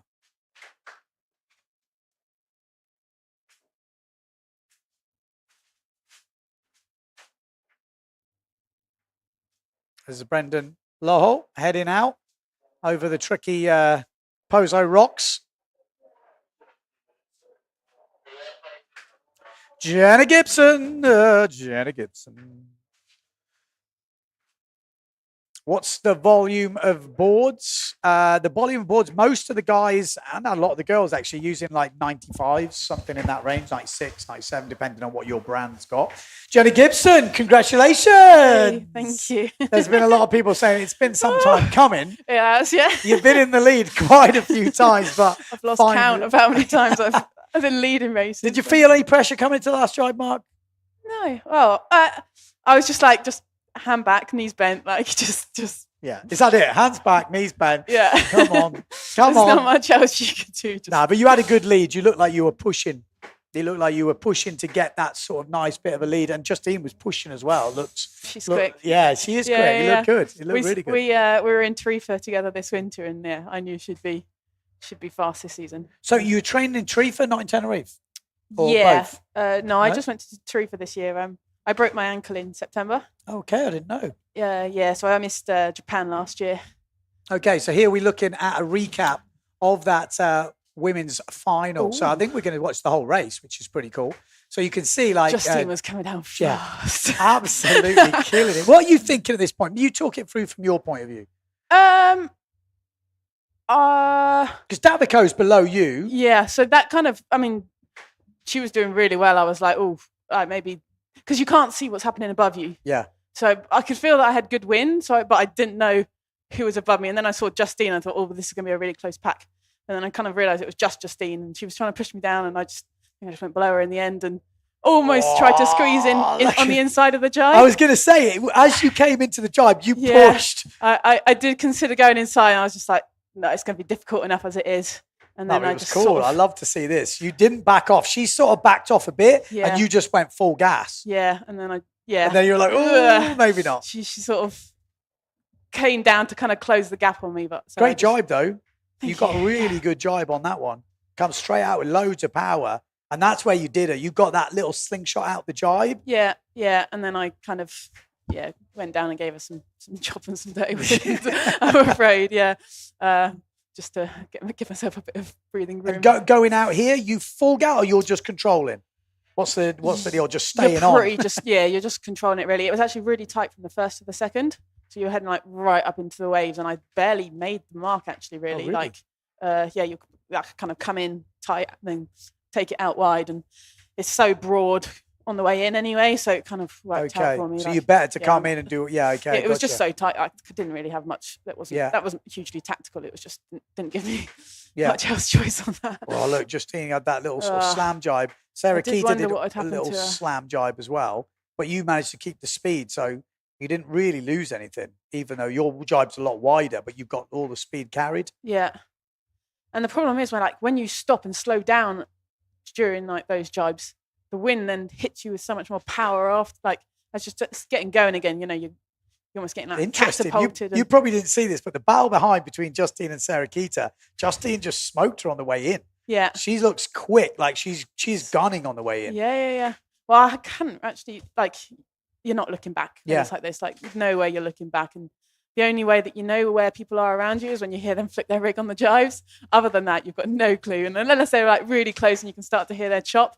Yeah, I just had, So then, like I said, you're powering off into the distance. These two are having a real, tussle right behind you. Yeah. Meanwhile, you're coming into this last jibe mark going, hand back, knees bent. The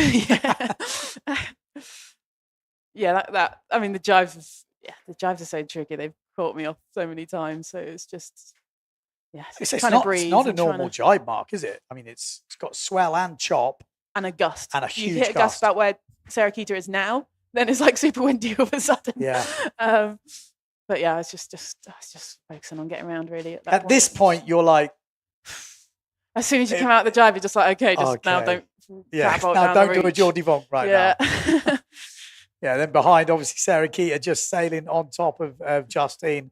And you're like, at this point, probably... That's the first time I had a look behind me because I was like, do I need to push down this? Like, you see, I'm like already skidding and tail walking and didn't know if I needed to push. Like the race this morning, I kind of hadn't realised, how close it was until we were all on the line in that photo finish. So I was just like, I need to keep an eye out for someone coming beneath. That was a great race. That was your first bullet of Gran Canaria. 2024 first bullet of Slalom X.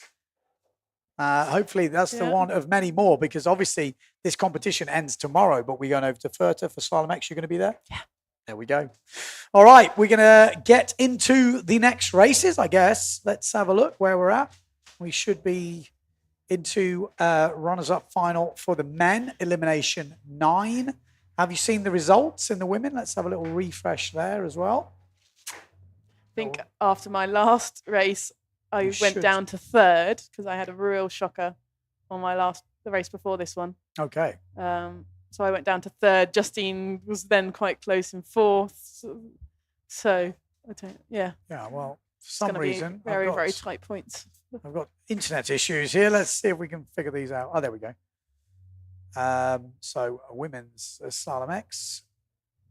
Is that updated? That's not updated yet. Okay, because it's got to wait for this one to finish. But you've got a first to add to that. So you'll have 22.7 points. Marion got a 4th, Marion got a 4th. So you will go into 2nd place. Right. It's tight. It's so tight. It doesn't mean anything. It doesn't mean anything with 5 races. Well, 5 races left to go. It means absolutely nothing. Well, we'll see how many they're going to do. They might still have to get waves, so it could be less than that. Yeah. It's going to be very close in the women's feet. Obviously, it looks like Sarah Keita's probably got it wrapped up with the discard of a 2 at the moment. But the fight for the podium is on. It is on. Absolutely is. Yeah. And the wind forecast is not exactly light for the next day, so it's going to be decided in this. Yeah. Whatever it is, whether it's today, whether it's tomorrow, whenever that last race is, that's what we need to figure out. Excited. What is the news on the wave front? It's a good point. I don't know. They've still got a few things to finish. They're not the total priority, but they do need to do some junior stuff. There's a double elimination. So I don't think you'll be doing too many more. Could be 2 more eliminations. Don't take me word on this, but it could be 1 more now and maybe 1 tomorrow, but we don't know. Oh. That was the last elimination today. That is the last elimination of today. So, depending on how many happen tomorrow, could be 1, could be 2. Could be 3, could be 4. It could be 4. Then we could have another discount. It could all change. Nobody knows. But one thing for sure, you are on the podium as we sit right now, which is no mean feat because it has been some pretty hectic racing out there. Well, I don't want to jinx it yet, but it would be my first podium if I managed to finish this event. But it is, yeah. Really? Yeah. Yeah. Not in Denmark? No. Wow.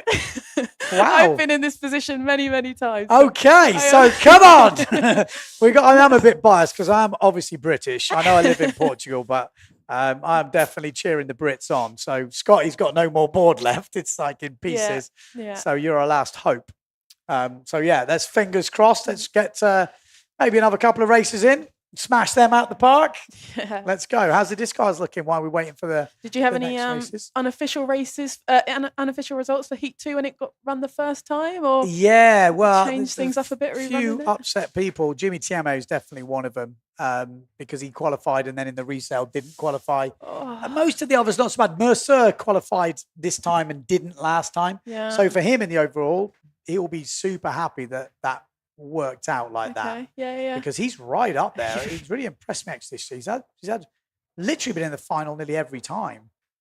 He's in a very good spot here to get his best result ever on tour.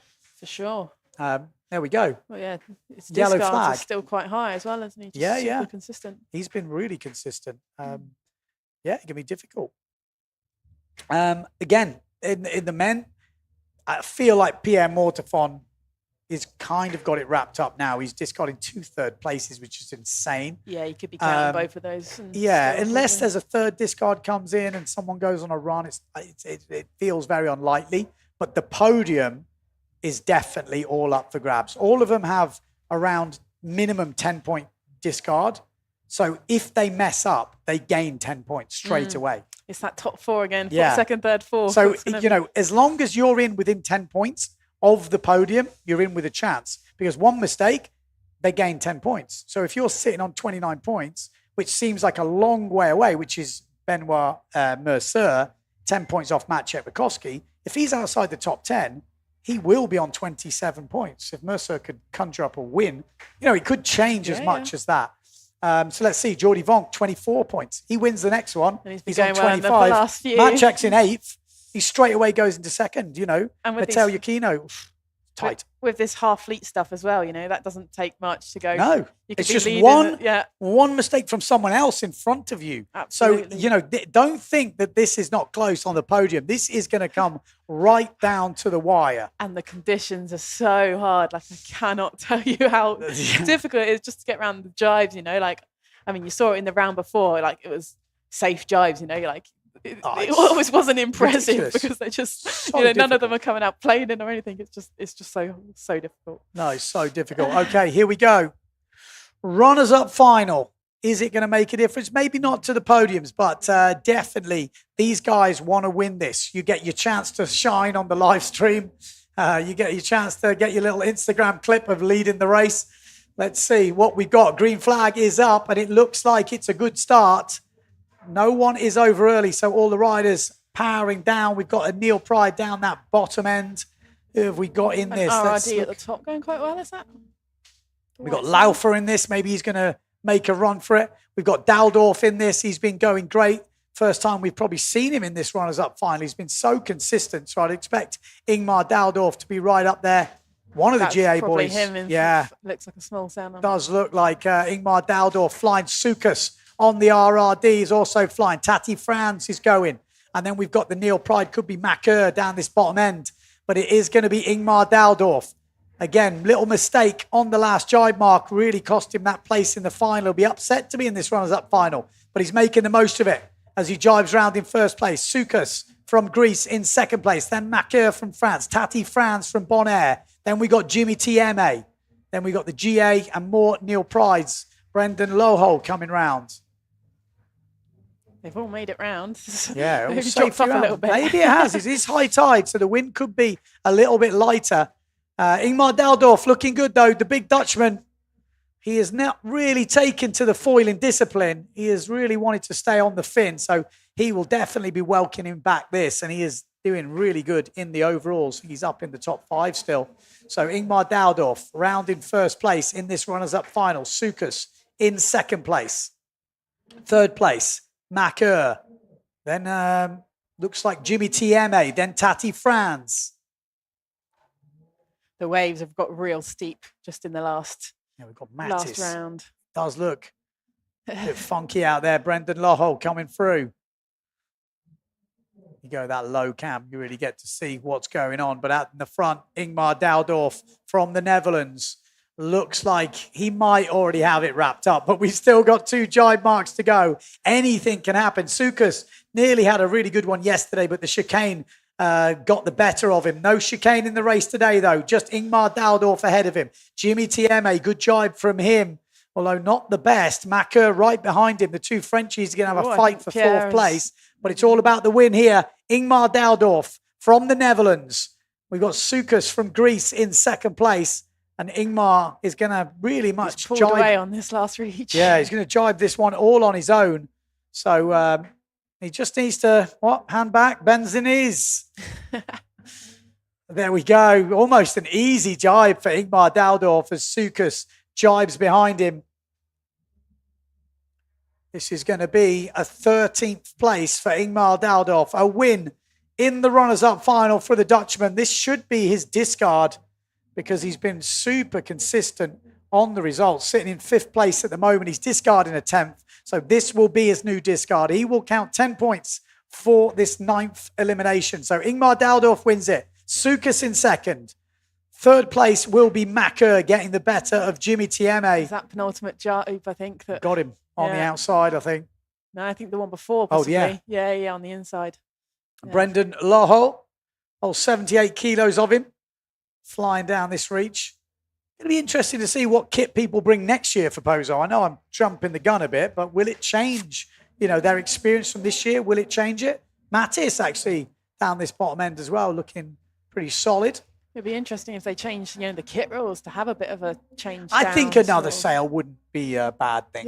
With the extreme stuff we have here. Like a wave sail, like something with we've control. talked about it for the girls' fleet. Well, just a no cam, sort of small 4-meter size sail.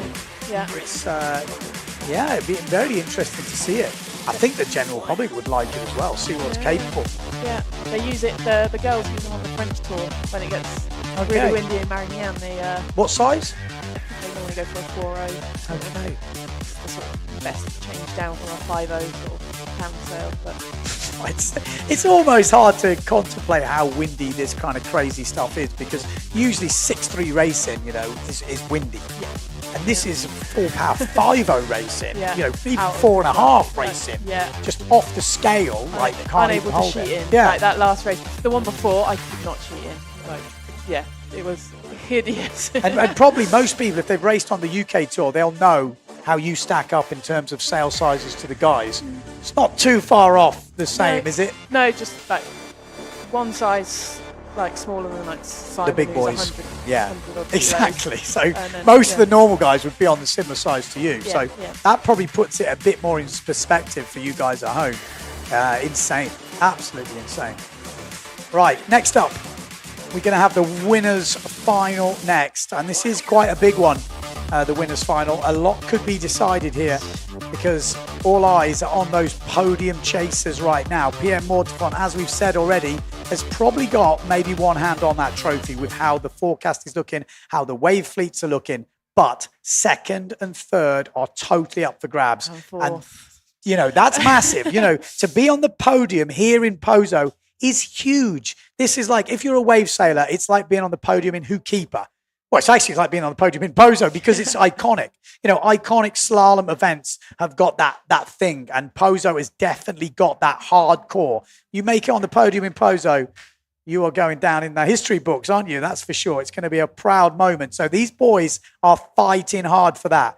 Jordi Vonk, Matteo Iachino, Rocha, Jules, Martini, Board, Preen, Rakowski, Mortifon, Mercer, Vrieswijk, Cousin. So I'm looking at here people who haven't quite got it totally together, who might push for the individual results. So we're looking at people like Bruno Martini. He hasn't had it all his own way. He's had some mistakes, still sitting in 9th place overall. And he could jump. He's got Malte Rucher ahead of him, Tati Franz ahead of him. Tati Franz was in the runners-up final, so he can jump, and it wouldn't surprise me if he goes for the win. But he's a big lad. Maybe the high tide, the wind could drop a bit. That would play into his hands a little bit. I think he was almost too windy even for Bruno earlier because he's on some bigger stuff. Oh, when you say bigger stuff, that's like 5'6". 5'6", yeah. Well, he's only 0.6 bigger than you. Yeah, it's crazy. He should be able to handle it. He's over 100 kilos, that bloke. Nico Preen, again, he's got a YouTube channel. He's got to keep the fans happy. He's going to go for broke, no doubt. And then you've got Matteo Iachino, Maciej Rakowski, can't afford mistakes. Jordi Vonk breathing down their neck. Mercer, he's been so consistent. And obviously Pierre Mortifon can relax a little bit. He doesn't mind taking a risk right now with 2 third places. So that's how it's set. Coming into the start, elimination 9. Let's get it on. I mean, even like the sail sizes, like Pierre's on the biggest sail. Yeah. With a 6.0, 6.0, here we go. There's someone sticking out. If it's a general recall, there is definitely someone sticking out, but it looks like it's a clean start as they're powering down this. Who is going to get the run here? Who has created the space? It looks like Pierre Mortifon looking good in the middle of the pack. Nico Preen as well, pushing hard. Like I said, he's got a YouTube channel to get some views on. Look at that. Nico Preen flying in the middle. Down the bottom end, Jordi Vonk, keep your eye on the duotone. Far right, he's off your screen, but he is definitely in this. Pierre Mortifon is looking good. Maciej Rakowski a little bit further back, Matteo Iuchino, not too far back in the mix still. Kuzan is in there. Mardo Vrieswijk is in there, but Pierre Mortefon. Then we got Nico Preen. Jordi Vonk is pushing inside.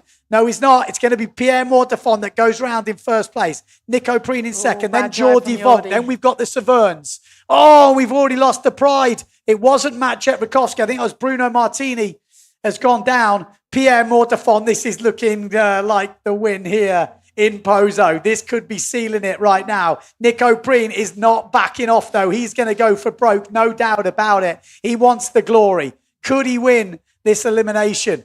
Could he overtake Pierre Mortefon? But check out Jordi Vonk on the duotone. He is absolutely throwing the hammer down on this second reach. Jordi Vonk is closing all the time on Pierre Mortefon, but he gets a horrible bit of swell.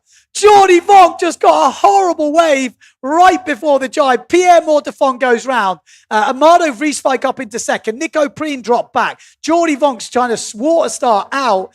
Cousin coming through. Rakowski coming through. Wow, that was so unfortunate. He threw everything into it, Jordi Vonk, and he didn't get the run of the water there as they come into this penultimate jibe mark. Pierre Mortefon could be this. This could be the win. With 2 third places as his discard, we're not going to get many more than 3 eliminations. Pierre Mortefon is pretty much sealing the victory here in Gran Canaria with 1 day to go. And there's a big crash behind. 2 riders going down. Wow, who went down there? Pierre Mortefon leading. Amado Vrieswijk in second. Pierre Mortefon looking so good here in Pozo in 2024 at the first ever Slalom X PWA World Cup. 1 jibe mark to go to finish. Oh, Amado's going to go inside. The 8th day with a bullet. Amado Vrieswijk is not giving up that win, but it is going to be Pierre Mortefon that takes the 9th elimination. And I think it's something like his 5th bullet of this competition. It has been insane domination from the Frenchman as he powers down this finishing reach. Amado Vrieswijk has definitely not given up. Pierre Mortefon is going to bash all the way to the line. Takes the 9th elimination. 2nd place, Amado Vrieswijk. 3rd place, again, Mr. Consistent, is Matteo Iuchino takes 3rd. Right behind him, though, is Maciej Rakowski. So these two are still fighting it out for that podium, and that is going to come right down to the end. Oh, but Maciej Rakowski has to try and fend off against Lohan Jewel, and it's not a foregone conclusion that. We'll have to wait. That looked like a photo finish. Cedric Board coming through on the Saverne. Cousin coming through. And Mercer, Jordi Vonk, look how deep he got after that crash. That might have sealed made it harder for him on that podium now. That is going to be difficult. He was looking good. He was having such a good day, Jordi Vonk. 1st and 2nd today, yeah. Yeah, 1st and 2nd, looking like maybe another 1st or a 2nd. Oh, that's pretty much put him out. That 2nd jibe, the waves out there, they're really peaking up, and they were just so, man. It's not clear swells or anything. It's just very much short, sharp. So, who are we getting in? I think we could get Amado in. I think so. Be quite interesting. We've heard from Pierre. We know what he's going to say. He just didn't build it. But Amado, that's kind of one of the first times we've seen him right up there in the final. Took him a bit of time to get used to it. But yeah, we're going to watch this whole race through with either Amado Vrieswijk or Pierre Mortefon. But we're going to try and analyse that race. But that was a pretty solid race. You got a feel for Jordi Vonk. It looked like Jordi had a bad jibe here, but by the 2nd half again, he was out. He was going so quick on the way out. Let's look at this. This was insane, actually. And it was quite tight, that. Yeah, he was coming in close, and then watch this big. Wow! Yeah. He had his foot out the strap. That's what it was. As he hit that wave, his foot was already out to do the jibe. Intense. Here's the other angle of it. Oh. Yeah, there's such a sweet spot between preparing too early and sometimes you're just I just want to leave everything to the last minute so you can not have to bounce across all this chop out the harness, out the foot strap, but then you leave it too long and you've gone past the mark if something goes wrong. Insane, man. It's, very interesting to see. Do we know who that was that went down at the inside mark? Is it Matt Beck? Nico. Nico Preen, that's a good point. Because Nico Preen was right up there. Wasn't he? That was the race. And then we didn't see him. Right, yeah. That's a good point. You know, there's so much going on in these half fleet races. There's so many riders in the mix. I totally missed that. Yeah, Nico Preen took a real hit there. Yeah, because he would have, if he already went down, he was probably driving in second or third then at the second mark. But. Yeah. Okay, let's see. Hopefully we're going to get Armada Vrishik. Thank you, Jenna, for joining me. That was a good effort right up in the podium places. Going into the last day, can we have a Brit on the podium? It's been a while. Ross Williams. Is Ross Williams going to come back for Slalom X? You never know. You never know. But let's see who we get in for this talk through.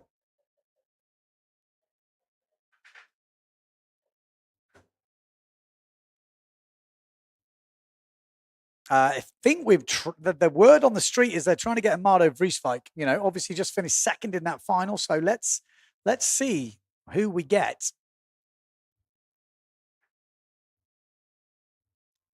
Yeah, Nico crashed on that first one. Just having a look back through some of the comments. Dave says he's loving the fins, missed the chicane and the sausage from yesterday, but it's all so much more dynamic and enjoyable to watch.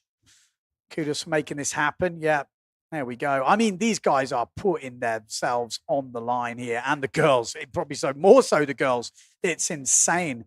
You can see De Jong there. I think she's 14 years old. This is like a baptism of fire. She's on a 4.9.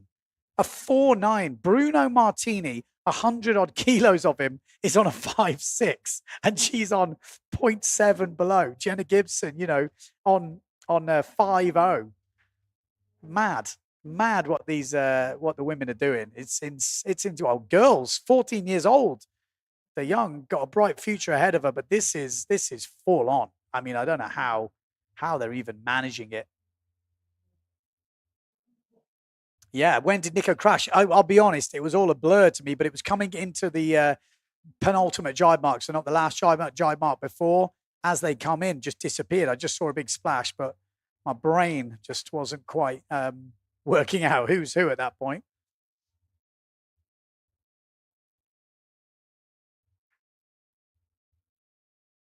Okay, so we do have a Mr. Who have we got? We've got Amado Vrieswijk in the house. Let's have a look. Let's see what he's got to say. I'm sure he's got some pearls of wisdom. Oh. Okay.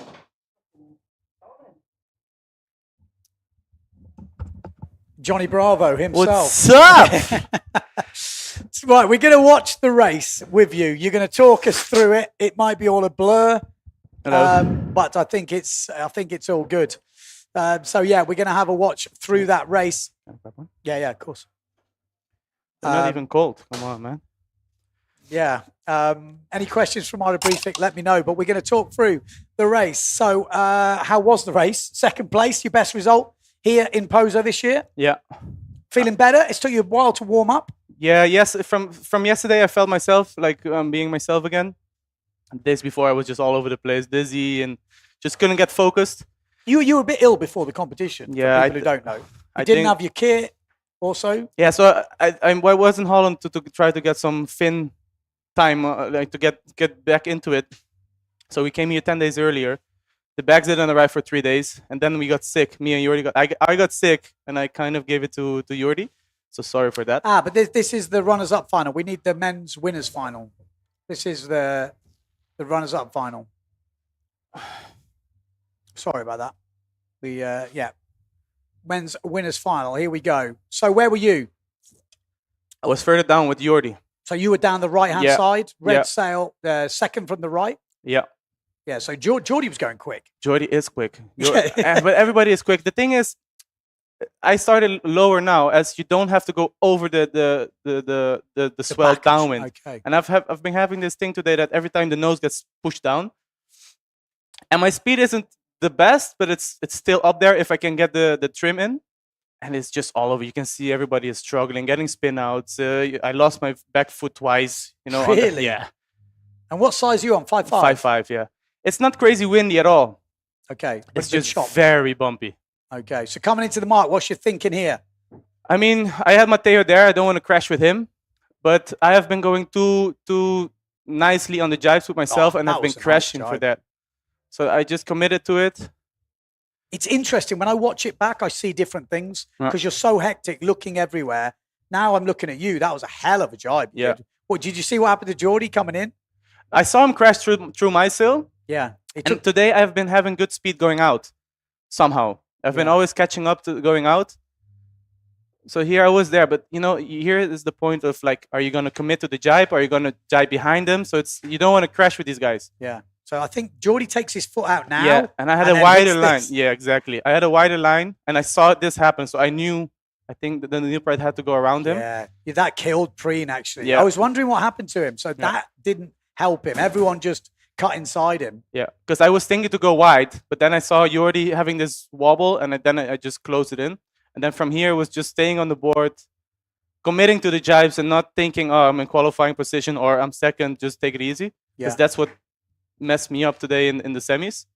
Too relaxed. Yeah, way too relaxed. Yeah. And then the thing is, you open the sail more, so the sail pushes the nose more down, and that's when it catches. Yeah, it's trying to get aggressive inside that line. Yeah, Nico Preen, I think. Yeah, that's okay. That's what happened to him. We were trying to work it out, but there was carnage behind you. Yeah. And then this now, pretty relaxed. This is relaxed, yeah. I'm not going to catch Pierre. He's so fast. The only thing you can hope is for him to crash. Yeah. But for me now here, it was just not in cruise mode, but, a decent pace and just try to find a good line to jibe. Yeah, because like you say, you can't relax because then there's no pressure on the nose and the board's lifting all over the place. That's the thing. With these conditions, as it's so choppy, you have to go all in or nothing, If you go half speed, just cruising, you're just bumping all over the place, and it just gets worse. Yeah. Just you kind of want to fly over it. Well, you've left it until the penultimate day, but you're there. Yeah. Yeah. How does it affect the overall results? Let's have a little sneaky look. You never know. They might have updated. Yeah, Maciej Rakowski now. Okay, so just to give you an update on the results, Pierre Mortefon leading with 8.8 points, discarding 2/3. Yeah, but he's just on it. Talk to me. Like, you see him ahead. You're already saying he's like, you don't even now in this final, I saw him above me and I had a good line. I thought like, oh, I'm holding him, and then I had this wobble and it's like, go. There is no point of fighting it. So yeah, interesting day here on the water because Maciej's we had 3 races today. Mm-hmm. 2nd, 9, and a 4 for Maciej. Matteo 4, 3, and a 3. Yeah. And there's 2 points pretty much separating the boys going into the last day for that fight for the podium. Geordie definitely had a chance to really close the gap there. But he has been sailing good today, huh? Yeah. I mean, still, with them having 11th and 9th, if he wins the next one and they out, it's difficult with these boys. But definitely that podium now looks between Maciej and Yukino. There's a bit more breathing room. With this stuff, you can never say... No, exactly. Especially with a half fleet. It's a battle. How many times I was almost last to the first mark, but then still managed to be 3 or 4th at the last jibe. Yeah. It's not over until it's over with this stuff. Well, you've moved up actually to 11th place just with that result. Super close with you and Cedric. Preen 1 point ahead of you. Yeah. 2 points ahead of you is Bruno. So, that's nothing, is it? When you look at the discards. Yeah. A couple when are we going to have the second discard? 12, isn't it? And how many we 9, have now? 10? 3 more. I don't know if you'll get 3 more. It's not going to happen. So I think 2 discards will be the most. So there you go. Let me just have a look at the ticket because I actually don't know what's happening right now. We're done. We're done for today. You are done. Okay. That concludes the racing for the day. Wave fleets remain on hold for the time being, with their next call being at 4 o'clock, which is now. So we will be doing a call for the waves. I'm going to take a drink. Congratulations. Good race to finish the day with. We'll let you go pack up, get a rest. Thanks a lot for everyone who's tuning in. Stay tuned because it sounds like... One.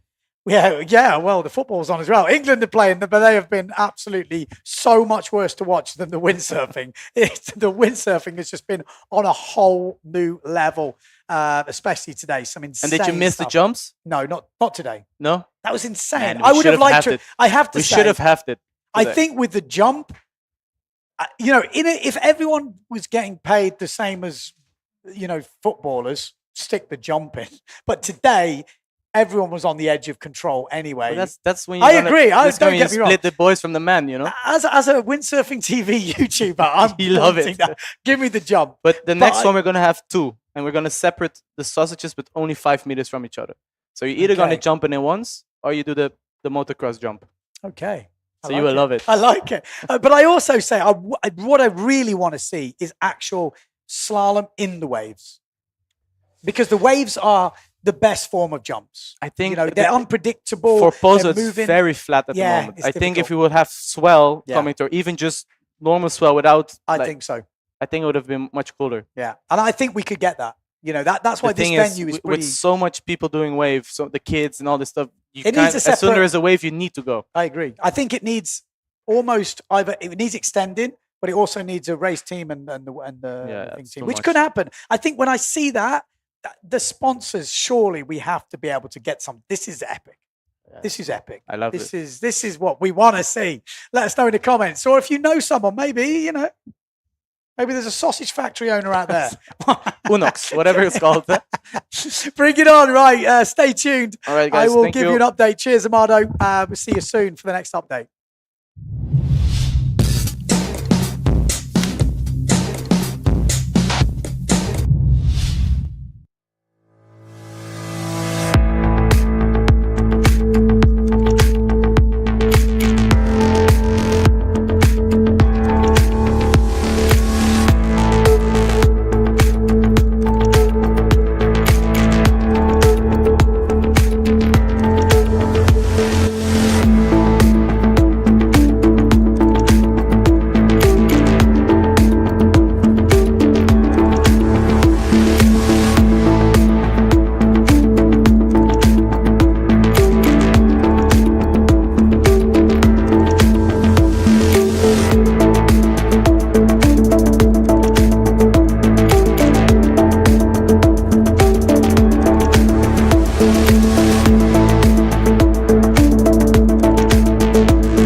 Have you ever wondered why you always want more?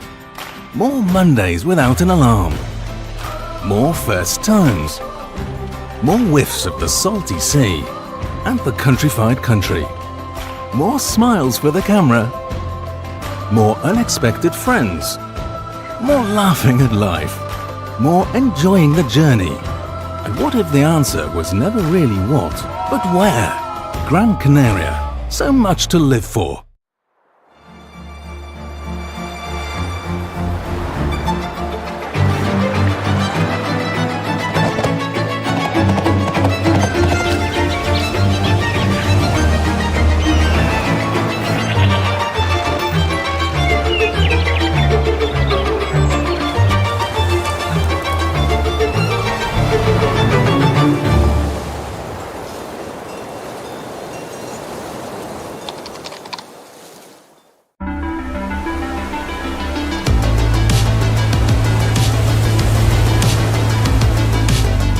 We are windsurfing. We are windsurfing. My roots, my forever passion. My first love. We are Windsurf Sanctuary. Passion, my love. Changed my life. The endless possibilities on the water.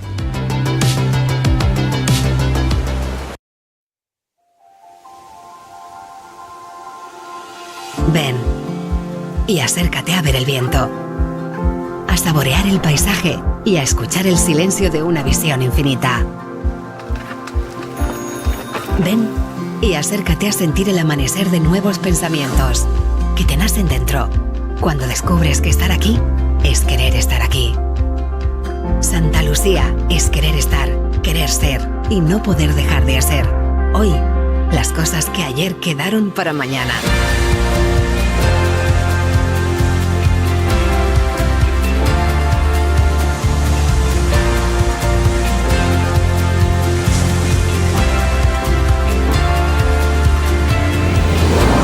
Ven y acércate a Santa Lucía. Acércate a ti.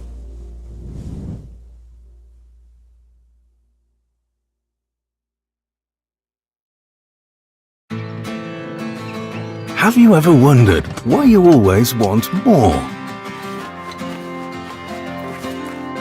More Mondays without the alarm. More first times. More leaps into the unknown. More breakfasts in bed. More whiffs of the salty sea and the countrified country. More smiles for the camera. More heartbeats per minute. More enjoying the journey. More dreams almost fulfilled. More unexpected friends. More races to anywhere.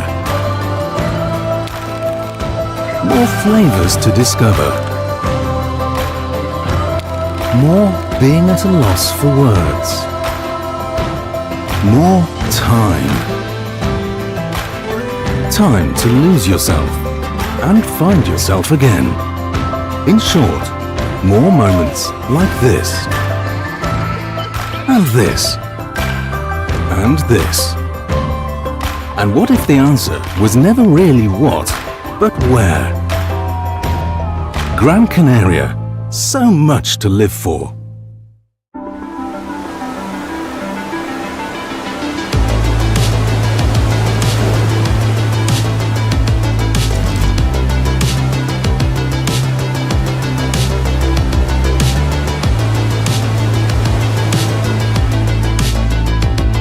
We are windsurfing. We are windsurfing. My roots. My forever passion. My first love. We are Windsurf Sanctuary. Passion, my love. Changed my life. The endless possibilities on the water.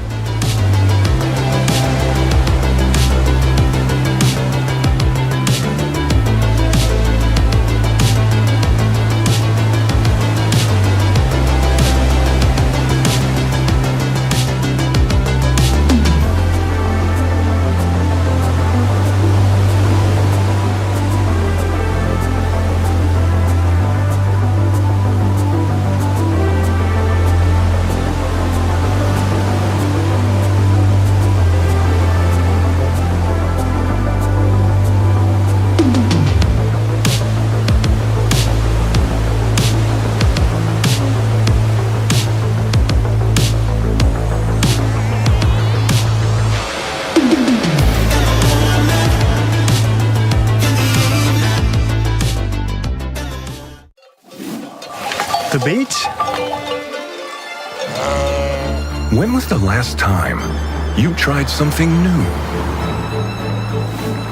Could I do this every day? Yep. Could I cross the island hiking? Yep.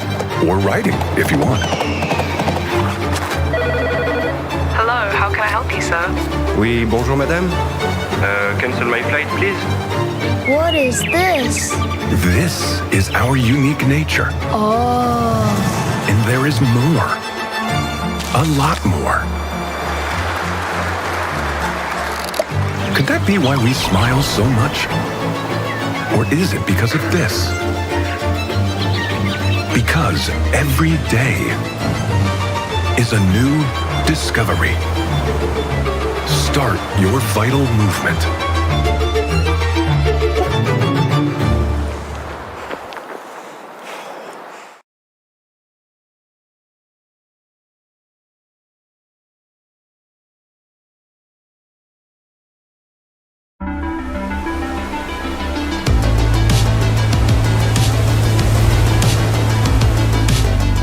We are windsurfing. We are windsurfing. My roots. My forever passion. My first love. We are Windsurf Sanctuary. Passion, my love. Changed my life. The endless possibilities on the water.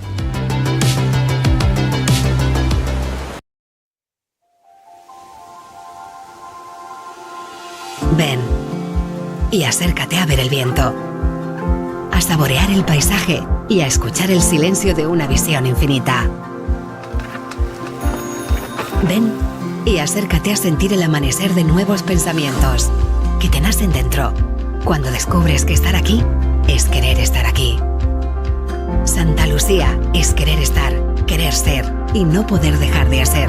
Hoy, las cosas que ayer quedaron para mañana.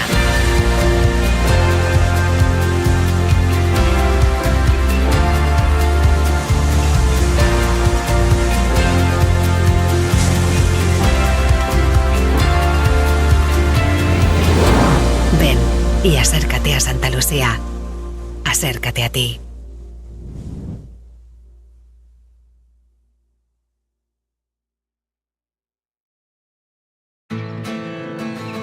Have you ever wondered why you always want more? More Mondays without the alarm. More first times. More leaps into the unknown. More breakfasts in bed. More whiffs of the salty sea and the countrified country. More smiles for the camera. More heartbeats per minute. More enjoying the journey. More dreams almost fulfilled. More unexpected friends. More races to anywhere. More flavors to discover. More being at a loss for words. More time. Time to lose yourself and find yourself again. In short, more moments like this. And this. And this. And what if the answer was never really what, but where? Gran Canaria. So much to live for.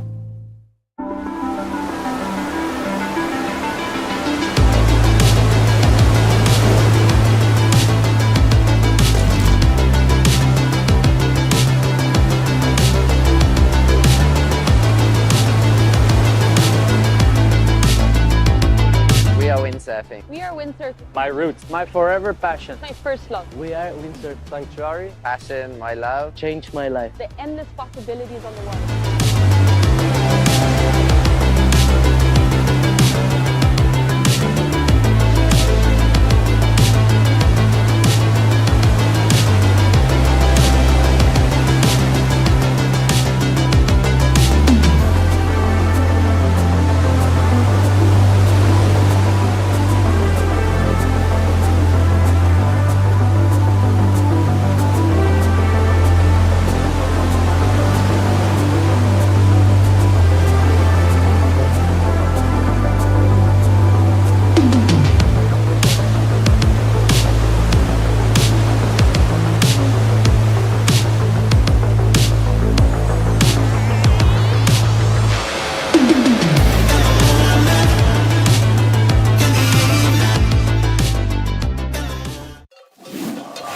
The beach?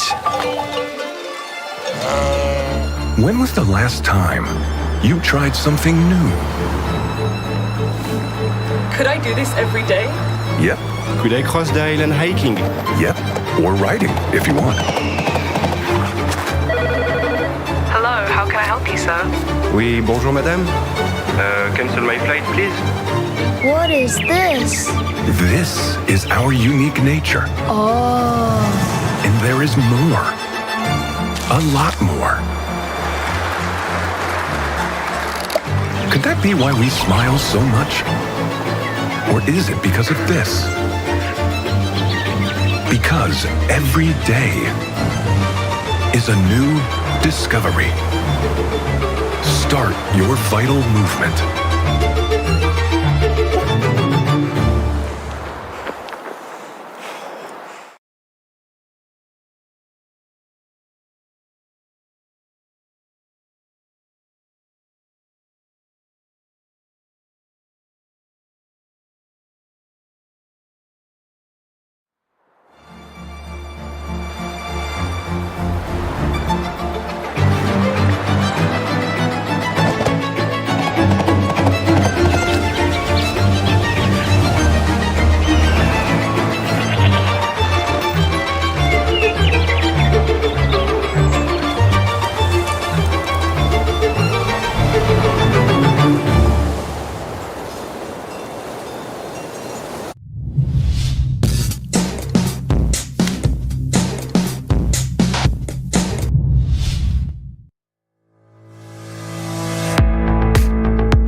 Have you ever wondered why you always want more?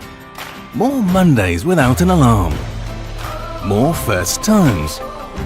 More whiffs of the salty sea and the countrified country. More smiles for the camera. More unexpected friends. More laughing at life. More enjoying the journey. And what if the answer was never really what, but where? Gran Canaria. So much to live for.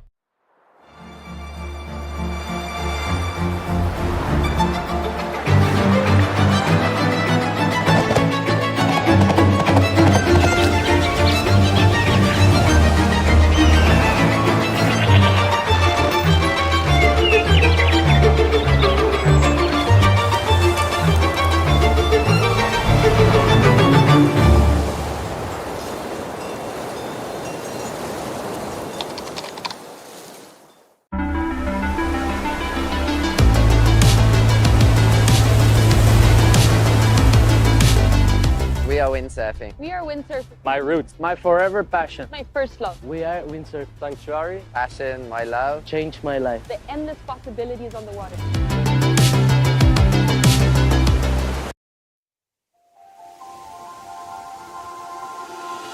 Ven y acércate a ver el viento, a saborear el paisaje y a escuchar el silencio de una visión infinita.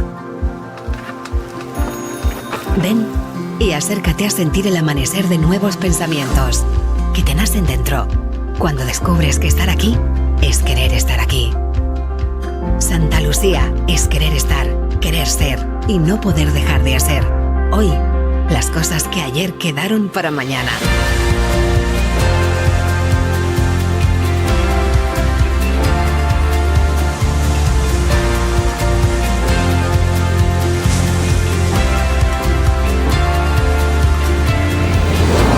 Ven y acércate a Santa Lucía. Acércate a ti.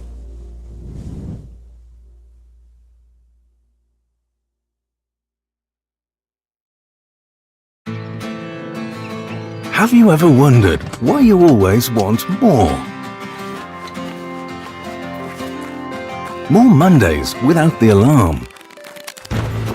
More first times. More leaps into the unknown. More breakfasts in bed. More whiffs of the salty sea and the countrified country. More smiles for the camera. More heartbeats per minute. More enjoying the journey. More dreams almost fulfilled. More unexpected friends. More races to anywhere. More flavors to discover. More being at a loss for words. More time. Time to lose yourself and find yourself again. In short, more moments like this. And this. And this. And what if the answer was never really what, but where? Gran Canaria. So much to live for.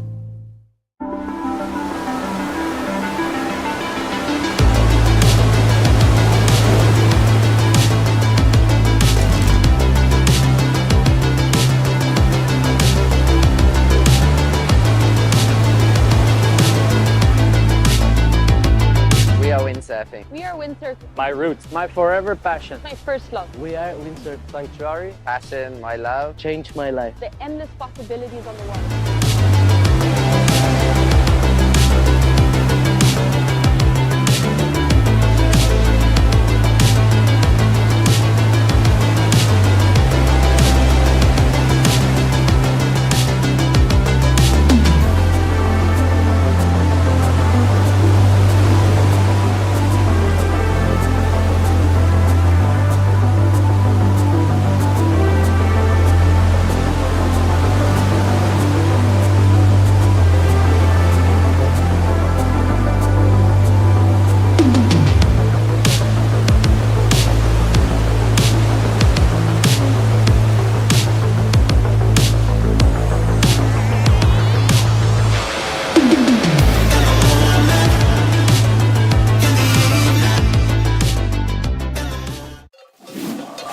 The beach?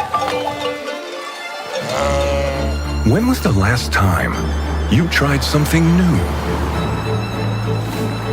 Could I do this every day? Yep. Could I cross the island hiking? Yep. Or riding, if you want. Hello, how can I help you, sir? Oui, bonjour madame. Cancel my flight, please. What is this? This is our unique nature. Oh. And there is more. A lot more. Could that be why we smile so much? Or is it because of this? Because every day is a new discovery. Start your vital movement.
Have you ever wondered why you always want more?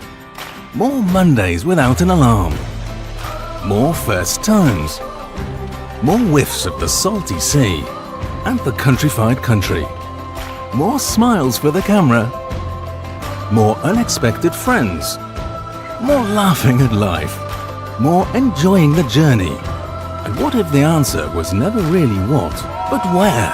Gran Canaria. So much to live for.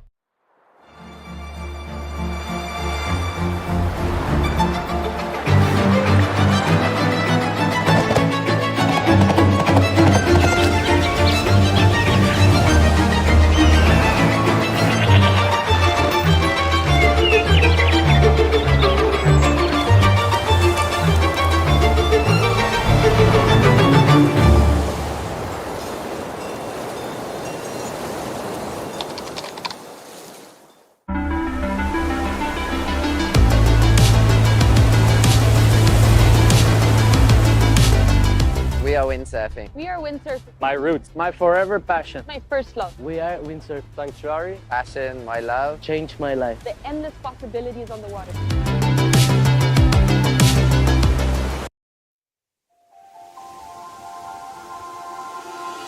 Ven y acércate a ver el viento, a saborear el paisaje y a escuchar el silencio de una visión infinita. Ven y acércate a sentir el amanecer de nuevos pensamientos que te nacen dentro cuando descubres que estar aquí es querer estar aquí. Santa Lucía es querer estar, querer ser y no poder dejar de hacer. Hoy, las cosas que ayer quedaron para mañana.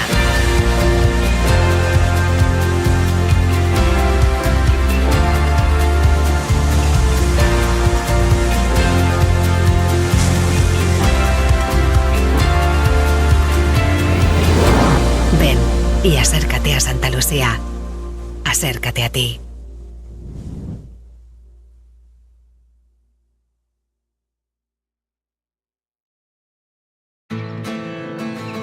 Have you ever wondered why you always want more?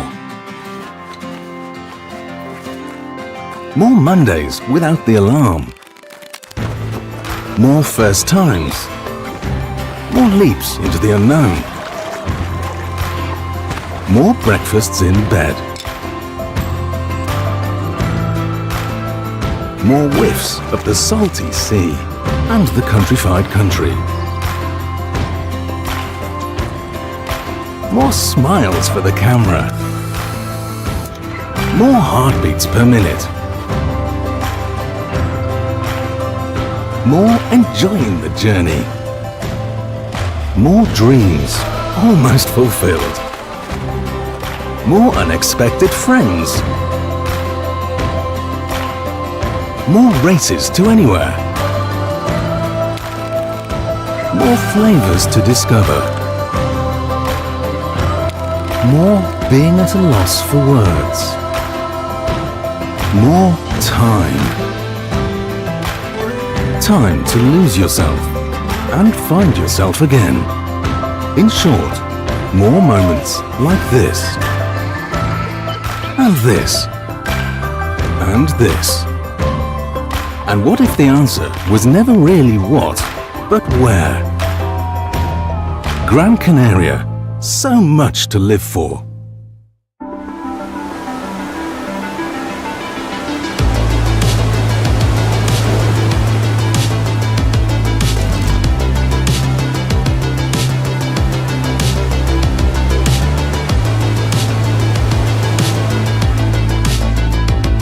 We are windsurfing. We are windsurfing. My roots, my forever passion. My first love. We are Windsurf Sanctuary. Passion, my love. Changed my life. The endless possibilities on the water.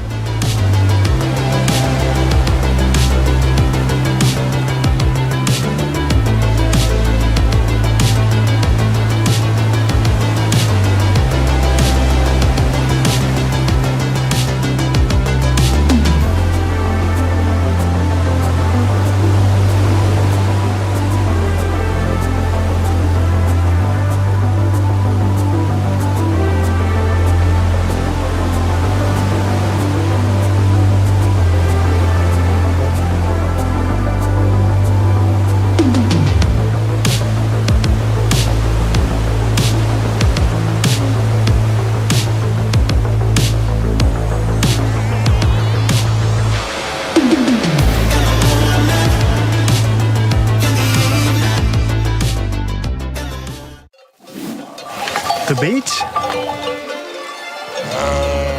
When was the last time you tried something new? Could I do this every day? Yep. Could I cross the island hiking? Yep. Or riding, if you want. Hello, how can I help you, sir? Oui, bonjour madame. Cancel my flight, please. What is this? This is our unique nature. Oh. And there is more. A lot more. Could that be why we smile so much? Or is it because of this? Because every day is a new discovery. Start your vital movement.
Have you ever wondered why you always want more?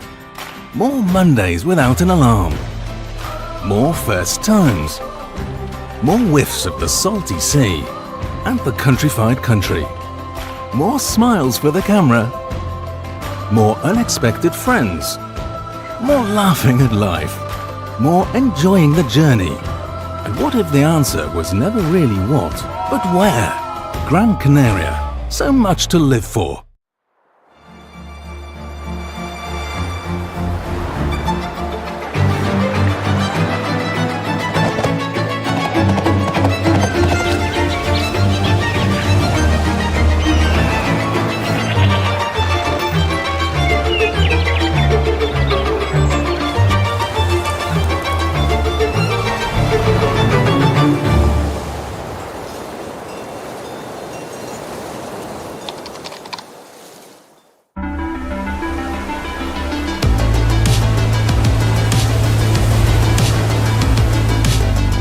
We are windsurfing. We are windsurfing. My roots, my forever passion. My first love. We are Windsurf Sanctuary. Passion, my love. Changed my life. The endless possibilities on the water.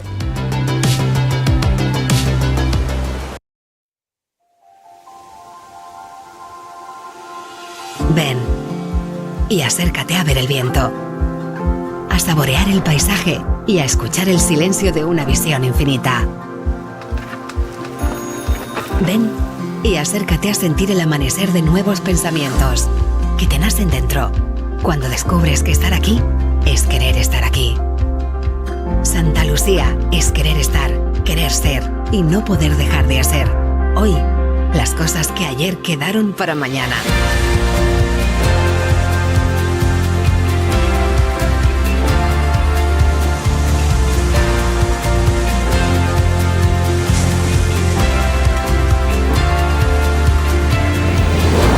Ven y acércate a Santa Lucía. Acércate a ti.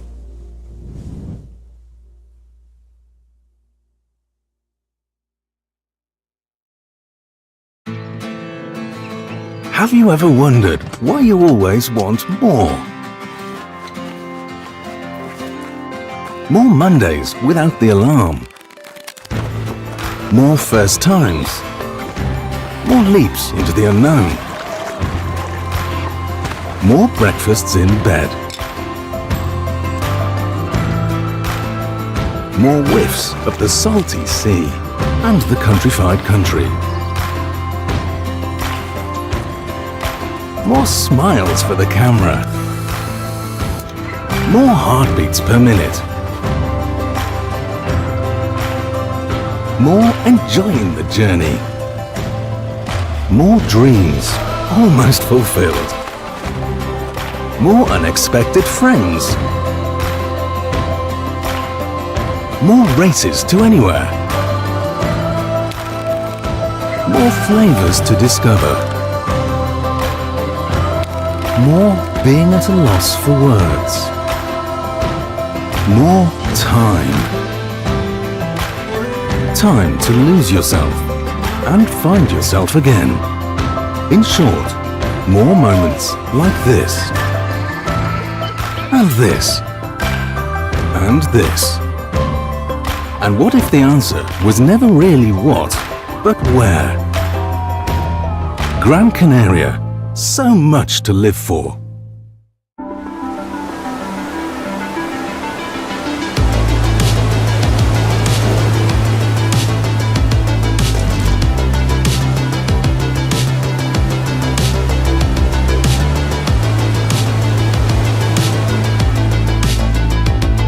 We are windsurfing. We are windsurfing. My roots, my forever passion. My first love. We are Windsurf Sanctuary. Passion, my love. Changed my life. The endless possibilities on the water.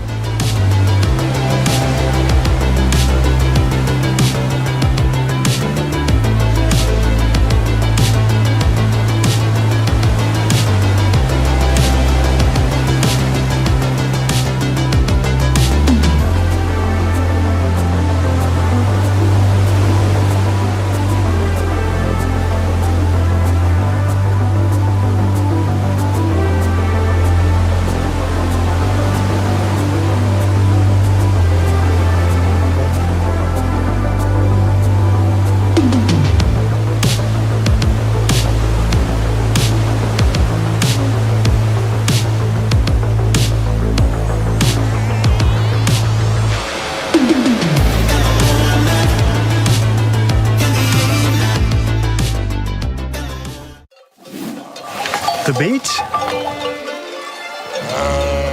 When was the last time you tried something new? Could I do this every day? Yep. Could I cross the island hiking? Yep. Or riding, if you want. Hello, how can I help you, sir? Oui, bonjour madame. Cancel my flight, please. What is this? This is our unique nature. Oh. And there is more. A lot more. Could that be why we smile so much? Or is it because of this? Because every day is a new discovery. Start your vital movement.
Have you ever wondered why you always want more?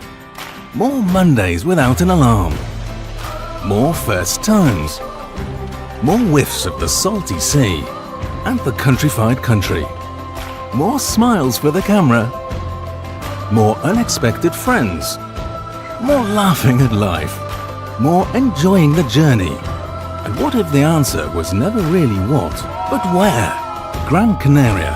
So much to live for.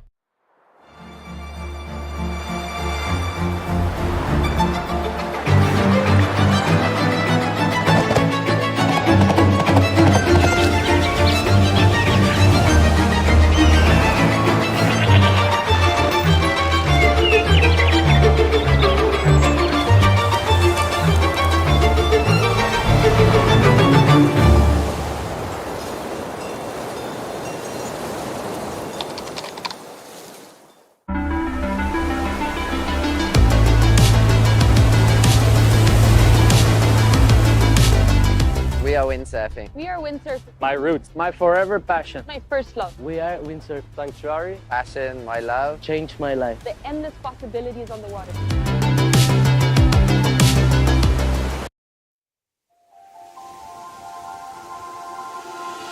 Ven y acércate a ver el viento, a saborear el paisaje y a escuchar el silencio de una visión infinita. Ven y acércate a sentir el amanecer de nuevos pensamientos que te nacen dentro cuando descubres que estar aquí es querer estar aquí. Santa Lucía es querer estar, querer ser y no poder dejar de hacer. Hoy, las cosas que ayer quedaron para mañana.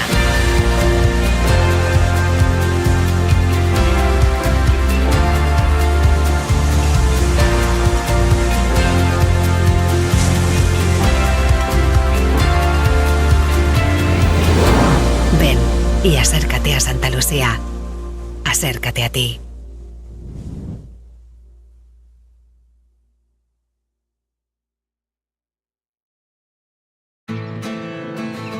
Have you ever wondered why you always want more? More Mondays without the alarm. More first times. more leaps into the unknown, more breakfasts in bed, more whiffs of the salty sea and the countrified country, more smiles for the camera, more heartbeats per minute, more enjoying the journey, more dreams almost fulfilled, more unexpected friends,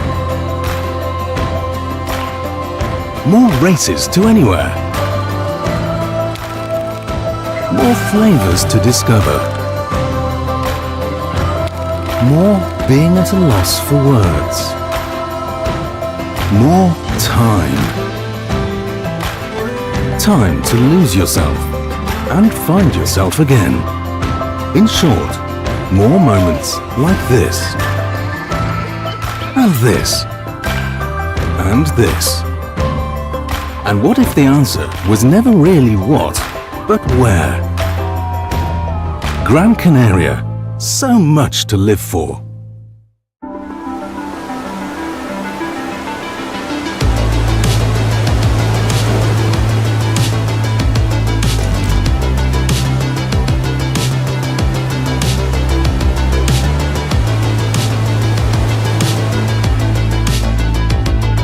Windsurfing. We are windsurfing. My roots, my forever passion. My first love. We are Windsurf Sanctuary. Passion, my love. Changed my life. The endless possibilities on the water.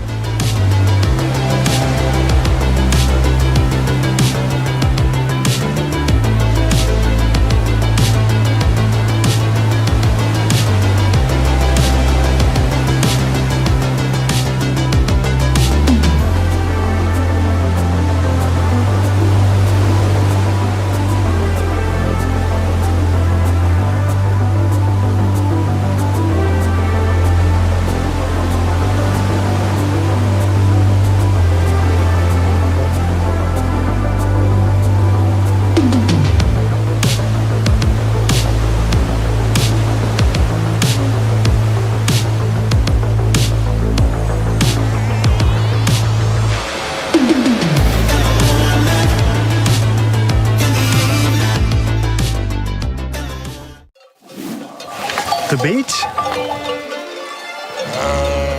When was the last time you tried something new? Could I do this every day? Yep. Could I cross the island hiking? Yep. Or riding, if you want. Hello, how can I help you, sir? Oui, bonjour madame. Cancel my flight, please.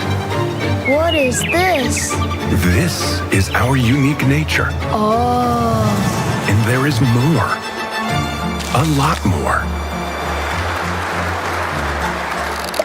Could that be why we smile so much? Or is it because of this? Because every day is a new discovery. Start your vital movement.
ever wondered why you always want more?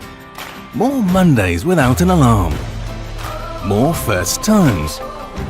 More whiffs of the salty sea and the countrified country. More smiles for the camera. More unexpected friends.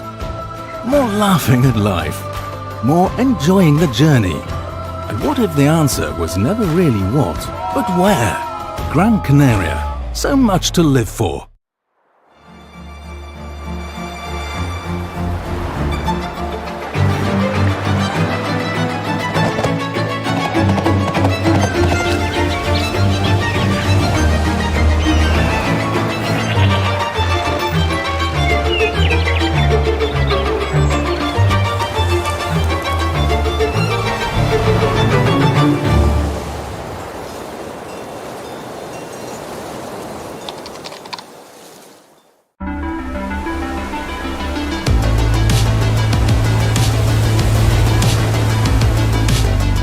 We are windsurfing. We are windsurfing. My roots, my forever passion. My first love. We are Windsurf Sanctuary. Passion, my love. Changed my life. The endless possibilities on the water.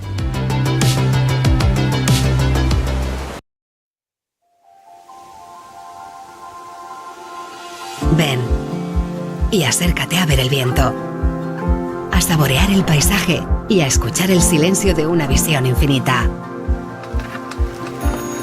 Ven y acércate a sentir el amanecer de nuevos pensamientos que te nacen dentro cuando descubres que estar aquí es querer estar aquí. Santa Lucía es querer estar, querer ser y no poder dejar de ser. Hoy, las cosas que ayer quedaron para mañana.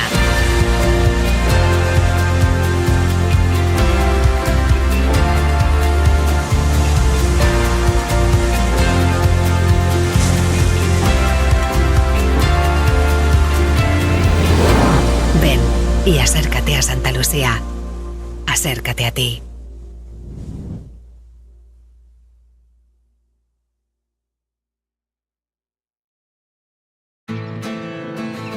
Have you ever wondered why you always want more? More Mondays without the alarm. More first times. More leaps into the unknown. More breakfasts in bed. More whiffs of the salty sea and the countrified country. More smiles for the camera. More heartbeats per minute. More enjoying the journey. More dreams almost fulfilled. More unexpected friends. More races to anywhere. More flavors to discover. More being at a loss for words.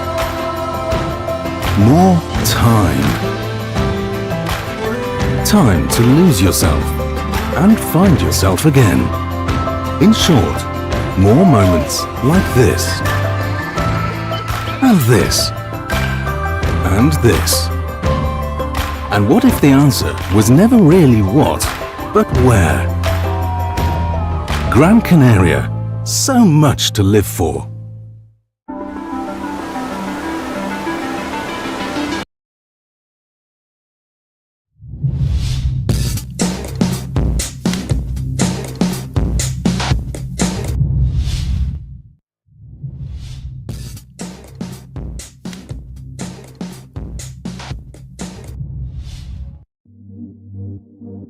Oh, that wasn't as easy for Matteo Iachino. Cedric Board! Oh no! Oh my God!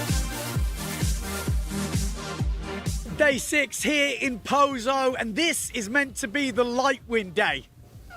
It's already blowing 30 knots of wind. We've just had the call. Slalom X is the call, but they are going to throw in a few new elements. We're hearing about a chicane. It could be like a mini slingshot in the middle of the reach. And they're also talking of half fleet races at the end of the day. Watch this space. I think it's going to go off. Fourth place is not guaranteed. One mistake from these boys, and the guys behind will get the opportunity. Matt Check goes round in first.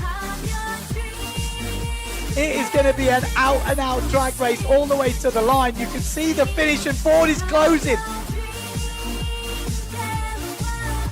So one. Oh, that was a huge jump. Okay, so there we go. We've just finished 2 full rounds of slalom on the chicane course. How is it looking? Well, in the women, we have had some major movements. Sarah Kita-Offringer going over the line early, and it was Femke van der Veen that won that elimination. Exciting stuff for the young Dutch lady. We have a new winner. How was it? It was a really nice race with all the extra elements. The wind is a bit lighter than yesterday, so now I'm a bit more in control. Jenna Gibson has not given up the fight here. She'd had a couple of problems in that race, but she's going good. Hope she hasn't damaged a fin on the sausage. But Femke van der Veen wins the 5th elimination. In the second elimination for the women, we had another new winner, Justine Lemetier. She was absolutely flying and held off Sarah Kita all the way around. So Sarah Kita, she's still there in the overall, but she hasn't had it all her own way today. It's a full-on 2 jibe mark chicane. This is what we want to see, the final of the women coming down to the chicane. Justine has actually pulled out on Sarah Kita-Offringer. What a jibe. Been going fast all week. Finally it came together and you dominated that final. Finally managing to put everything together feels good. Yeah, I'm happy, and I hope I can make more like this, but feels good to have won. Try to get some confidence back, and let's see for the next ones. Yeah. She has another look. She fist bumps. That's got to feel good. In the men, again, we've had the big boys pushing up to the front. The first one was won by Matteo Iachino. Yes, he is back. Here is the chicane is really technical because to get no wind, you have to double drive. If you get a gas, you can measure. Oh yeah, it was cool. Finally, man. Finally, back in the game. Maciek just checks up a little bit. Should be an advantage to Matteo Iachino. He's been super consistent today. I think a first and a second, and he's right up into second in the overalls. At the top, though, it's still Pierre Mortefon. He hasn't been outside the top 3, and he won the last one just now. It's the first race where you've had you, Matteo, Maciek, Bruno all at the front, and you won. Yeah, cool. No, it's good, really good. Conditions are perfect for slalom, and again, the fin only, it's pretty cool.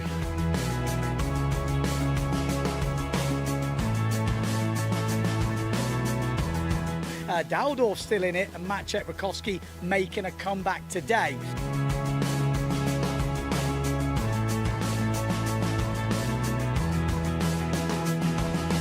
We have just heard, I think we've got one more elimination, and it will be a half fleet race, which is 16 riders with only the top 6 advancing. So that is going to really squeeze how the seeding is looking. If you don't make that final, the best you can do is a 13th place, which is probably a discard for the top guys. So all the top guys are going to have to push hard in that first half fleet to make the final. Women stay as they are.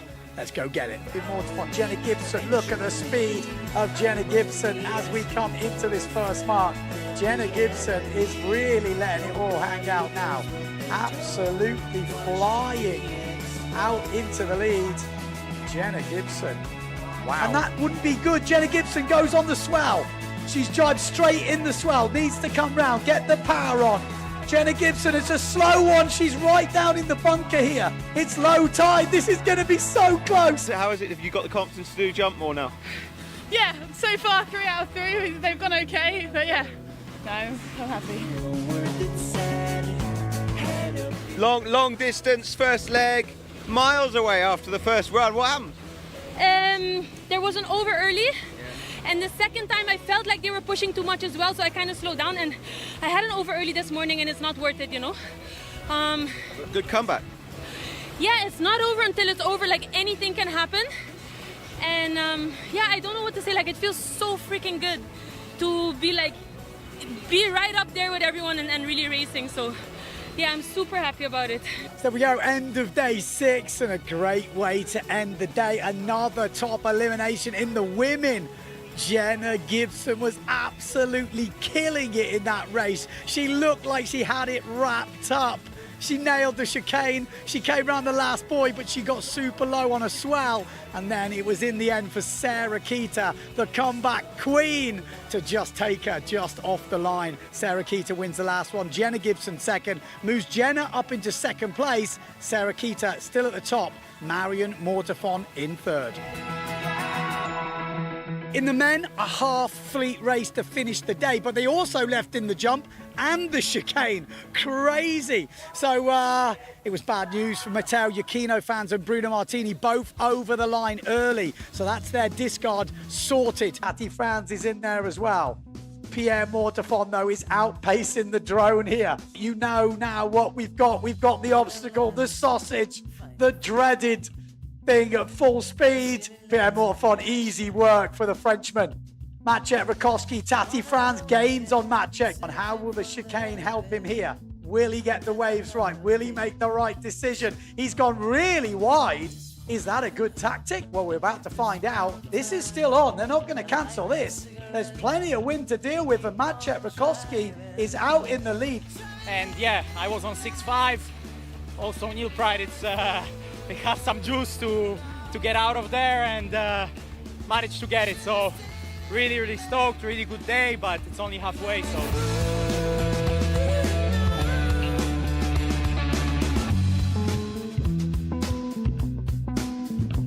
Maciej Rakowski needed a good result here to challenge Pierre Mortafon for the overall title. Could he do it?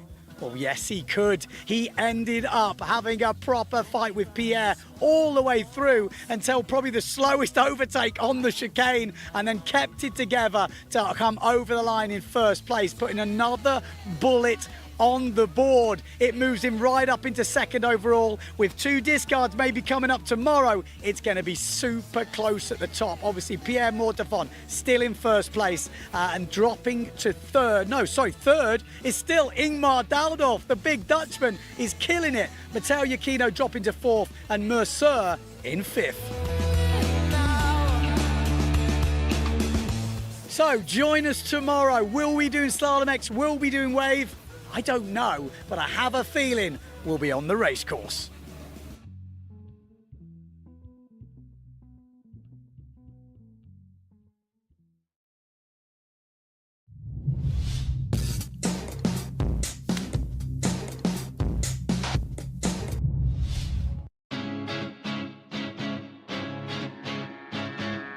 Day number 7 here in Gran Canaria for the PWA World Cup, and as you can see behind me, the wind is already cranking. There's a few waves around, and the decision is made.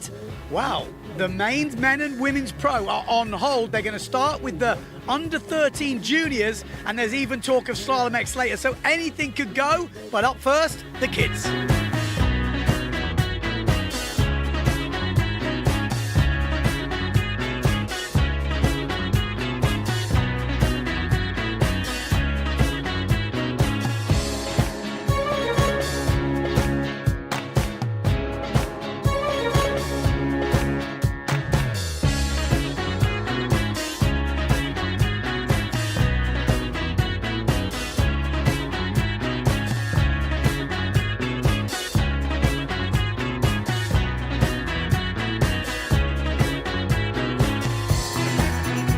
Going into the full pro men's fleet now. First heat on the water, Marcilio Brown. Okay, Adam, sailed a good heat. You had Brasilio in that heat. Was that tough? It was a really tough heat. Honestly, I couldn't find some good waves, but I mean, at the end, I managed to catch a good one, and yeah, I managed to pass, so I'm happy.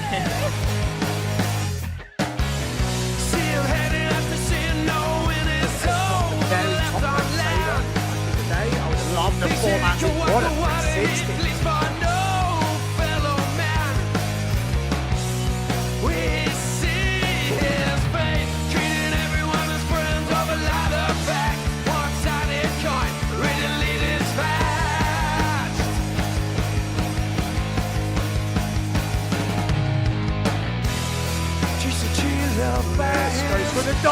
He scores. Miguel, you're about to sail in the double. You got a bit of a tough heat. Who are you up against? Yeah, I have Danny Bruce, Joseph Pons, and Leonard Nolbauer. So yeah, they are all ripping. They have a lot of experience, and yeah, but I'm feeling good.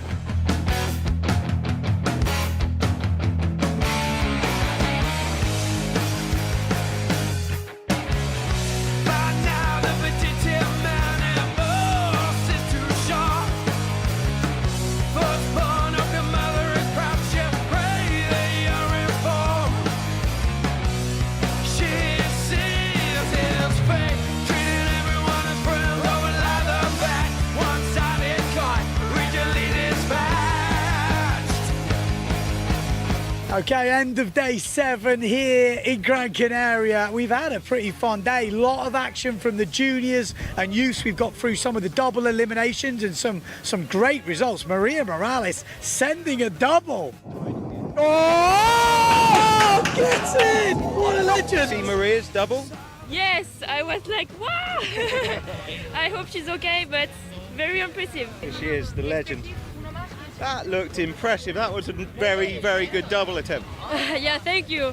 I also, the conditions are like shit. I don't know if I won the hit or not, but I'm going to try it. And yes, I try it. Have you landed any before? No.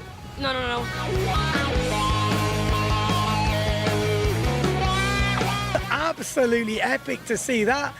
We've had some funky moves, we've had some planing cheese rolls, and like the young guys and girls have been ripping too. We also managed to get through some heats in the double elimination in the men. Obviously a standout, Marsilio Brown, massive stall double. Yeah, I think I saw a tabletop back loop attempted from Varchol. Miguel Chapwies was on fire, just knocked his out of the park. And then a last-minute double from Carlos Kiefer saved his skin. So the double is full effect, but that is it for today. You'll have to join us for day number 8. There is talk of maybe going back to a bit of Slalom X.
Have you ever wondered why you always want more?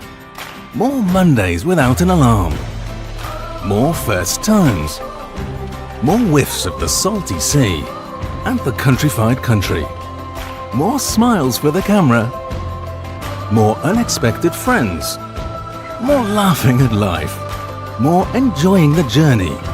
And what if the answer was never really what, but where? Gran Canaria. So much to live for.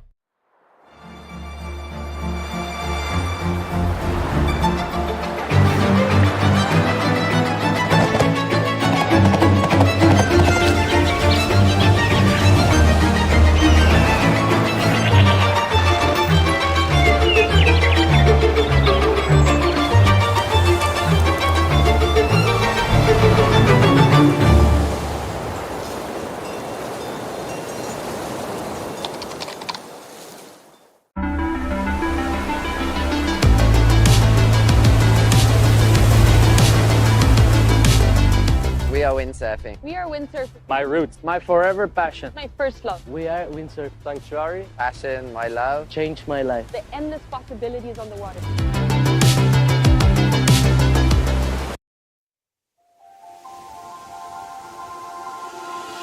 Ven y acércate a ver el viento, a saborear el paisaje y a escuchar el silencio de una visión infinita. Ven y acércate a sentir el amanecer de nuevos pensamientos que te nacen dentro cuando descubres que estar aquí es querer estar aquí. Santa Lucía es querer estar, querer ser y no poder dejar de hacer. Hoy, las cosas que ayer quedaron para mañana.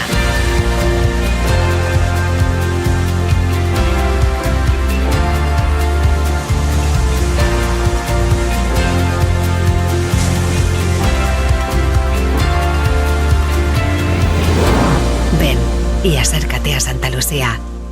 Acércate a ti.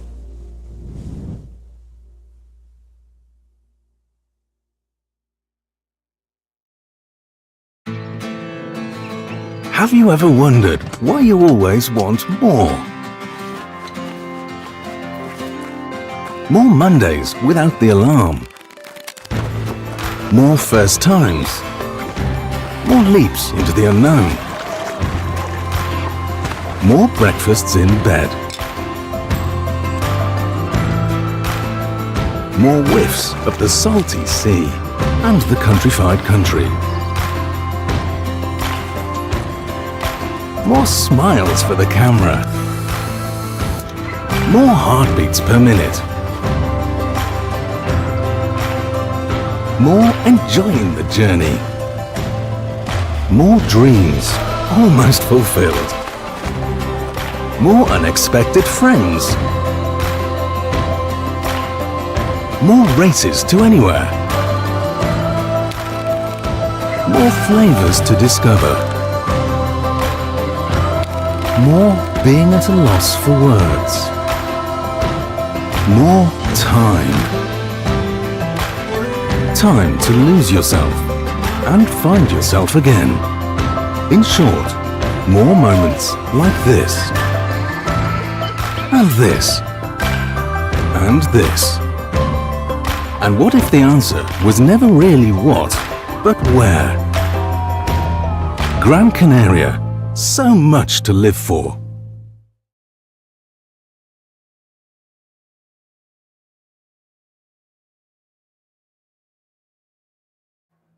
Hello, we are back. Probably not the voice you're expecting, but for the England fans out there, you know exactly where Ben Prophet is. We told him he could go home, watch the England game, and then they asked me to wrap up the stream for you. And what a day it has been. We have had some crazy Slalom X action. The guys have been struggling to hang on. The girls have been smashing it. We've had race winners from Justine Lemaitre. We've had Jenna Gibson winning a race. Pierre Mortefon got back-to-back bullets at the end of the day. And Jordi opened with a win as well. It's been crazy out there. The highlights are well in progress, although Alfie is also watching the England game. But stay tuned. Tomorrow, we are going to do one round of Slalom X. Everything is on the line. The podium places are still completely open. So it's definitely going to be one to watch. And after that elimination, we'll go straight into the wave action. So it's the final day in Gran Canaria tomorrow, and you are going to want to watch. 11 o'clock, we'll see you there.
Have you ever wondered why you always want more?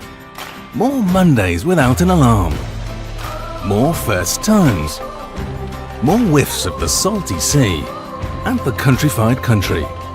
More smiles for the camera. More unexpected friends. More laughing at life. More enjoying the journey. And what if the answer was never really what, but where? Gran Canaria. So much to live for.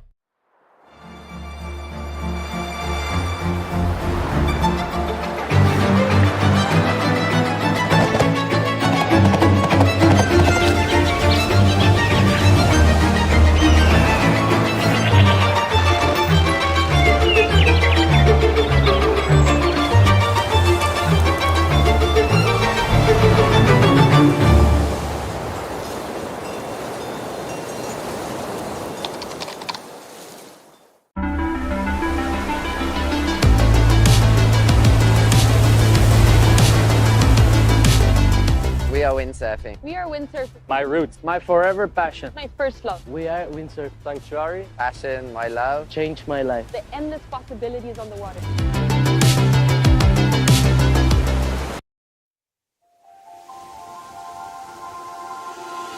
Ven y acércate a ver el viento, a saborear el paisaje y a escuchar el silencio de una visión infinita. Ven y acércate a sentir el amanecer de nuevos pensamientos que te nacen dentro cuando descubres que estar aquí es querer estar aquí. Santa Lucía es querer estar, querer ser y no poder dejar de hacer. Hoy, las cosas que ayer quedaron para mañana.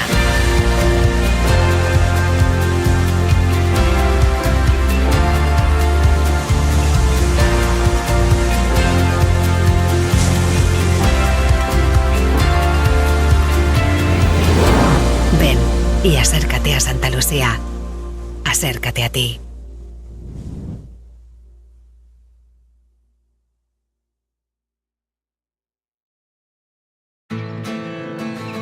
Have you ever wondered why you always want more? More Mondays without the alarm. More first times. More leaps into the unknown. More breakfasts in bed. More whiffs of the salty sea and the countrified country. More smiles for the camera. More heartbeats per minute.